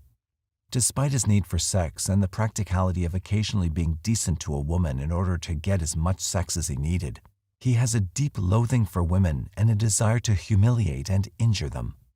He called his mother a whore and worse to her face, but was emotionally tied to her until her death in 1978. Even as a 14-year-old boy, he boasted to his friends about raping and sodomizing girls. It's not surprising that Angelo got in trouble with the law. He was sent to the Pablo Robles School for Boys after he was convicted of grand theft auto. His proclaimed hero and role model was the notorious rapist, Carl Chessman. Chessman had demonstrated the possibilities of a police ruse. The red light he had attached to his car enabled him to con lovers parked in the hills of Los Angeles into opening their car windows and doors to him. They took him for a policeman. Showing a .45, Chessman would force the girl into his car, drive her to another secluded spot, and usually make her perform oral sex. To Angelo, he was a heroic combination of guts and brains, said O'Brien. Angelo impregnated a girl from his high school in 1955 and married her. He left her less than a week later. Geraldine Vinal gave birth to Michael Lee Buono in 1956. Angelo refused to give her a cent for his support and refused to let the boy call him Dad. Angelo was in jail again for car theft when Michael was born. At the end of 1956, Angelo had sired another son, Angelo Anthony Buono III. In 1957, he married the mother, Mary Castillo, who then gave birth every year or two. Peter Buono in 1957, Danny Buono in 1958, Louis Buono in 1960, and Grace Buono in 1962. In 1964, Mary filed for divorce because of his violence and perverse sexual needs, plus she got tired of a steady torrent of insulting verbal abuse. Darcy O'Brien recounts a night in their first year together when Angelo tied Mary spread-eagled to the bedposts and raped her so violently that she was afraid that he was going to kill her. Her pain seemed to give him his greatest pleasure, and when she failed to respond to his pinches and slaps and pile-driver poundings, he would tell her she was a dead piece of ass. Nor did she share his passion for anal intercourse. But Angelo was not a man to be denied. Although he never drank, he beat and kicked her when she failed to please him. And far from caring whether the children witnessed the beatings, he seemed to want them to watch. Angelo again successfully avoided paying any child support, and Mary went on welfare to feed the children. She went to see Angelo about reconciliation, but he handcuffed her, shoved a gun into her stomach, and threatened to kill her. That was the last time she thought about reconciliation with Angelo. In 1965, Angelo started to live with a 25-year-old mother of 2 children named Nanette Campina. With Nanette, he had Tony in 1967 and Sam in 1969. She was treated just as well as Mary was, but she stayed with him because he made it clear that he would kill her if she didn't. By 1971, Nanette decided to risk everything to get away from Angelo, who had begun to abuse her 14-year-old daughter. "She needs breaking in," Angelo said. Angelo bragged to his friends that he'd raped his stepdaughter and then turned her over to his sons for their pleasure. True or not, Nanette took her children and left the state for good. In 1972, Angelo married Deborah Taylor on a whim, but they never lived together and never got around to getting a divorce. By 1975, Angelo had built himself a reasonable reputation as an auto upholsterer. He bought a place at 703 East Colorado Street for his residence and his upholstery shop. He had no use for employees, so the new place gave him privacy to do any horrible thing he wanted. Through some streak of perversity, young girls were attracted to Angelo. He was cocky, independent, direct, and very, very much in charge. He became a magnet for teenage girls in the neighborhood. They were usually naive and had no idea about sex, so he had no trouble convincing them that his outrageous demands were normal. In late 1975, when cousin Kenny arrived, he found Angelo with dyed black hair, gold chains around his neck, a large gaudy turquoise ring on his finger, red silk underwear, and a virtual harem of jailbait girls. Angelo provided a strong role model for the easygoing Kenny. He taught Kenny how to get a whore free by flashing a badge in her face after he got what he wanted. "You can't let a cunt get the upper hand," he instructed Kenny. "Put them in their place." When Kenny was short of money, Angelo came up with the idea of getting some girls to work for them as prostitutes. Kenny's charm could be used to recruit the girls, and Angelo's connections could be used to get the customers. 2 teenage runaways, Sabra Hannon and Becky Spears, fell under their influence. Once under their control, the girls were forced to prostitute themselves or be subjected to severe physical punishment. They were virtually being held prisoners. Eventually, Becky happened to meet lawyer David Wood, who was appalled at their plight and arranged for her to escape from the city. When Angelo understood what happened, he threatened David Wood. Wood had one of his clients, a mountain of a man, call on Angelo to gently persuade him not to threaten Wood anymore. It worked. Emboldened by Becky's escape, Sabra ran away from Angelo and Kenny a short time later. With his pimping income gone, Kenny missed payments on his Cadillac, which was eventually repossessed. They had to find more teenage girls. Impersonating police officers, they tried to abduct one girl until they found out that she was Catherine Laurie, the daughter of actor Peter Lorre. Eventually, they found a young woman and installed her in Sabra's old bedroom. Also, they bought from a prostitute named Deborah Noble a trick list with names of men who frequented prostitutes. Deborah and her friend, Yolanda Washington, delivered the trick list to Angelo in October of 1977. Yolanda happened to mention to Angelo that she always worked on a certain stretch of Sunset Boulevard. When Angelo and Kenny found that Deborah had deceived them about the list, they decided to take out their rage on Yolanda, since they didn't know how to find Deborah Noble. Yolanda was their first kill. Now all of Angelo's and Kenny's kills were being immortalized in Kenny's Bellingham jail song. Kenny could be called a lot of bad things, but stupid wasn't one of them. Locked up in the Whatcom County Jail in Bellingham, he had lots of time and motivation to use his gray cells. Already an accomplished liar, he convinced Dean Brett, the lawyer appointed to the court to represent him, that he was suffering from amnesia.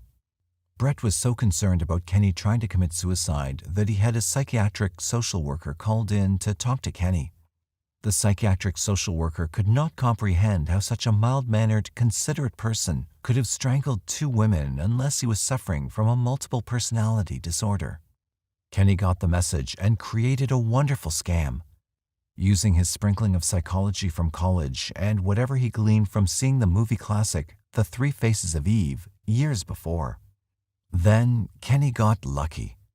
The movie Sybil, another story of multiple personalities, was being shown on television just before Kenny was to be interviewed by Dr. John G. Watkins, an expert on multiple personalities and amnesia.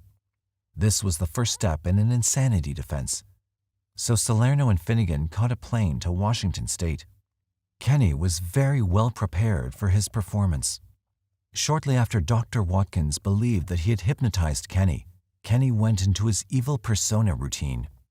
It was Steve Walker, Kenny's supposed alter ego, who killed the girls in Los Angeles with his cousin Angelo. Steve also made Kenny strangle the two women in Bellingham. Despite Kenny's preparations, he slipped up a number of times when he was pretending to be Steve and referred to Steve as he when it should have been I. Salerno picked up these slips immediately, but Dr. Watkins did not seem to notice.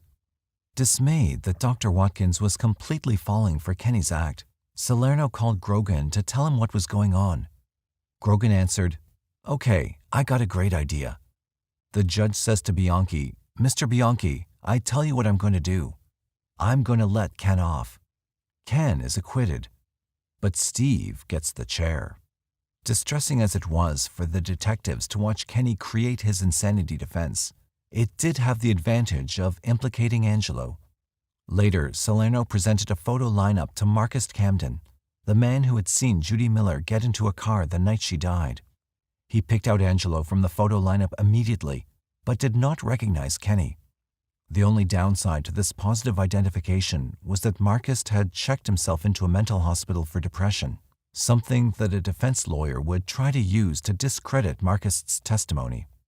Grogan had a similar experience when he showed the photo lineups to Beulah Stauffer, the woman who had seen Lauren Wagner abducted. She selected Bianchi and Buono right away. When Bianchi's lawyer indicated that Dr. Watson's testimony would be the basis for Kenny filing a plea of not guilty by reason of insanity, the court brought in additional expertise. Dr. Ralph B. Allison, a psychiatrist who was an expert on the subject of multiple personalities, talked with Kenny. Dr. Allison was even more taken in than Dr. Watkins was by Kenny's now practiced performance. According to Darcy O'Brien, Dr. Allison seemed to be frightened by the threatening persona of Steve that Kenny created for him. Salerno thought the name of Kenny's evil persona sounded familiar. In going through Kenny's papers, they found it. Thomas Stephen Walker was the name on a letter Bianchi had signed to apply to a California State University diploma that he would use to fraudulently offer psychological counseling services. The prosecution had no intention of letting Kenny get away with this insanity defense. Dr. Martin T. Orne, a major authority on hypnosis, was called upon to determine if Kenny was faking. Dr. Orne had developed procedures by which he could determine whether a subject was actually hypnotized or was just pretending to be. Kenny's responses to 3 out of 4 tests proved that he was faking. Dr. Orne had another little trap for Kenny. He told Kenny that there might be a problem with the diagnosis of multiple personalities. "That's pretty rare for there just to be 2 personalities," Dr. Orne told him. "Usually there were 3, and often many more than that." Dr. Orne wanted to establish that Kenny was reacting to cues and clues thrown out by doctors. If Kenny was faking multiple personality disorder, he would find a way to invent a 3rd personality, said O'Brien. Not one to disappoint the doctor, Kenny had been listening closely and quickly invented a new persona named Billy. Soon there were 2 new additional personalities to please Dr. Orne. Kenny's head was getting crowded. The prosecution also brought in Dr. Saul Feierstein to interview Kenny. Feierstein did nothing to coddle Kenny, and Kenny became worried that his performance was not playing to a receptive audience this time. When Dean Brett presented the findings of Drs. Watkins and Allison to support Kenny's insanity defense, the prosecution brought forward Drs. Orne and Feierstein, both of whom stated that Kenneth Bianchi was competent to stand trial. The Los Angeles County District Attorney's Office offered Kenny a deal. If he pled guilty to the Washington murders and to some of the Hillside Strangler murders, he would get life with the possibility of parole, and he'd be able to serve his time in California, where the prisons were supposedly more humane than in Washington. In return, Bianchi was to agree to testify truthfully and fully against Angelo Buono. For Bianchi, the choice was between death in Washington or life in California, wrote O'Brien. Kenny agreed. Now the Los Angeles detectives got a crack at him to see if he could provide credible testimony. A number of investigators, including LA County Deputy District Attorney Roger Kelly, participated in the interviews. They all hoped that the interviews would produce information that would help convict Angelo. In California at that time, a person could not be convicted only on the testimony of an accomplice. However, if other evidence confirmed the accomplice's testimony, it could be used for conviction. Kenny described how he and Angelo pretended to be policemen. They had fake badges to support that charade. With the victims who were prostitutes, it was surprisingly easy for them to convince the victims to get into the car. The nice girls were much harder to manipulate. An important moment in these interviews came when Salerno asked Kenny what type of material was used to blindfold Judy Miller. Kenny thought it was foam that Angelo used in his auto upholstery business. The little piece of fluff that Salerno had found on the dead girl's eyelids could be just the kind of corroborating evidence they needed to nail Angelo. Salerno also found out that the Hillside dump sites for the victims were selected because Angelo was familiar with that area, since one of his girlfriends lived in the area. The investigators also learned about their attempt to pick up Peter Lorre's daughter. Kenny went on and on, describing each murder in detail, as in a cocktail conversation. There was no remorse or concern about the victims as human beings. He answered the mystery of the long, torturous death of Christina Weckler by gas asphyxiation. The murder was so horrible that even Kenny didn't want to talk about it. She was brought out to the kitchen and put on the floor, and her head was covered with a bag, and the pipe from the newly installed stove, which wasn't fully installed yet, was disconnected, put into the bag, and then turned on. There may have been marks on her neck because a cord was put around her neck with the bag and tied to make a more complete sealing. It took about an hour and a half of suffering before she died. Eventually, the reality of his situation dawned on him, and Kenny looked to place the blame on someone else. His lawyer, armed with the evidence against him, convinced Kenny that he had no choice but to admit his guilt and accept punishment. Kenny was ordered to serve 2 life sentences in the state of Washington. He was immediately transferred to California, where he was sentenced to additional life terms. He was looking at 35 years in California prisons and additional time in Washington. Angelo was arrested on October 22, 1979, shortly after Kenny described his cousin's involvement in the crimes. Bob Grogan had the pleasure of arresting Angelo. Later, they found Angelo's wallet, which clearly showed the outline of the police badge he had used to get his victims to cooperate with him. But the prosecutorial environment in California was going against bringing Angelo to trial. The DA had dropped the 5 California murder charges against Bianchi, so that he no longer had the threat of the death penalty hanging over him. There was less incentive for Kenny to cooperate. Also, Kenny was becoming unmanageable. The police in California hated him and made it clear. Kenny could not accept their disapproval and started to make up stories to exculpate himself. He dreamed up a second man who was responsible for the killings. Eventually, he started to feel guilty for implicating Angelo. He began to change his story about Angelo's involvement. His credibility as a witness against Angelo was virtually destroyed.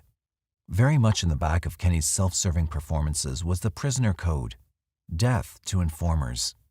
If acting like a nutcase allowed Angelo to go free, Kenny wouldn't be targeted as a snitch. Whereas if his testimony put his cousin in jail, Kenny's existence in prison would be jeopardized. As bizarre as Kenny's state of mind was, it did not compare with that of his creative girlfriend, Veronica Compton. She was supposedly writing a play called The Mutilated Cutter about a woman serial killer. She wanted desperately to talk to him to understand better the mind of a murderer. Veronica fell in love with Kenny immediately. Kenny saw an opportunity in this relationship. He made a startling proposal, one that could, if successful, grant him the freedom to spend his life with her. If she could just go to Bellingham and strangle a girl to make it look like the same man who killed Karen Bandick and Diane Wilder, maybe even plant semen on the murdered girl. It was one hell of a favor to ask, but Veronica agreed immediately. Kenny was a non-secretor, which meant in the days before DNA testing that his blood type could not be determined from his semen. Kenny packed Veronica off to Washington with a fresh load of his semen in a plastic glove. Once Veronica got onto this project, it was a bit more intimidating than it seemed in the planning. When she arrived in Bellingham, she had to build up her courage with large amounts of alcohol and cocaine. Finally fortified, Veronica lured a girl into driving her to a motel and coming to the room for a drink. Veronica lunged at her with a cord and tried to strangle her, but the woman was too strong and threw Veronica over. In a rare lapse into rationality, Veronica decided it was time to go back to California. But rationality did not overstay its welcome, and Veronica, when she arrived at the San Francisco airport, distinguished herself by creating a kind of hysterical disturbance. To make matters irreparably worse, Veronica sent a letter and tape to the Bellingham authorities telling them that they had arrested an innocent man and pointed to the recent strangling attempt to prove that the real culprit was still at large. It did not take terribly sophisticated police work to link the police report of the woman Veronica tried to strangle with the photo of the lady who created the disturbance in the airport that same afternoon. With Veronica's future assistants compromised, Kenny's love for her cooled overnight. Veronica got the message and quickly found herself a new beau, imprisoned serial killer Douglas Clark, who made Kenny seem like a Boy Scout. Douglas, who usually beheaded his female victims after he tortured them, sent Veronica a valentine with a photo of a headless female corpse. This spontaneous gesture of affection from Clark inspired in Veronica a great passion. She wrote to Clark, "I take out my straight razor, and with one quick stroke, I slit the veins in the crook of your arm. Your blood spurts out and spits atop my swelled breasts. Then later that night, we cuddle in each other's arms before the fireplace and dress each other's wound with kisses and loving caresses." Kenny's loss was Clark's gain. Now both Kenny and Veronica were in jail. Investigators in Los Angeles had developed the corroborating evidence they felt they needed to complement Ken Bianchi's implication of Angelo as an accomplice. The fibers found on Judy Miller's eyelid and Lauren Wagner's hands came from Angelo's house and upholstery shop. Animal hairs stuck to Lauren's hands were from the rabbits that Angelo raised. The imprint of a police badge was on his wallet, along with appropriate puncture marks from where the badge had been pinned. Beulah Stauffer and Marcus Camden positively identified Angelo from a photo lineup. But none of this was important to the prosecutor, Roger Kelly. Kelly had a reputation for not pushing cases where there was any significant chance he would lose. The deterioration in Ken Bianchi's credibility was a key issue in Kelly's reluctance. The case against Angelo was assigned to Superior Court Judge Ronald M. George. Catherine Matter and Gerald Shaleff were appointed by the court to defend Angelo. The first key decision was whether or not to sever the non-murder counts, sodomy, pimping, rape, etc., from the murder counts. If the counts were separated, the jury would not necessarily hear about the unspeakably brutal person Angelo was and the way he treated women. Judge George decided to sever the murder counts from the non-murder counts to avoid a reversal on appeal, fully expecting that the prosecution would find some other way to introduce some of the most damaging character testimony about Angelo into the trial. On July 6, 1981, Ken Bianchi gave an unbelievable performance. To convince the court that they could not use his testimony against Angelo, Kenny said that he may have faked the multiple personality disorder, but he didn't know whether he was telling the truth or not when he said that Angelo was involved in the murders. In fact, he didn't think he himself was involved in any of the killings either. After Kenny's performance in court, prosecutor Roger Kelly moved to dismiss all of the 10 counts of murder against Angelo and to drop any prosecution of him as the Hillside Strangler. From Kelly's viewpoint, the case was unwinnable. Normally, the judge will go along with the prosecutor's wishes, but Judge George wanted some time to think it over. On July 21st, Judge George gave his ruling on the motion to dismiss the charges against Angelo.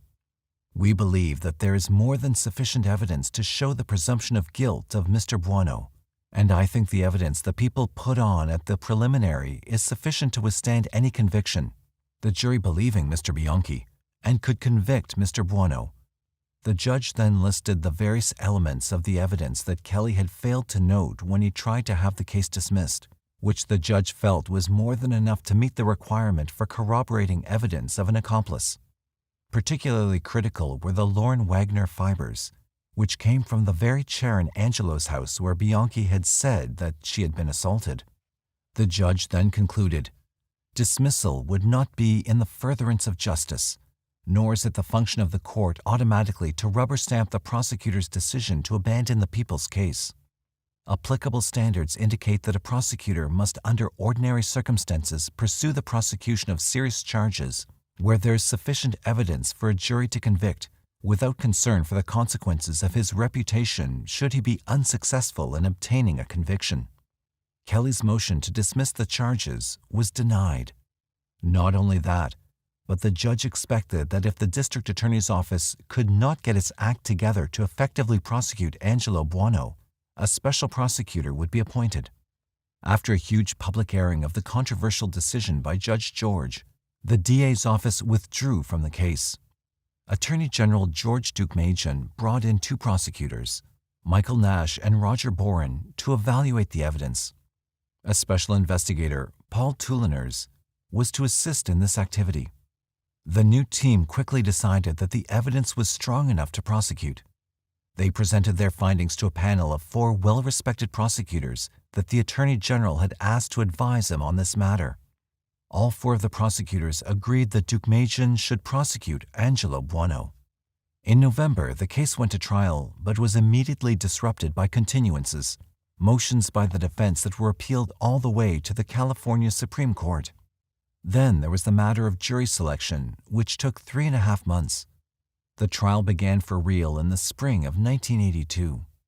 A steady parade of witnesses, including the girls he had brutalized, Becky Spears and Sabra Hannon, and others, attested to Angelo's sadism. When it came time for Kenny to testify, he was in no mood to cooperate.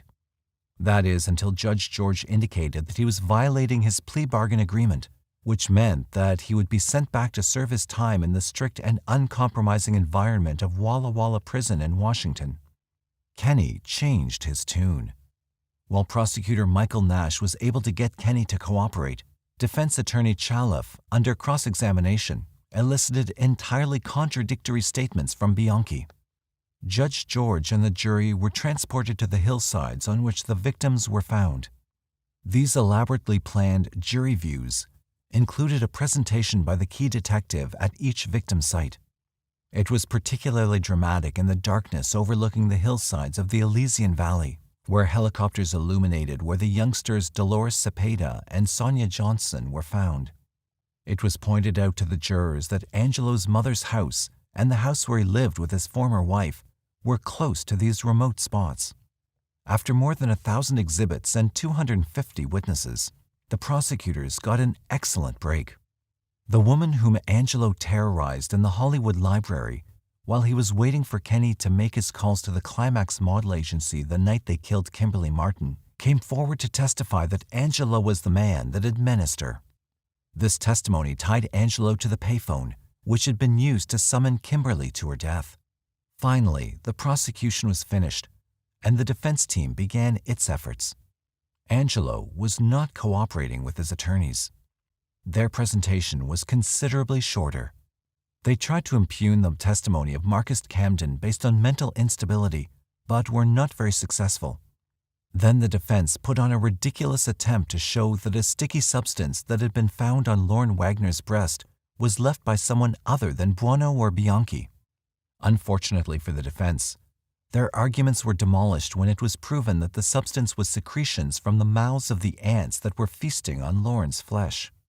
Then, inexplicably, defense attorney Catherine Mader decided to put Kenny's friend Veronica Compton on the stand. She unfolded a vague and unlikely story about a conspiracy between Kenny and herself to frame Angelo.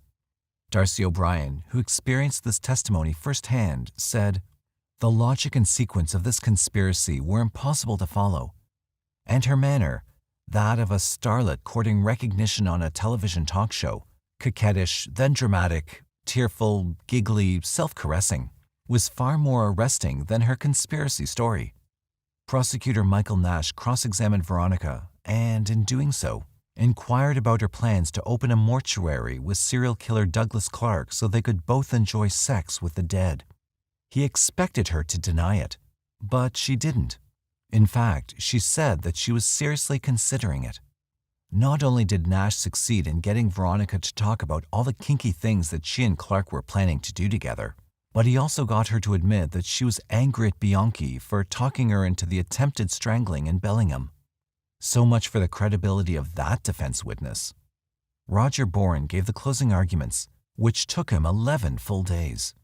He addressed every issue in what had become the longest criminal trial in U.S. history at that time. The defense, at the end of their argument, said that you could be fooled by Kenneth Bianchi. I will say to you that in the face of all this evidence, both the corroboration of Kenneth Bianchi and independent of Kenneth Bianchi, if in the face of reason Angelo Buono is not convicted of the murder of these 10 women, then you will have been fooled by Kenneth Bianchi. You will have been fooled by him, and you'll also have been fooled by Angelo Buono over there and by his 2 attorneys. The evidence supports his guilt and a finding of guilt beyond a reasonable doubt. The jury was sequestered, and even though the jurors had been a harmonious group for the daunting 2 years of the trial, it was not at all clear that they would come to an agreement about Angelo's guilt. They began deliberating on October 21st. Finally, the jury came to an agreement on October 31st, 1983, at least on the murder of Lauren Wagner. Angelo was found guilty. On November 3rd, they voted that Angelo was not guilty of the murder of Yolanda Washington. A few days later, he was found guilty of Judy Miller's murder. Under California law at that time, as a multiple murderer, Angelo faced either the death penalty or life in prison without the possibility of parole. Angelo then took to the stand briefly to show his contempt for the entire process. "My morals and constitutional rights have been broken." The jury, which was to decide whether to give him the death penalty or life in prison, deliberated for only an hour before sparing him the death penalty. The judge was not happy. Angelo Buono and Kenneth Bianchi subjected various of their murder victims to the administration of lethal gas, electrocution, strangulation by rope, and lethal hypodermic injection. Yet the 2 defendants are destined to spend their lives in prison, housed, fed, and clothed at taxpayer expense, better cared for than some of the destitute, law-abiding members of our community. Angelo Buono was initially sent to Folsom Prison, where he stayed in his cell, fearing injury from other inmates. Kenneth Bianchi was sent to Walla Walla Prison in Washington, but was trying to get transferred to a prison outside Washington state. Angelo Buono, 67, was found dead on September 21, 2002, at Calipatria State Prison, said Bob Martinez, a spokesman for the State Department of Corrections. Associated Press carried the story. The cause of death was not immediately known, but the spokesman claimed that Buono had a heart condition. Buono was alone in his cell when he died. There was no indication of any foul play. He had assigned duties at the prison, and he was celled by himself because of the nature of his crime, Martinez said. There was nothing exceptional about his conduct in prison. In 1986, Buono took a wife while behind bars, marrying Christine Kizuka, a mother of 3 and supervisor at the Los Angeles office of the State Employment Development Department.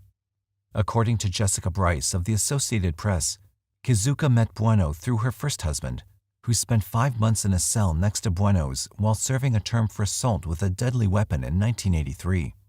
They were divorced in May of 1983. Prison officials stressed then that Buono would never have a conjugal visit due to the nature of his crimes against women. Carlton Gary once said, "I don't have any parents." Of course, this was not true. 2 parents biologically conceived him. It was not completely accurate in a figurative sense either. Gary's father deserted him for a while, and his mother raised him at least some of the time. but it may have reflected a psychological reality that, as a child, he never felt truly bonded to his mother or anyone else. Carlton Gary was born in Columbus, Georgia on December 15, 1952. His father was a construction worker who wanted nothing to do with the son he had sired and would accept no financial responsibility for Carlton. The father saw Gary only once when the boy was 12. His impoverished mother lived a nomadic life, moving from one address to another. Sometimes she was utterly unable to care for him and deposited the youngster with his aunt on his father's side, Lillian Nesbitt, or his great-aunt on his mother's side, Elma Williams. His Aunt Lillian and his mother both at various times worked as housekeepers for wealthy older white women. Carlton likely learned contempt and hatred for this group through his aunt's and mother's experiences with them. Older people are often ailing and, as a result, complaining. Depending on their personality, the people his aunt worked for may also have been petty, demanding, and fussy. Since these employers came of age in an era where segregation and white supremacy were taken for granted, they may also have been racists. The boy may have heard about their prejudice, which may have fed the hatred for whites that he would later demonstrate. Carlton Gary was a bright youngster with a very high IQ score. However, it's probable he also suffered some sort of brain damage. His mother or another guardian often could not scrape together enough money to feed him properly, and the boy was malnourished, a problem known to result in brain deficiencies. The desperately hungry youngster was sometimes seen rummaging through garbage cans for food. In elementary school, the boy had an accident on a schoolyard ball field that knocked him unconscious. Apparently, Carlton became a traveling sort early on. His mother's brother, William David, received a phone call from a military police officer at the Fort Lee Army Post in Virginia, saying a child wanted to talk to him. Carlton, then 8 years old, was put on the phone. "It's Gary," the boy said. "Come get me." David has said he never found out how the child got to Virginia on his own. Carlton continued shuffling between his aunts and his mother, and primarily between Columbus, Georgia, and various places in Florida into his mid-teens. He was 16 years old when he came back to Fort Myers, Florida, the house where he'd lived with his mother, and found it empty. He learned that his mother was in Gainesville and followed her there. Then the frustrated, largely unguided teenager embarked on a criminal career. He was charged with breaking and entering because he tried to get into someone else's car. 2 months after that charge was made, another case of breaking and entering was brought against him. Gary was also convicted of firebombing a grocery store. That crime was probably motivated by a grudge against the shop owner, who had pressed charges against Gary's mother for a bad check. Given later events, it may also be significant that the owner was white, for racial bias may have played a part in this crime, as it certainly did in his later, far more severe offenses. It seemed like something good was going on in Gary's life, even amid criminality and chaos. He met, courted, and married a woman named Sheila. As an adult, Gary was a good-looking man with a high forehead. He liked to wear his hair in a large afro and often sported dark glasses. For his crimes, Gary was taken into custody shortly after his marriage. He escaped from jail and fled to Connecticut. He contacted Sheila, and she joined her fugitive husband in Connecticut. The couple lived a nomadic life there, moving along the state's southern shore to Old Saybrook, New London, Hartford, and Bridgeport. In Bridgeport, Gary again ran afoul of the law. He was arrested for assaulting a police officer. He and Sheila went across the state line to Albany, New York.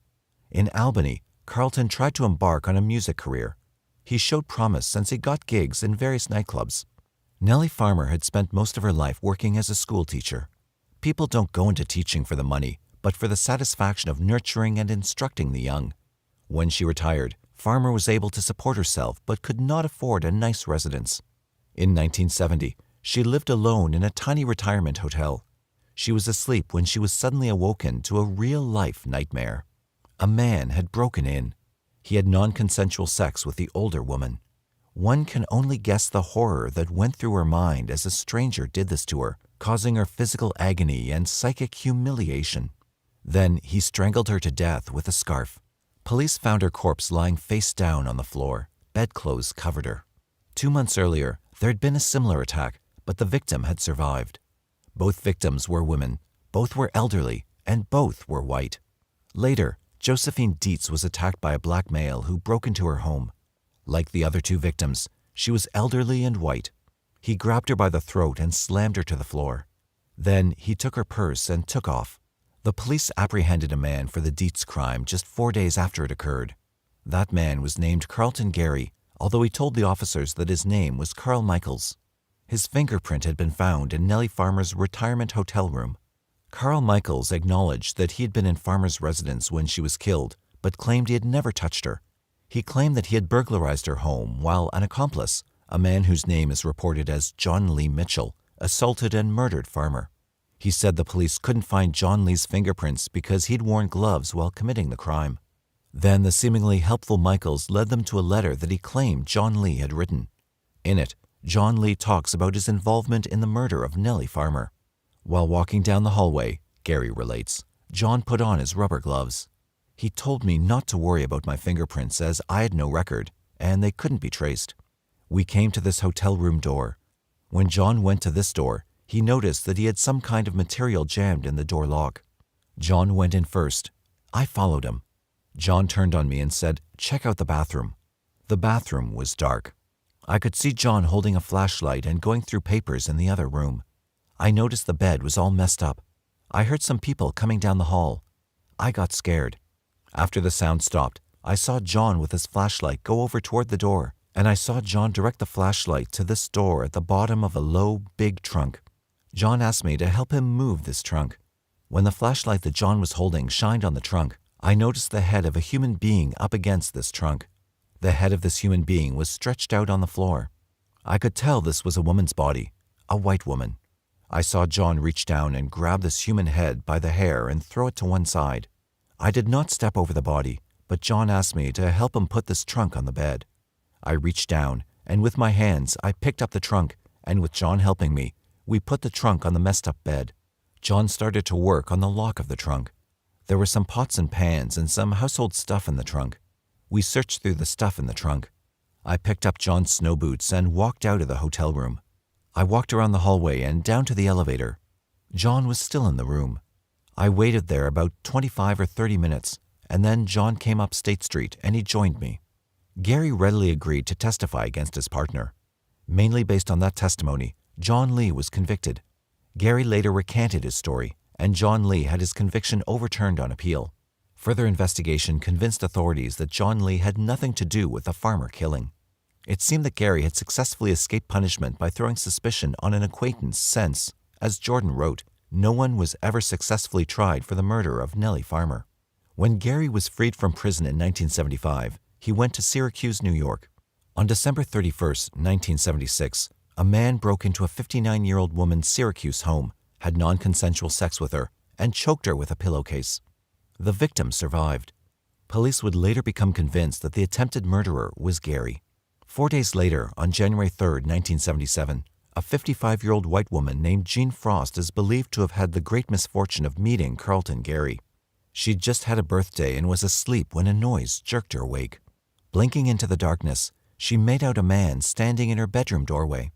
Then he jumped on top of her. A panicked Frost tried to escape from her attacker, and he angrily told her, "You shouldn't have struggled." He ripped her nightgown and shoved part of it into her mouth. Repeatedly and furiously, he hit the older woman in the face as she choked on the crude gag. Despite the darkness, Frost was confident she saw that her attacker was a mustached black man. Then he wrapped a scarf around her neck, choked her, and she blacked out.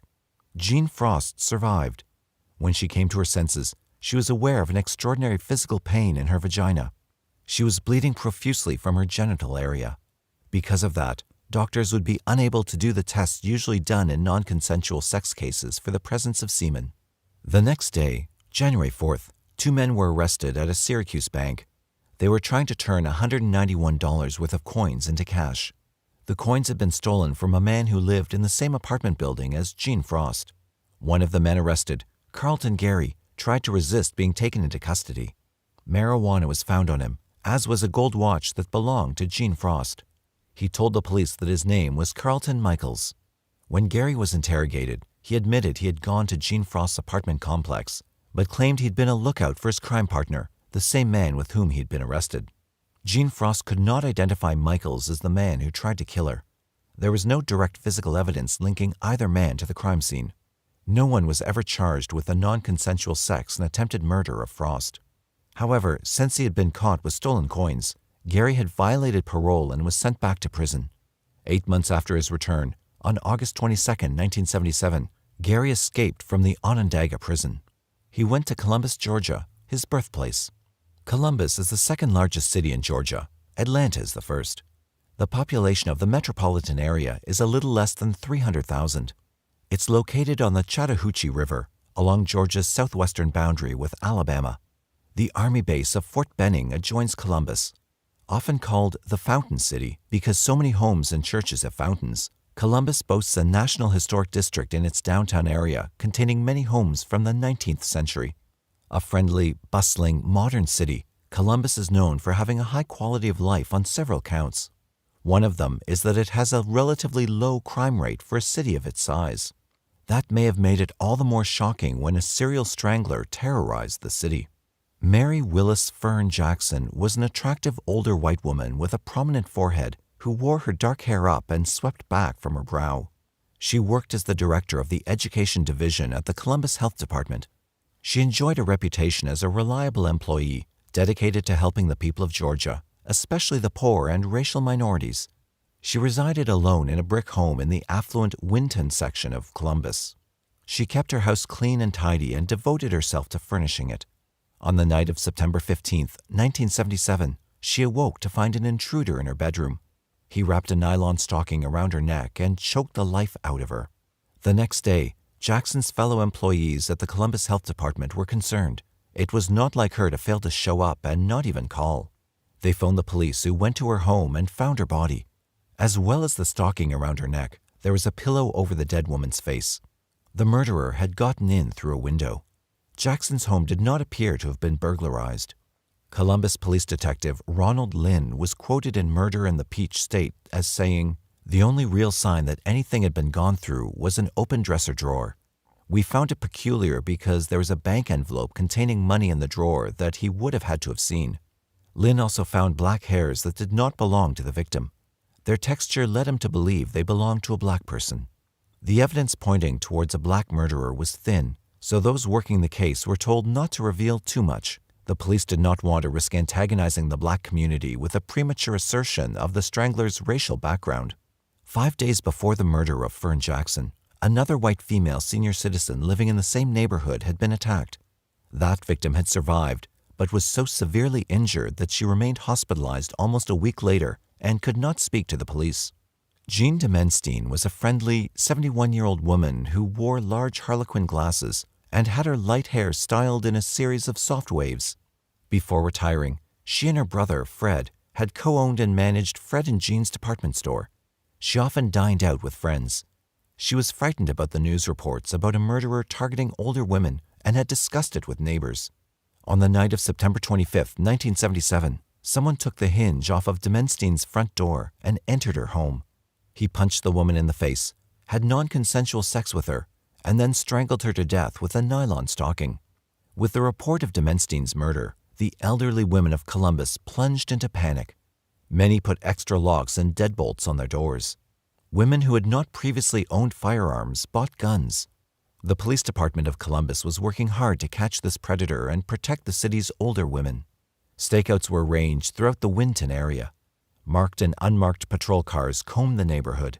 Undercover police officers were hidden inside the homes of elderly residents who were thought to be the most likely targets.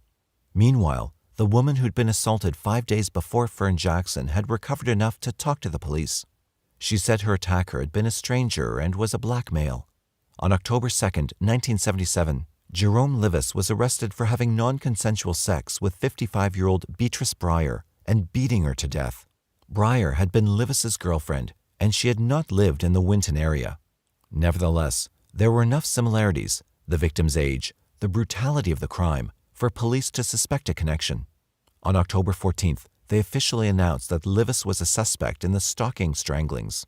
Livis confessed to murdering Fern Jackson and Jean Demenstein. The elderly women of Columbus breathed a sigh of relief. It appeared that their nightmare was over. The man who had terrorized them was safely behind bars. Police called off the Winton area stakeout.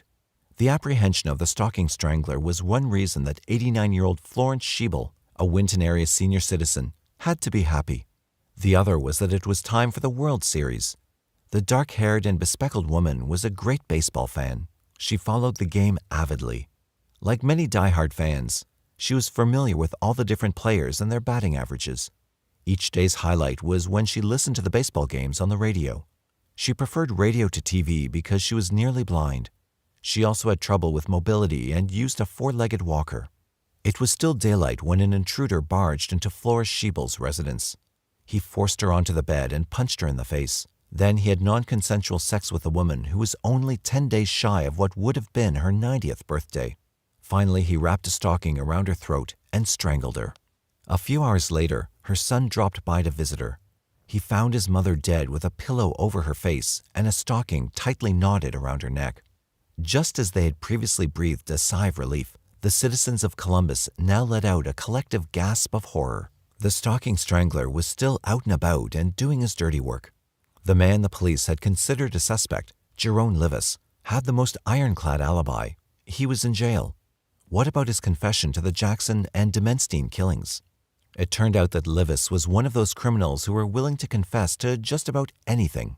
He would soon sign a confession that he was the assassin of President John F. Kennedy in 1963 and President William McKinley in 1901, and had been in the infamous Lindbergh baby kidnapping of 1932.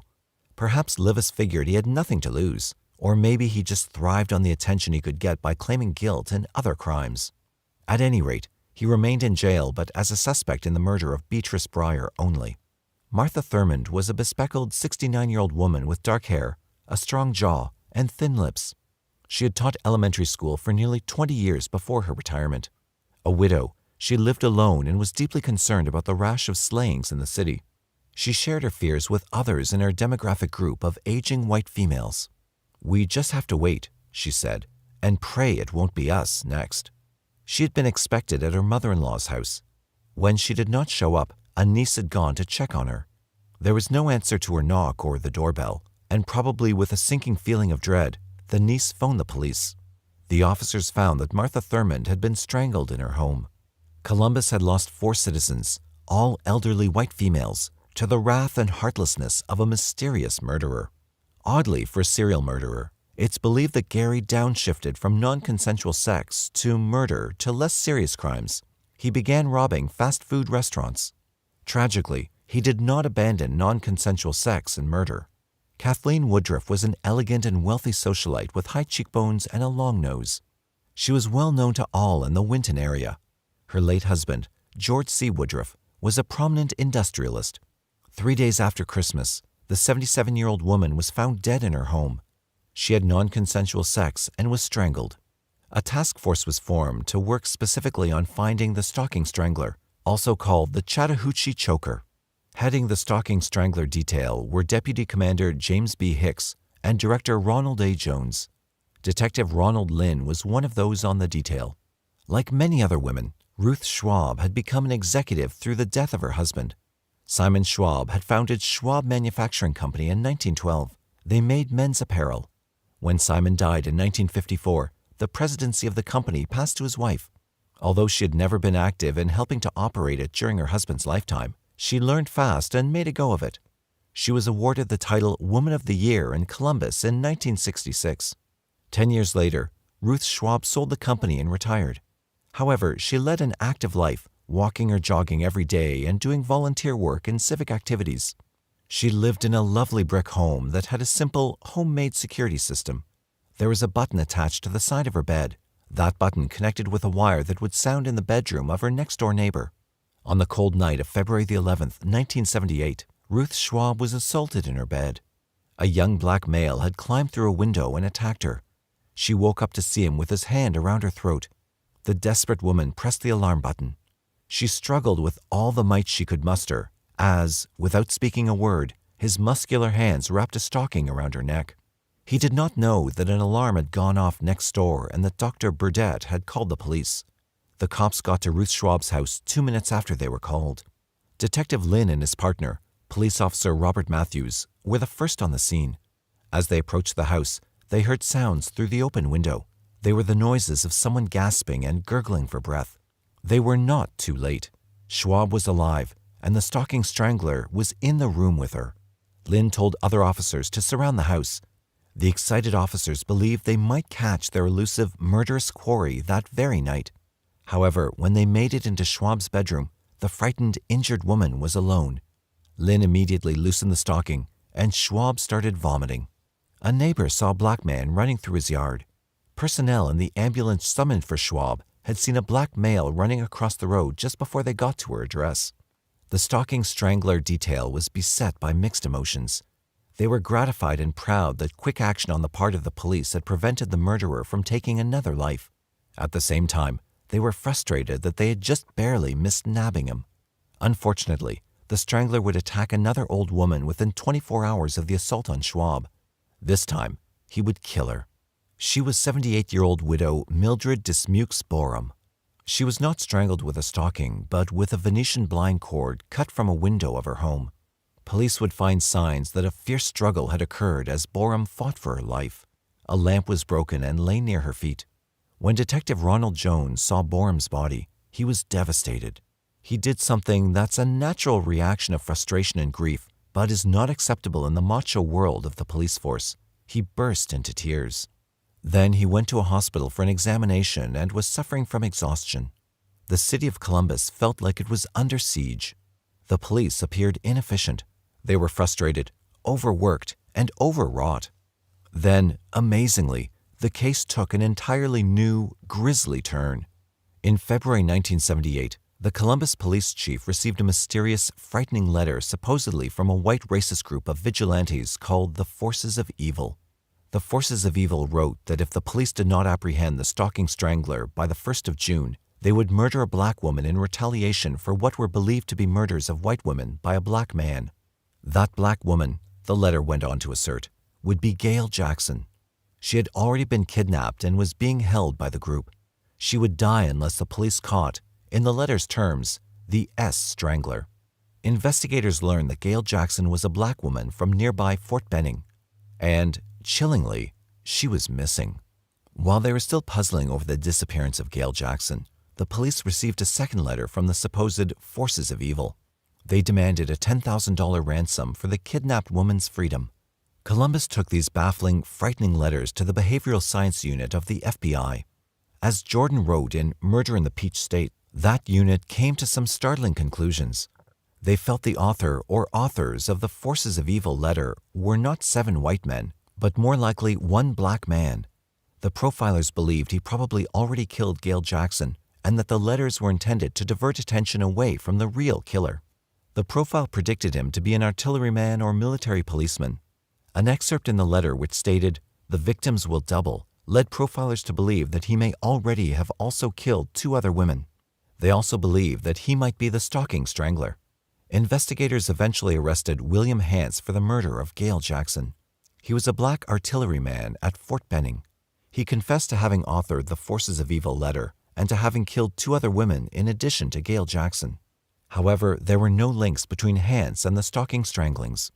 Unlike many stalking Strangler victims, 61-year-old Janet Coffer was not retired. She still taught first grade. Dark-haired and dimpled, she wore glasses, had a dachshund named Buffy who slept under her bed, and an adult son named Mike who sometimes stayed with her. She attended church regularly and was active in her church's activities. In early April, Janet Coffer suffered a heart-rending loss. Little Buffy was struck and killed by a car. Mike was not at his mother's home on the fateful night of April 19, 1978. Janet Coffer was strangled in her bed. It's believed that, at about this time, Carlton Gary took a break from murdering to raise money through robbery. Concealing his identity behind a bag with holes cut out so he could see, he did restaurant holdups with a gun. Soon a Columbus woman named Theda Cartwright reported to police that her .357 Magnum high-standard revolver was missing. She did not live in the Winton area, and officers had no reason to connect the apparent theft of the gun with the Stranglings. Theda Cartwright's boyfriend was Carlton Gary, but she did not tell the police that, nor indicate that she had any reason to suspect him of having taken the weapon. In June, Gary moved back to Florida, where he continued to rob restaurants. He threatened the people there with a sawed-off shotgun and hid his face behind a bandana and oversized sunglasses. Carlton Gary was back in Georgia when the police arrested him, not for murder but for trespassing. He was in Hapeville, a suburb of Atlanta, when he was caught in the wee morning hours of June 19, 1978, scaling the balconies of the Royal Blue Inn. He was caught with a gold-colored bag. Inside it, the police found $1,478.25. He told the authorities his name was Michael David. He easily made the small bail required for the charge against him. A man as clever as he is evil, he once again slipped through the law's fingers. He traveled Georgia, Florida, and South Carolina for the next few months, robbing various restaurants. Sometimes he had non-consensual sex with women when he robbed. Sometimes he had an accomplice. In Gaffney, South Carolina, a police officer named Richard Weaver spotted a black man with a gun running out of the back of a Po Folks restaurant. Investigation revealed the Po Folks had just been robbed. Weaver radioed for assistance. Police with a team of bloodhounds were in the area. After an intense 3-hour chase, the canines led their handlers to a suspect. The man was Carlton Gary, but gave his name as Michael David. Gary, or David, admitted to being involved in the robbery, but said an accomplice had actually committed it. The story collapsed when witnesses from the restaurant fingered the supposed Michael David. Research revealed that Michael David was the same Carl Michaels whose fingerprints had been found in the home of the strangled Albany woman Nellie Farmer and who had escaped from prison in Onondaga, New York. Investigators from Columbus, Georgia came down to South Carolina to question Gary, not about the Winton area murders, but about similar restaurant robberies. The suspect confessed to 5 armed robberies. Convicted of robbery and escape, he was imprisoned in South Carolina but escaped in 1984. He headed for Columbus, Georgia.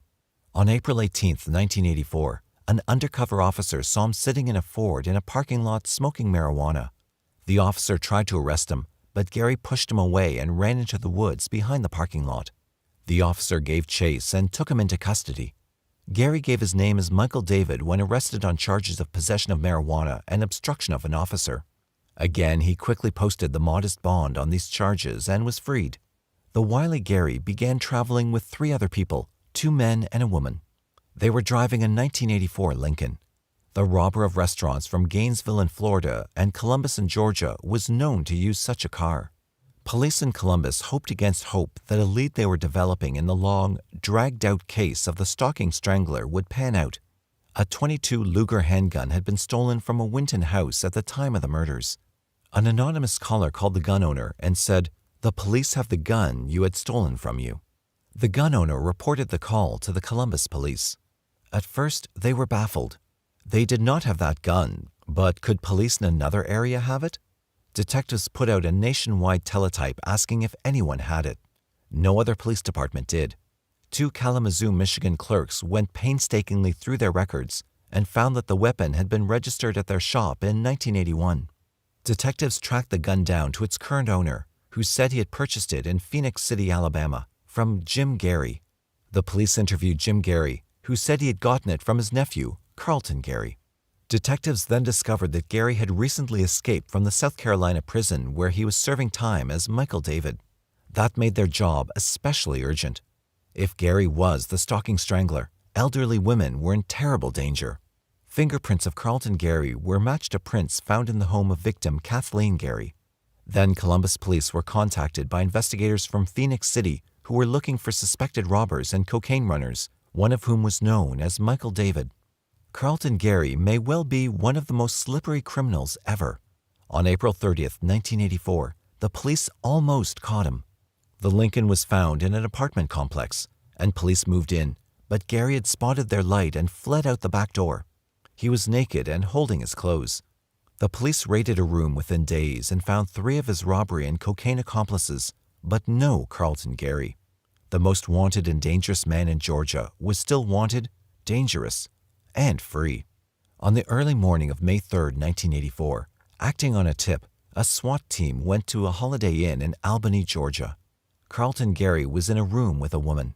When that woman came out of that room to go to an ice machine, SWAT members asked her to go to a room for questioning. She agreed to cooperate with authorities and told them that Gary had a gun on the nightstand. Trying to decoy him into opening the door, she went back to it and knocked but ran away before he answered it. Gary opened the door, saw the police, and tried to shut it, but the officers kept it open with their shoulders. Then the team swarmed into the room and captured him. Extreme wickedness is something that's hard for ordinary people to fathom. It's somehow mind-boggling that a vicious serial murderer is a human being made of flesh and blood. A detective riding in the back seat with Carlton Gary on the way to police headquarters commented on the sense of unreality he felt. He'd been a ghost, the officer recalled. Now I was sitting in the back seat with him. He was a human being. I leaned over and brushed against him a couple of times to see if he was real. True to his pattern, Gary confessed to having been at the homes of the Winton area victims, but denied having non-consensual sex or murdering them. His accomplice, Malvin Alamichael Crittenden, had done that. I did the burglaries, Gary explained, and Michael killed the old ladies. Crittenden existed and was located by the police. He denied taking part in the stalking stranglings, and police could find no evidence to connect him to them. Carlton Gary came to trial in August 1986 for the notorious stalking stranglings, a full 9 years after the last killing had been committed. At least one of the jurors was shocked she had been chosen for jury duty on the case.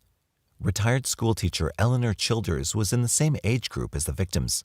She and her attorney's son believed that would keep her off the jury. Her son had told her, "They won't have you. They don't want you." She had been called up for jury duty on previous occasions but was always rejected. "But they took me that time," she later marveled. Early in the trial, a peevish Gary told the judge he was sick and asked to be excused from this circus or whatever you call it. The judge denied the request.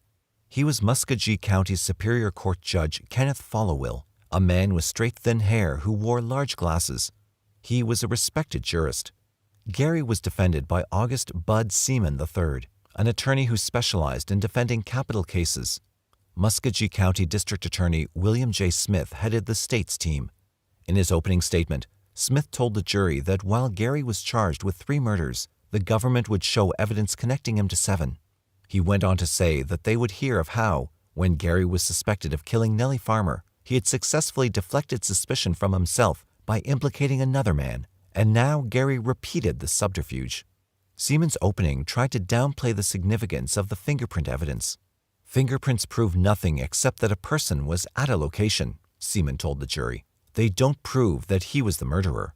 He also suggested that the police were desperate to pin the stranglings on someone because they'd been so helpless to stop them. "They had officers in trees," he recounted. "They had officers hiding in the bushes with night vision devices. They had stakeout houses with police inside. All this, and they didn't catch the killer when he was committing all these crimes." The state put on witnesses who saw Gary in the vicinity of the crime scenes, fingerprint experts, and medical personnel who testified to the condition of the victims' bodies. Much of the testimony was quite gruesome, and some jurors had difficulty both listening to it and viewing pictures of what had been done to the elderly women. Being on the jury was something of an ordeal. The notoriety of it led to their being sequestered. Their mail, newspapers, magazines, and all other contacts with the outside world were heavily censored. Their conditions were difficult, and the jurors chafed under the restrictions. "It was awful being locked up for such a long time," Childers said. "It's like you're a criminal or something. It's a strange experience for a free person to be locked up like that. They treated us well, but it was like being in jail." When he was chosen as a Gary juror, T.H. Askins was a worker at the Dundee Mill Bleachery. The mill would not pay Askins for the time he was not there, and the $25 a day juror fee was not as much as he could have earned. However, he understands the concept of civic responsibility. "That's okay," he commented on the financial loss. "I knew it was my duty." All in all, he said, the time he spent as a sequestered juror was pretty miserable. Perhaps the most heartrending testimony came from one of the victims who had survived an attack. Jean Frost was now 64. When she was 55, she'd been robbed, beaten, had non-consensual sex so viciously her vagina had copiously bled, strangled, and left for dead. She told the story of her attack and was followed by a detective who told how Gary's fingerprints had been found in her home. He also testified that Gary had confessed to the robbery but pinned the physical assault on another man. The other man came into court to testify to his time behind bars because of Gary's false accusation. After the prosecution rested, the defense called Jerome Livis, who had confessed to the stalking stranglings, among many other crimes, to the stand. They also called officers involved in the investigation in an attempt to suggest, as Jordan wrote, that police had molded the evidence to fit Gary. The jury convicted him on all 9 counts with which he was charged. the punishment for the 3 first-degree murders could be either life imprisonment or death. They sentenced him to death. As is typical in death penalty cases, Carlton Gary's has been appealed many times. Execution dates have been set and stays issued. This clever, twisted, cruel man remained on death row. Cold case investigators have reportedly connected Carlton Gary to the unsolved June 17, 1975 murder of a 40-year-old woman in Syracuse, New York. According to an article published in the Atlanta Journal-Constitution, that woman was schoolteacher Marion Fisher. The article reported that Fisher had been walking home from a bar after a fight with her husband, who became the chief suspect in the case. However, tests showed that the husband's DNA did not match evidence from the crime scene. The article continued, reporting that New York investigators traveled to the Georgia prison where Gary was held to interview him about the Fisher case.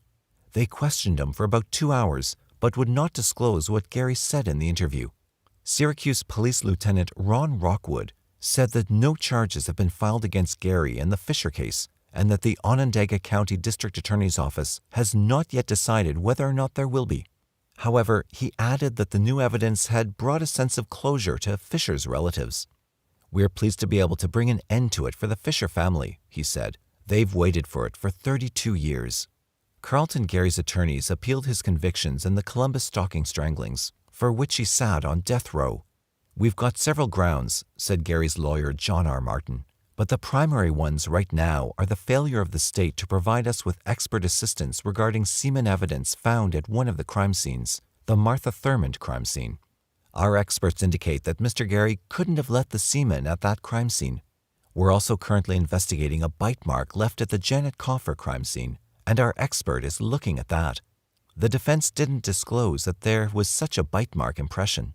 An article by Richard Hyatt in the Columbus Ledger-Inquirer reported that in May 2006, U.S. District Court Judge Clay Land instructed the warden of the Georgia Diagnostic and Classification Center to allow a forensic dentist to make an impression of Carlton Gary's teeth. Martin requested the impression so his client's teeth could be compared to bite marks on the breast of Janet Coffer. Coffer was one of 7 women thought to be the Columbus stalking strangler victims. However, Gary was never legally charged with Coffer's murder, even though the prosecution suggested that all 7 were victims of the same man. Hyatt quotes Martin saying, "He's either the strangler or he's not. If we prove he's not the strangler in any of the cases, that's strong evidence that he's not the strangler." Martin has also stated, "Mr. Gary is not the least bit troubled by our doing the test because he's confident it will show he's innocent. He's encouraged new testing." Attorneys for the state contend that the failure of Gary's teeth impression to match the Coffer bite mark would be meaningless. Hyatt quoted a brief filed by Susan Boleyn of the state's Attorney General's office, which contends, "Clearly, valid testing cannot be conducted now over 20 to 30 years after the exemplar was created, and 23 years after Gary had dental work altering his dental impression." At least one author doubts Gary's guilt. He's British writer David Rose, who traveled to Georgia in 1996 to write an article on the death penalty for a magazine called The Observer. While researching it, he became interested in Carlton Gary and the Columbus stalking stranglings. In a lengthy 2-part article in The Observer, Rose states some of the reasons he questions Gary's guilt. He points to Gary's extroverted personality and his popularity with women as making him a contrast to the classic profile of the serial killer as a socially inept loner. However, there have been others, such as the infamous Ted Bundy, who broke that mold. Rose has more substantial doubts. Some center around the aforementioned bite mark evidence. He writes that Columbus dentist Sonny Galbraith made a cast of the strangler's teeth. He also quotes Galbraith claiming that one of the killer's top front teeth displayed an unusual and striking deformity, a mesial rotation. In effect, it was twisted out of alignment.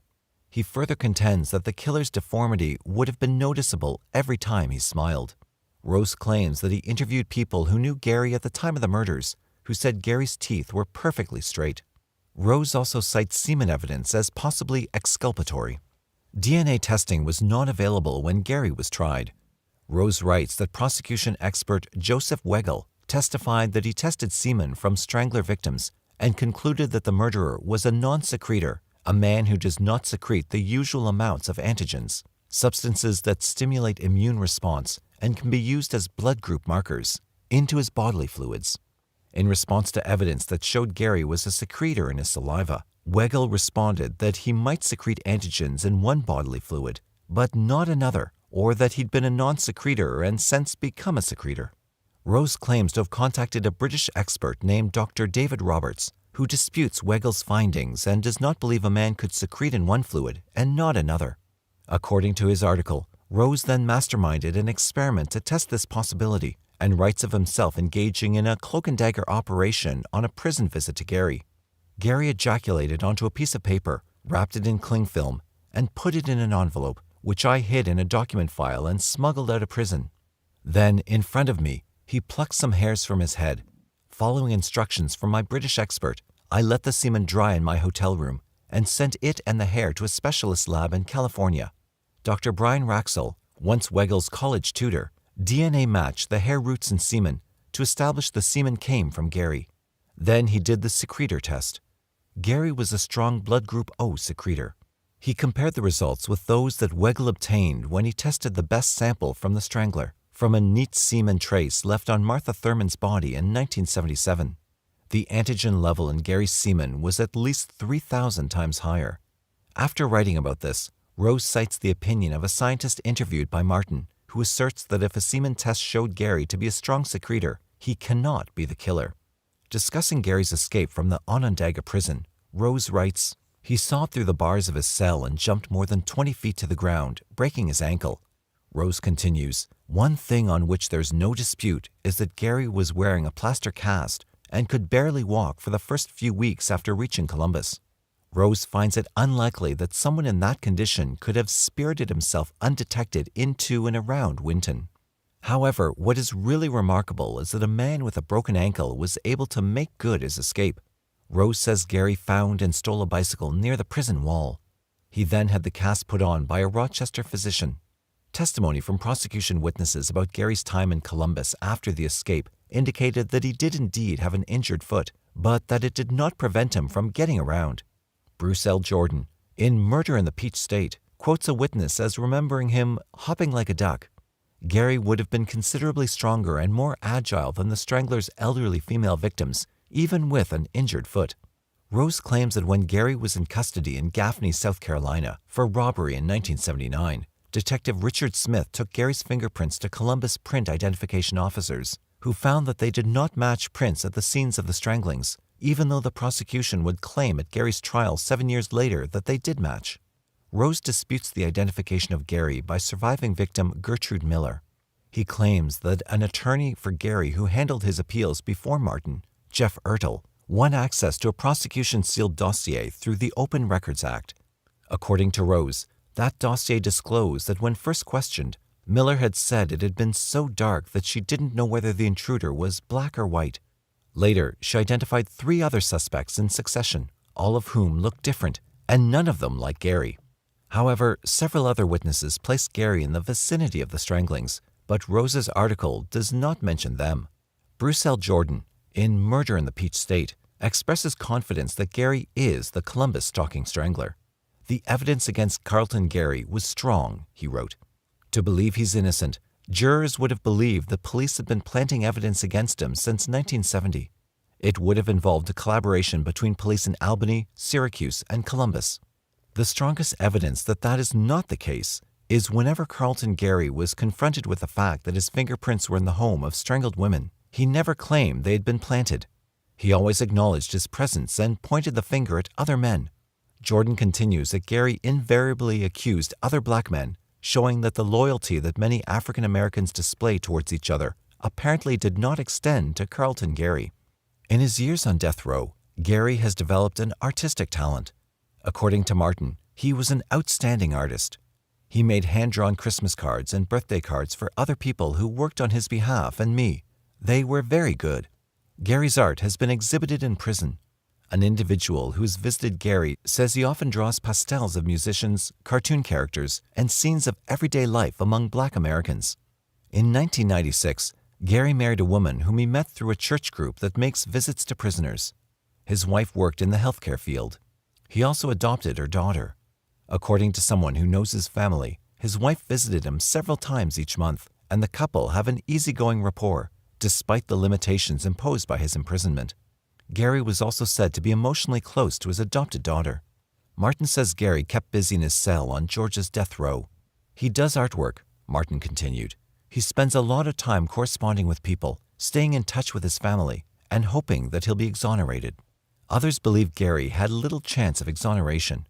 The Supreme Court of Georgia, the Superior Court of Butts County, Georgia, and the United States District Court for the Middle District of Georgia had upheld his convictions.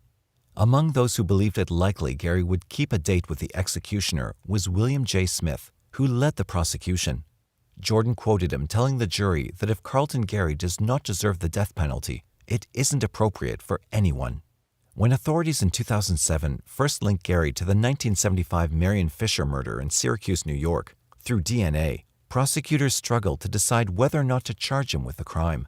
Soon after the discovery, Onondaga County District Attorney William Fitzpatrick decided to close the case without charging Gary after discussing it with Fisher's family, including her widower, who had once been a suspect. Fitzpatrick made this decision because he feared that transporting Gary to New York might give him a chance to escape. 2 years later, the state of Georgia set Gary's execution for December 16, 2009. He had been sentenced to die for the murders of 3 women, Martha Thurmond, 69, Florence Schiebel, 89, and Kathleen Woodruff, 74. Fingerprints placed Gary at all 3 crime scenes, but he claimed an accomplice had non-consensual sex and killed the women.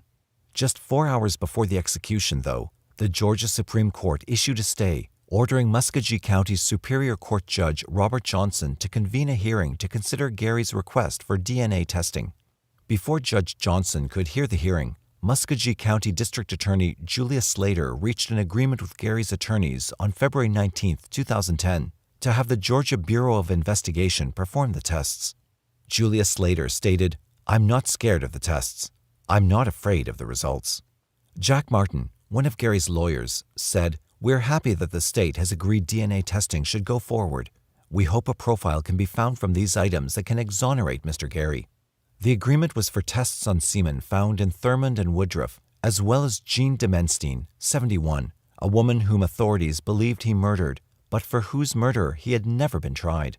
According to an article in the Atlanta Journal-Constitution by Bill Rankin, no DNA test was slated for semen found in Schiebel because prosecutors considered the sample unreliable. The results for Woodruff were inconclusive, but the other results were shocking. The semen found in Demenstein came from Gary, but that found in Thurmond's did not. Prosecutor Slater said the results show that Gary was not framed, since the DNA in Demenstein and Fisher means he's a serial murderer. Slater indicated that the startling DNA results would not lead to a fresh investigation. "At this point, I'm concentrating on Carlton Gary," she stated. She added that her office would investigate the possibility that degradation or contamination invalidated the Thurmond test.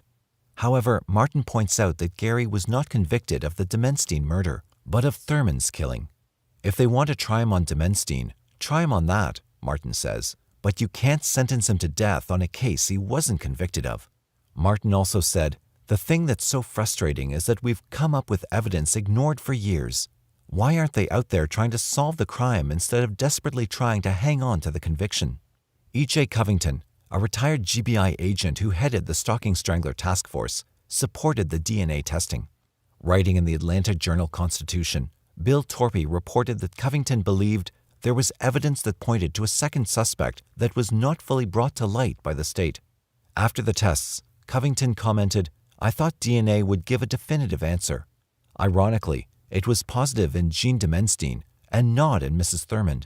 It's muddied the water again rather than make it crystal clear." Bruce Jordan, the author of Murder in the Peach State, a book that devoted a chapter to the Columbus Stalking Strangler, was informed by a reporter from the Atlanta Journal-Constitution of the DNA results. "Wow," Jordan responded, "you just floored me." Jordan noted that Gary was notorious for having other guys in his burglaries, implying that Gary's accomplice might have had non-consensual sex with Thurmond. The identity of the man who had non-consensual sex with Martha Thurmond is unknown. On March 15, 2018, Carlton Gary was executed by lethal injection. He died at 10:33 p.m. and declined to make a final statement.